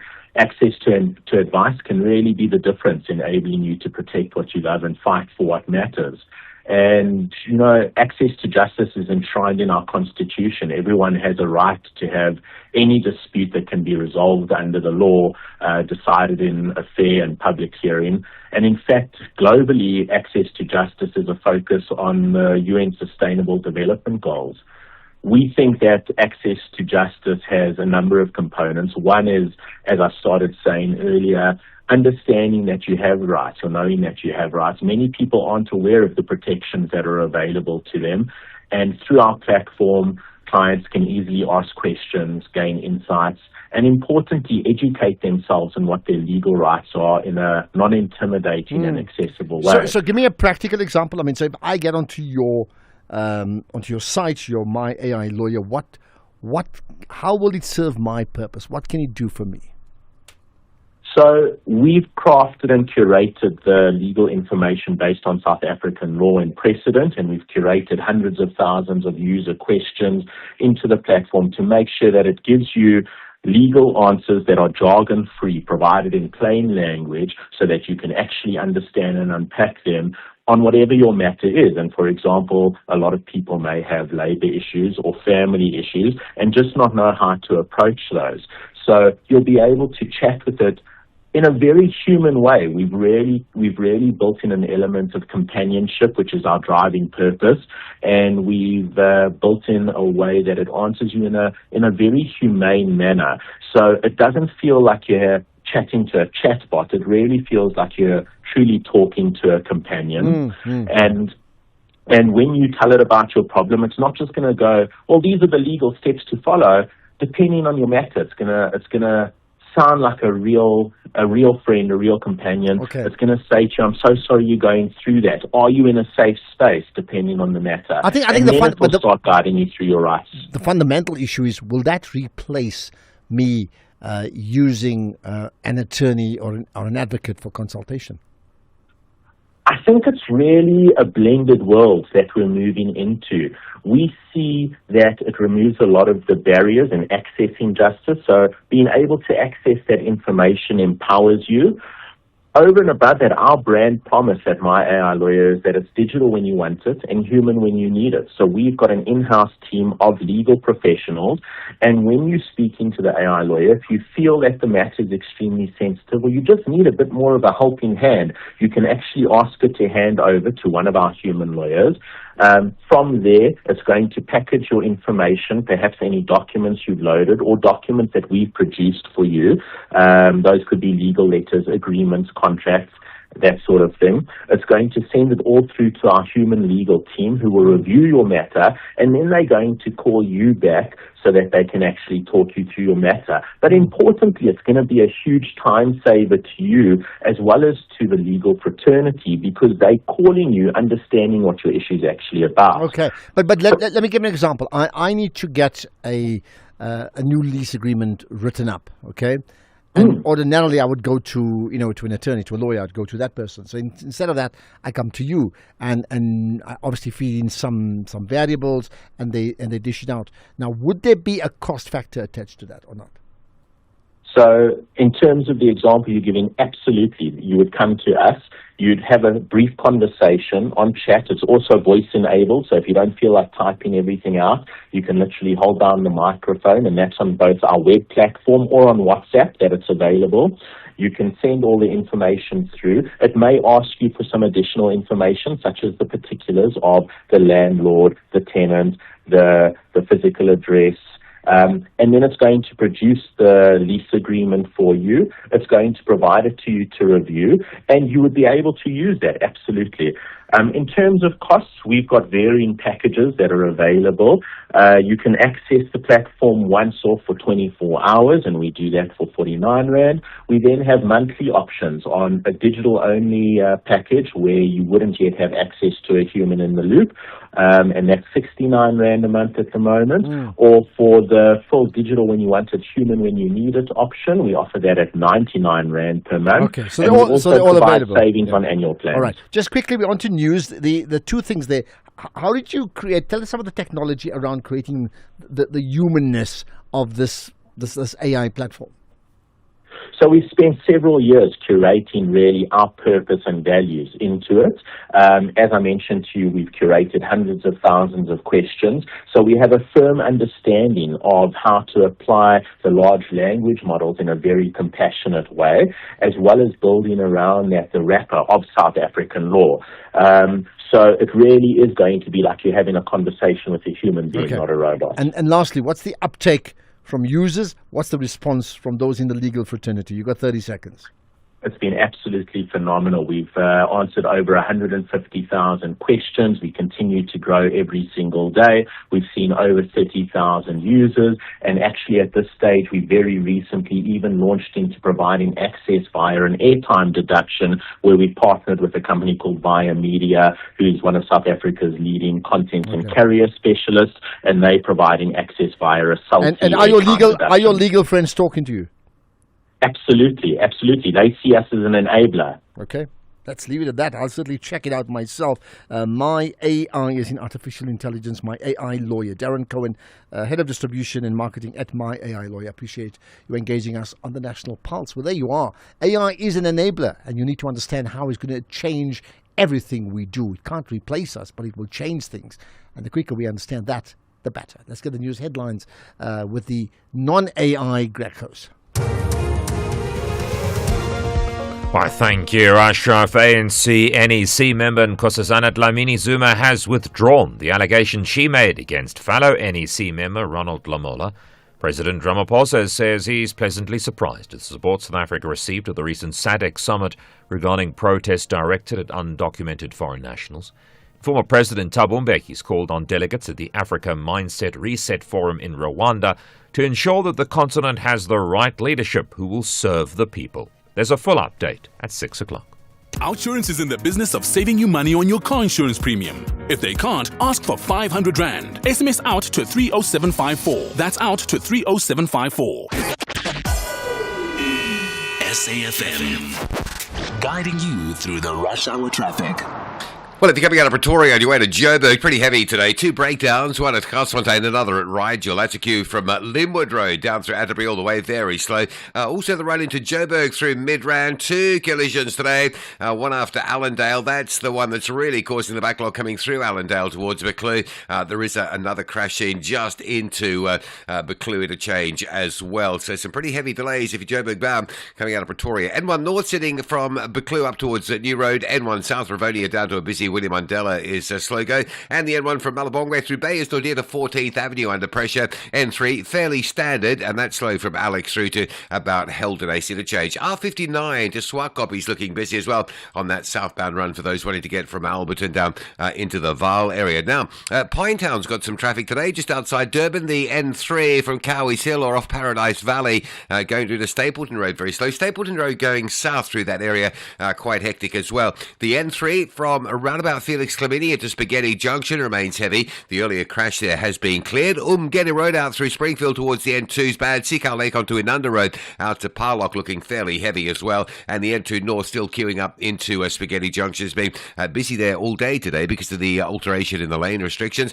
Cape Town, problems on the N2 out of town just past the airport towards Borchard's Quarry in front of Nyanga. Looks like there may have been a collision or a breakdown there causing a backlog towards Khayelitsha. N1 outbound has a crash just after the M5, so cutting out of town through Kubo Interchange. That's busy. And Marine Drive, lights working at Sunset Beach this afternoon. That's flowing okay, but getting there through Milnerton quite slow. With your traffic updates, I'm Rob Byrne. And remembering that deciding to send that text without proofreading first may cost you some embarrassment, but deciding to stay with your current car insurance could be costing you thousands of rands in savings a year. With our insurance, 54-year-old Yaku saves an amazing 282 rand a month on his 2025 Suzuki Swift. So switch to OUTsurance. You too could be one quote away from having more money in your pocket every month. SMS OUT to 30754. It's OUT 30754. The licensed insurer and FSP T's and C's and information available online. OUTsurance will go out of their way to try and save you money on your car insurance. If they can't, ask for 500 Rand. SMS OUT to 30754. That's OUT to 30754. This is SAFM Sports with Doming Khapele. Right, Tumi, you have the VAR going on VAR. Tell me about that, please. Well, the Department of Sports, Arts and Culture says that no public money has been lost in the delayed rollout of VAR in South African football. The department says that the full 20 million rand allocation transferred to SAFA in March remains untouched with interest in a separate account. It says that only public money spent so far was just over 765,000 rands on technical mission to Spain last year.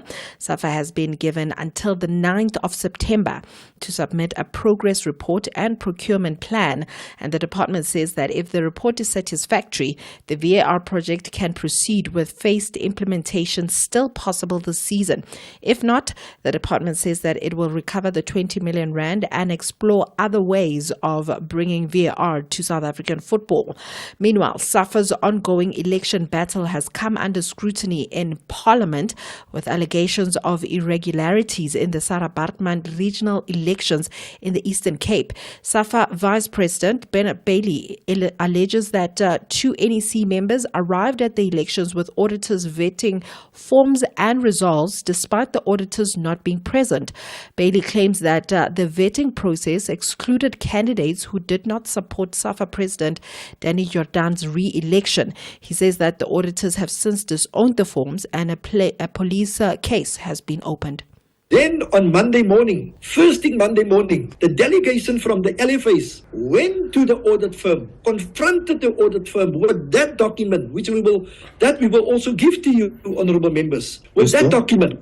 And that document, the audit firm said, no, this is not even our letterhead. We never signed this thing either. So we gave, the LFAs gave that leadership, the chair, or the president and the secretary up to this morning, 10 o'clock, to correct that situation and to call an executive meeting to correct the situation in itself.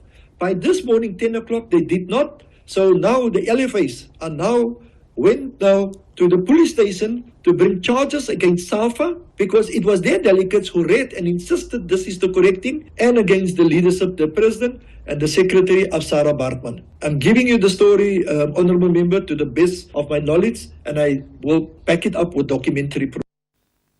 Well, there's some Betway Premiership action to look forward to today. 4 matches to be exact. Marumo Gallants host TS Galaxy. Orlando Pirates face Kukune United. And then newly promoted Kruger United Kruger United take on Durban City, and Suelele FC welcome Chippa United. In rugby, Springbok coach Rassie Rasmus has confirmed that Siya Kolisi has been cleared to return as box captain for Saturday's must-win second test against New Zealand in Cape Town.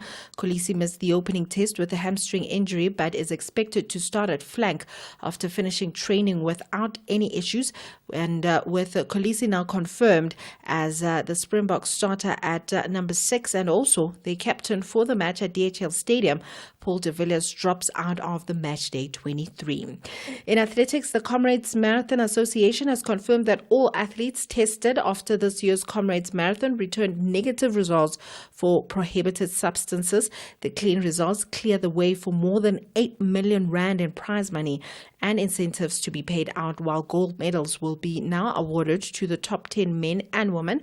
Race winners George Kush and Gert Steyn will each receive around 2.3 million rand after the record-breaking performances. Their winnings include prize money, sponsorship bonuses, a reward for being the first South African across the finish line, and incentives for breaking the uprun record and achieving the best average pace. With that said, it is a wrap from my side. Okay, goodness, we spend so much time around the politics of sport, in this case football, then we actually talk about playing the games. That's why we need VAR to VAR, yeah. Some crimes don't just make headlines, they change a nation. Now S3 takes you inside South Africa's most disturbing criminal investigations. From serial killers to kidnappings to cases that stunned the country. The South African serial uncovers the evidence, follows the investigations, and reveals how justice was ultimately served. Featuring renowned criminal profiler Professor Gerard Labuskaghni and the team behind Profiler Africa, every episode brings meticulous research and compelling storytelling to the crimes that shaped modern South Africa. The South African Serial, Tuesdays at 6 p.m. Stream it live on SABC+. S3, open up. SAfm. South Africa became a democratic nation in 1994. The end of apartheid marked the beginning of a new era built on freedom and constitutional democracy. The people that died for us on the many marches that they had, especially the ones on June 16, were from students who had dreams that were bigger than themselves. They strived for more and they saw a future that was much bigger than them. This is what we are becoming. SAfm, leading the conversations that move us. Economic news on SAfm. Facts and figures you can count on. Right, Jimmy Moya hosts the SAfm Market Update 6 to 7. Jimmy, to set the scene, let's talk about undocumented foreign nationals and employers.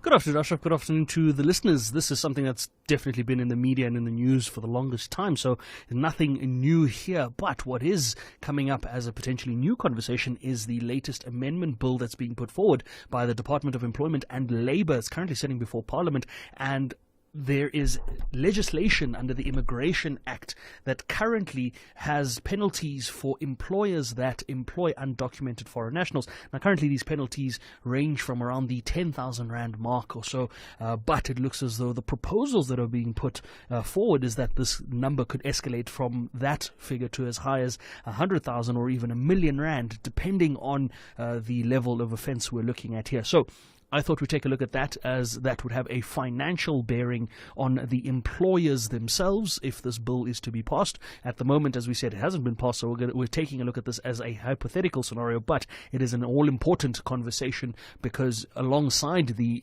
immigration conversations that have been happening, we know that from an employment perspective, there's still markets and sectors that require critical skills, and that means we might have to employ foreign and national individuals that are documented in those respects. So we're going to take a look at that. We're going to take a look at the financial implications of this proposal that's sitting before Parliament and how it is that we could navigate that.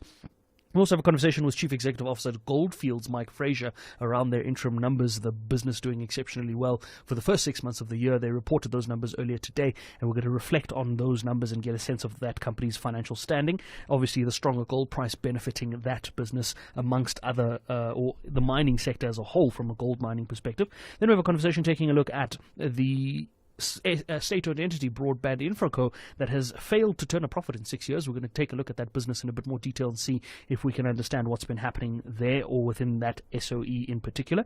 We have a conversation with Old Mutual's Tabang Hleza, Head of Investments, taking a look at the latest program they've put forward. They put forward a pilot program that's aimed to assist SMEs become more investment ready and prepare them for investment as they seek out capital investments in the capital markets. And we wrap up the show, as we do every other Tuesday, with an agri conversation. We're going to be taking a look at our citrus finding new homes in the Indian markets and what's been driving that. So that's what's coming up on the show today. Before we get into those conversations, though, a sense of some of the market movements that have been playing out throughout the day. It's been a much better day on the equities front, if I'm being honest. A lot more green than there was yesterday. In Asian markets, the only market really in the red there was the Hang Seng in Hong Kong, only down about 0.1%. The biggest winner in Asian markets, ASX in Sydney, up almost 0.7% at 0.68.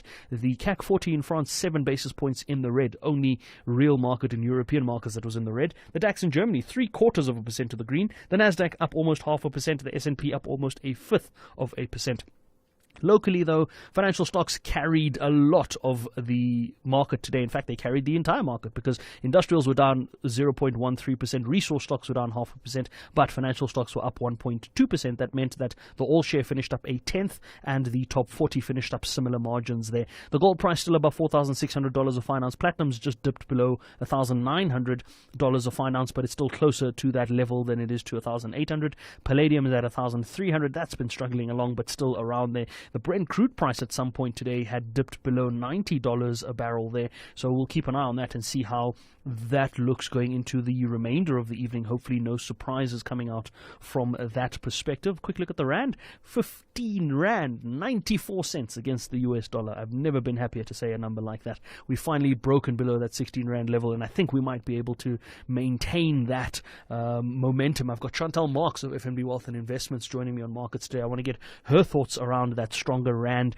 that improved rand performance against all of the major currencies, not just the US dollar. It's at 21.73 against the British pound, 18.61 against the euro. The price of a Bitcoin had touched over $80,000 a Bitcoin just today. With that stronger rand, though, that still puts it at 1.265 million. So it's about 2,000 rand cheaper because the rand is stronger. And I want to look at that and what other markets could potentially benefit from that rand strength. But of course, this and other conversations will be after the 6 p.m. news. Ashraf, back to you. Ryan, thank you. Enjoy your show. Lots to come out of it. Absolutely. Thanks for that, Jimmy. Ashraf Garda on the National Pulse.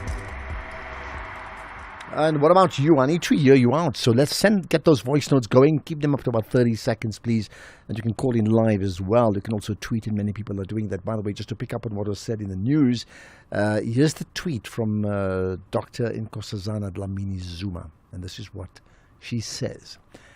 During my participation in the African Renaissance podcast, I attributed a voice note to Comrade Ronald Lamola. Comrade Lamola has since advised me that the voice was not his. I withdraw the attribution on the basis of his clarification. The broader concern I raised regarding the influence of money in leadership contests remain an important matter that must be addressed for the renewal and integrity of the African National Congress. Interesting one. I mean, if I look at that tweet, Dlamini Zuma makes it clear that I withdraw the attribution, but doesn't actually say I apologize, unless I've read it wrong. She's withdrawn the allegation because Lamola made that clear, and then I say it's not his voice. She's withdrawn the attribution on the basis of his clarity, but she actually hasn't said I apologize, unless I'm missing something. Okay, let's get talking to you, right? I'll pick up some calls first. We go to let's get to Durban firstly. Tabani, hi. Hi, Ashraf. Yeah, how's it, man? Quick one, Ashraf. Congratulations for the 90th birthday. Quick one from my part. There was a show called You and the Law, which was driven by a guy called John Orr. And there was a program called the Language Program. It was on Sundays, around midday or somewhere there. So they would, people would call, and ask about usage of tenses and this, that, and the next thing, when it comes to English language type of thing. And then obviously there was John Perlman. Of course, we've had John Perlman. Big ups to that on your part. There was Salih Badet. There was Vuyo Mbuli. I want to stay a little bit there and say, if you can please play some clips on Vuyo Mbuli so we can hear his voice, once again, because he's one of the people that, we listen to quite a lot and we loved quite dearly, So, yeah, I wanted to say that and that happy anniversary. I started listening to SAFM when there was World Radio Network. When SAFM would close at 12 midnight and World Radio Network would take over. Oh, wow. And we would listen to the international news type of thing, So it was very nice and exciting. Nice. And there was a program also, lastly in the morning, there was a program called Where Are They Now? On Saturday mornings, where you would look for a relative on radio type of thing. I can go on and on and on. Well, you can go on and on. I mean, you could be like head of programs for the SAFM for the last 20 years, man. You know it all. Yeah, man. I listened. Nikki Pigicha, Please bring Salih Badet as well, Yeah, she's in the UK now. I mean, I understand that. By the way, Nancy Richards is Bridget's guest tomorrow afternoon. So listen out. You may know Nancy Richards, right? Very erudite person. I know they're based in Cape Town. I think she's coming up. So yeah. Try and bring John Orr, You and the Law, and the language program. All right. Well, listen, management's listening as you and I talk, and they should take your advice, including that point about maybe some more. I mean, we've heard some of the sounds as promos, but maybe some longer sound bites from all these people. I mean, that could be. I'd love to hear it too. I agree with you. And I mean, Vuyo was a good friend of mine. I mean, he was a good friend, right? Besides being a presenter, he's a really good friend. But huge loss to South Africa. That's the bottom line to it. Yeah. Tamani, thanks for that. Love the call. Love the engagement. Yeah. Thank you for that, right? Let's get to Anonymous. In fact, we get to Anonymous just now, right? There's some other comments I want to play, which we'll do after this. With the ever-changing financial landscape, it can be difficult to make sense of all the moves at times. Join me, Jimmy Moyaha, on the SAFM Market Update with MoneyWeb, Mondays to Thursdays, 6 to 7 p.m, as we break down the key market trends, top financial stories, and smart investment insights, all in one place. It's everything you need to stay financially informed and ahead of the curve.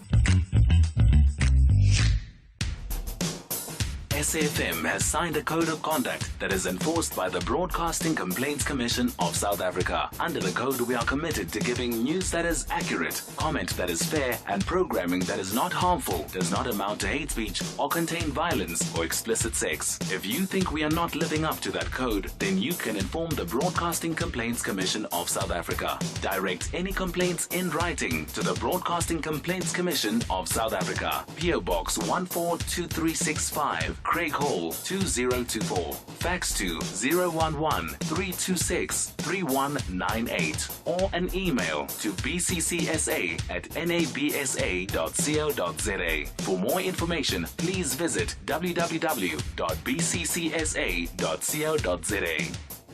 In case you missed it. In 2002, 2003, he took out the lyric of the song and he made us write poems.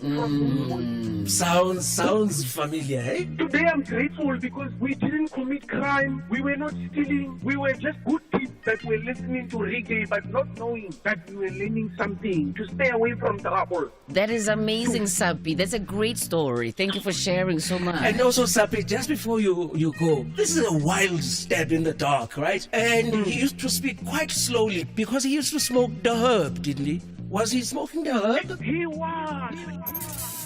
That was the Alternative Breakfast. Ashraf Garda on the National Pulse. Right, let's get to Anonymous now. So Anonymous, hi. Hello, Ashraf. Yeah, how's it, man? I'm called, man. I wait too long. My airtime is gone. Look. Yeah. rob us on the 4th of this month. How can I join funeral cover at midnight? Sorry, just repeat what you're saying. I said on the 4th of this month, when we get our salary, I'm a pensioner.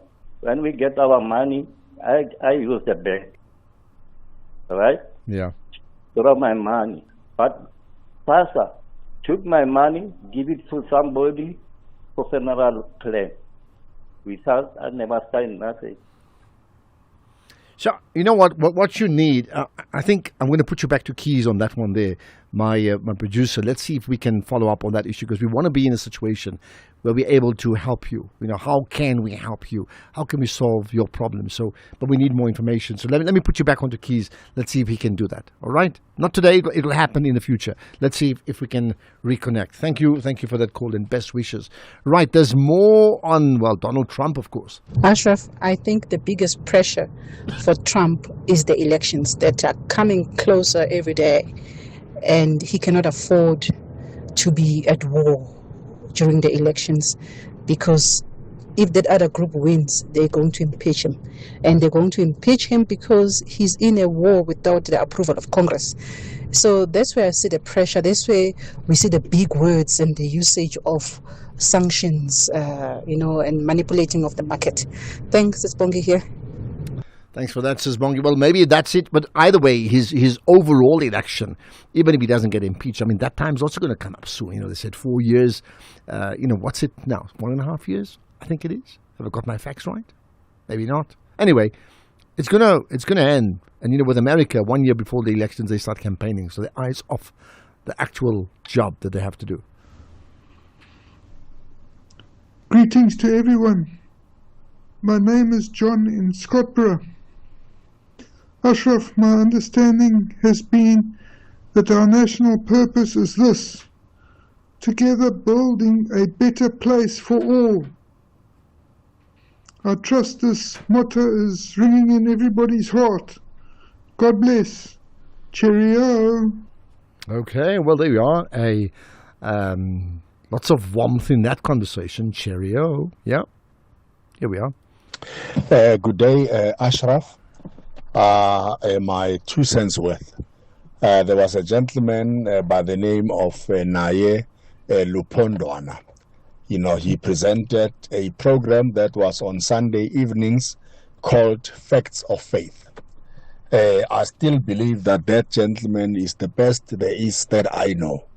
He was extremely good. He was super good. I know maybe the time had ended. They had other plans about his life, but I still feel he deserves some form of honor from SAFM in terms of what he was doing at the time when he was presenting facts of faith on Sunday evenings. I'm still going through those podcasts even today. That's how good the gentleman was.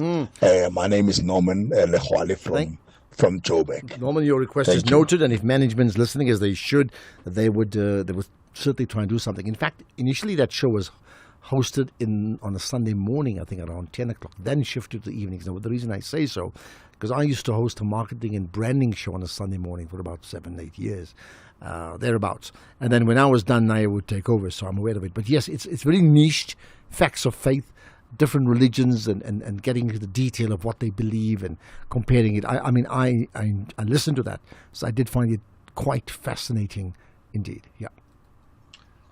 Hi, Ashraf. Both the leaders of the ANC, Comrade Cyril Ramaphosa, and EFF leader Julius Malema, today they sound very tired. What's wrong? Are they jet-lagged? Or is it electioneering? No. It's unusual. Thank you.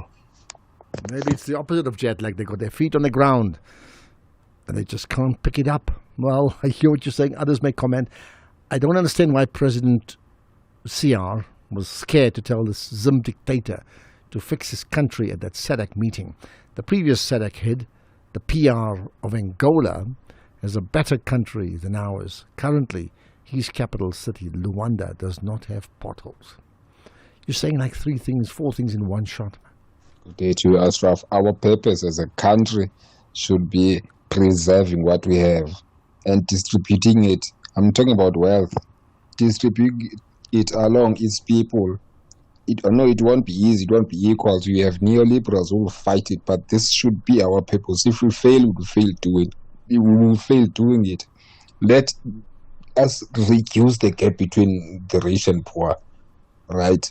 Let us quadruple our army budget so that we can preserve what we had. Countries get invaded left, right, and center. So if we lose what we have, what are we left with? In Soviet Kingdom stuff. Well, I get you. I mean, look, there's a big call for preservation and conservation, but is that alone good enough to be a national purpose? There has to be something more and all-encompassing that triggers an interest immediately. Ashraf, good afternoon, Laura Stenberg. Unfortunately, Ashraf, democracy that we think we are having is not enjoyed by all of us. Unfortunately, it's only enjoyed by illiterate politicians and arrogant politicians, and which only protects the rights of the people who are always on the wrong foot of the law, the innocent. Unfortunately, we are on ourselves. Good afternoon. Okay, and another good afternoon, Ashraf, and the listeners. South Africa's purpose should be prosperous economy to create jobs. From Tumelo Molefe from Lamontville. Here's another. We're going to end with this. Good afternoon, Mr. Carter. The issue of the UJ official Forster who rented accommodation to the university student through the NSFAS scheme was not working alone. There are inspectors. There are people who who have to inspect these places before. You cannot just depend on paper, what you're given. Like the professor that you spoke to just now said. But another thing, the inspectors must also act as in loco inspect, like people who go to places, or the committee itself must go and check this place, do an in loco inspection. They cannot just, he was not working alone. That's how corruption works. There is always two hands involved. He was not alone. And you think it's only two hands? Thanks. Thanks for that. It could be more. Listen, thanks for listening in. Really appreciate it. Enjoyed engaging you all day. Well, for the last 3 hours anyway. Catch the podcast of the conversations we've had already. Go to SAfm.co.za and feel free to just, share some thoughts. You can connect with me on social media about things you like about the show, things you think could do better. Whatever it is, I'd love to engage with you on that. Either way, set your alarms now for 3 o'clock tomorrow afternoon when we get another round of the National Pulse. It's the news at 6. Here's Greg.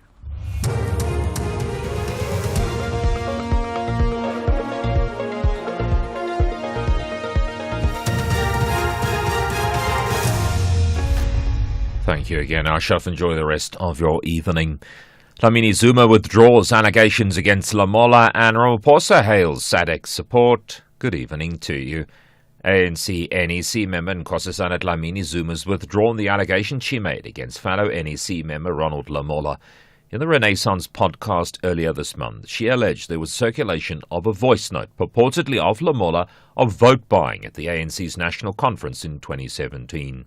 He then called on Dlamini Zuma to publicly retract the allegation she made against him or face legal action. In a post on social media platform X, the ANC veteran insists that the concerns she raised regarding the influence of money in the party's leadership contest remain an important matter that must be addressed for the renewal and integrity of the party. The Department of Social Development has argued that expanding the online service